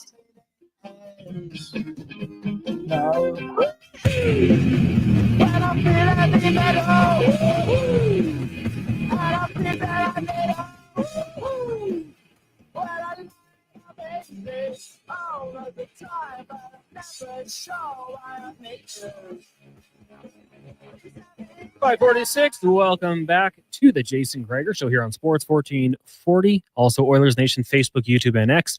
Brought to you by PlayAlberta.ca. You can get a $50 free bet with promo code Gregor50 with a deposit.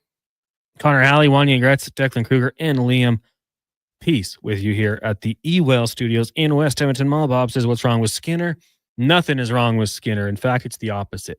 Baby on the way, maybe even born. We don't really know the details, but Stuart Skinner and his wife expecting their second child.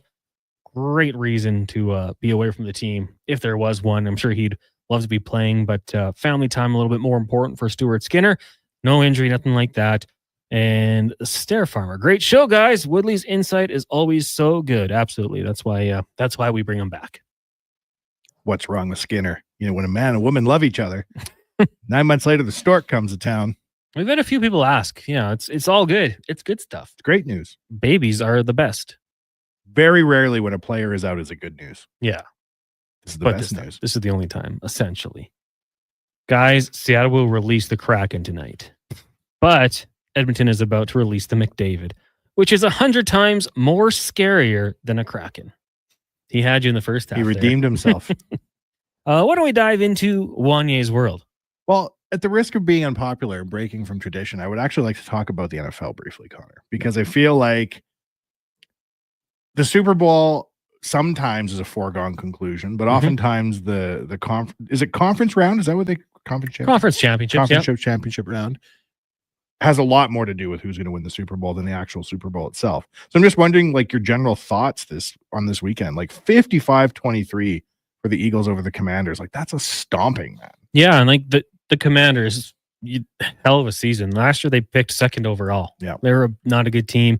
New ownership, they've got a new name, new coach, new GM. Adam Peters came over from the Niners and really rebuilt that thing. So a great season for them.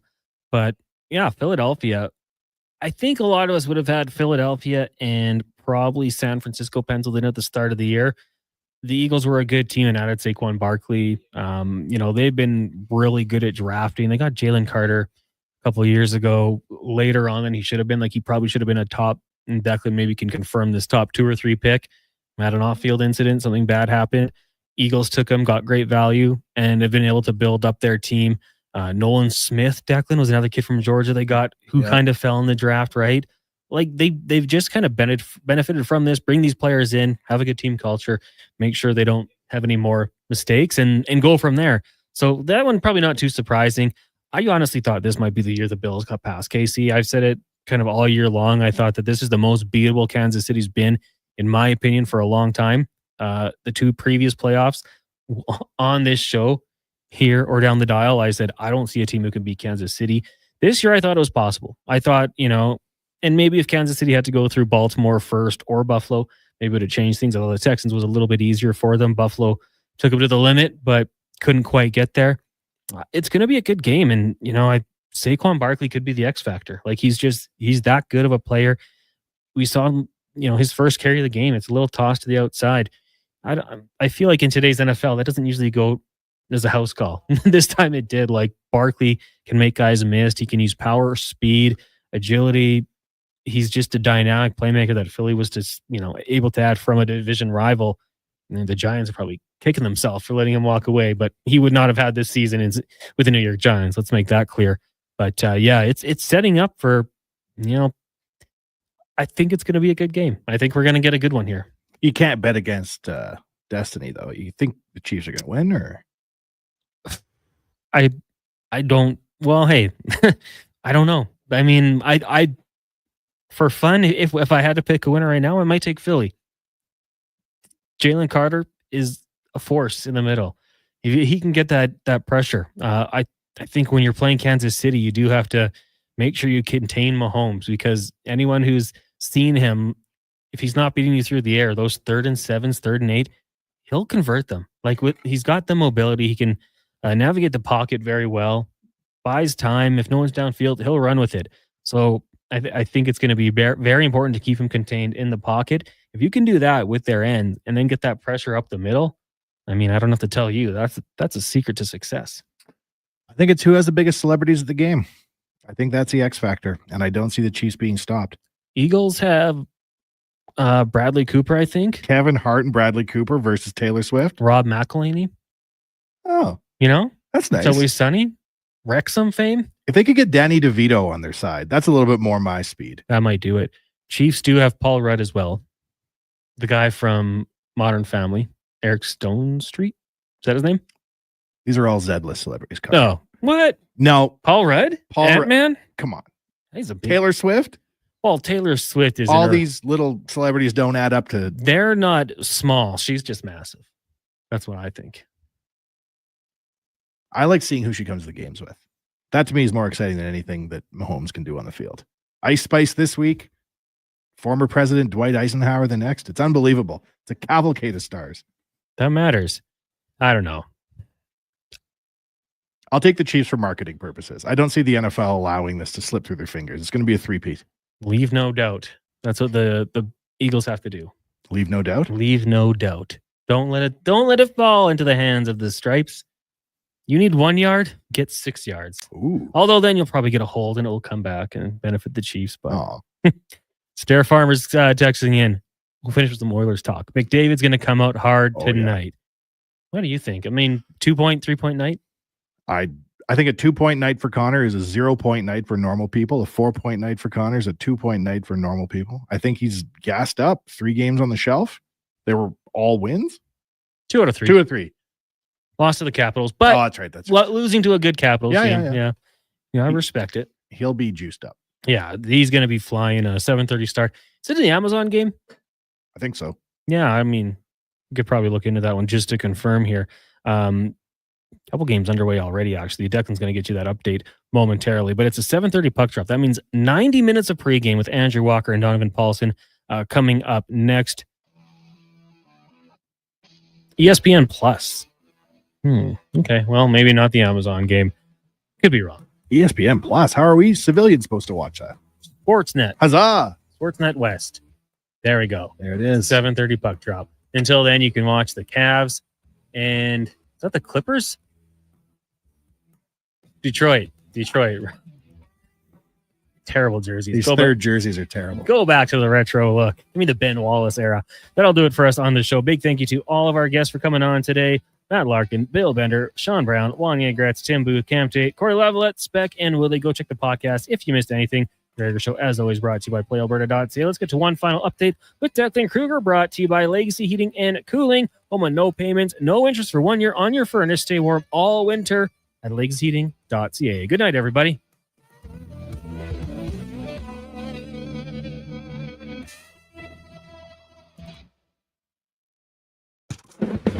This is a Sports 1440 update. And for your Sports 1440 update, scores around the NHL. Kings lead the Red Wings 2-1 at the end of the first. Devils trailing the Flyers 2-0 at that same mark. The only other game in action right now sees the Canucks leading the Blues 1-0 with about 14 and a half to go left in the first. Connor Garland with the goal in that one.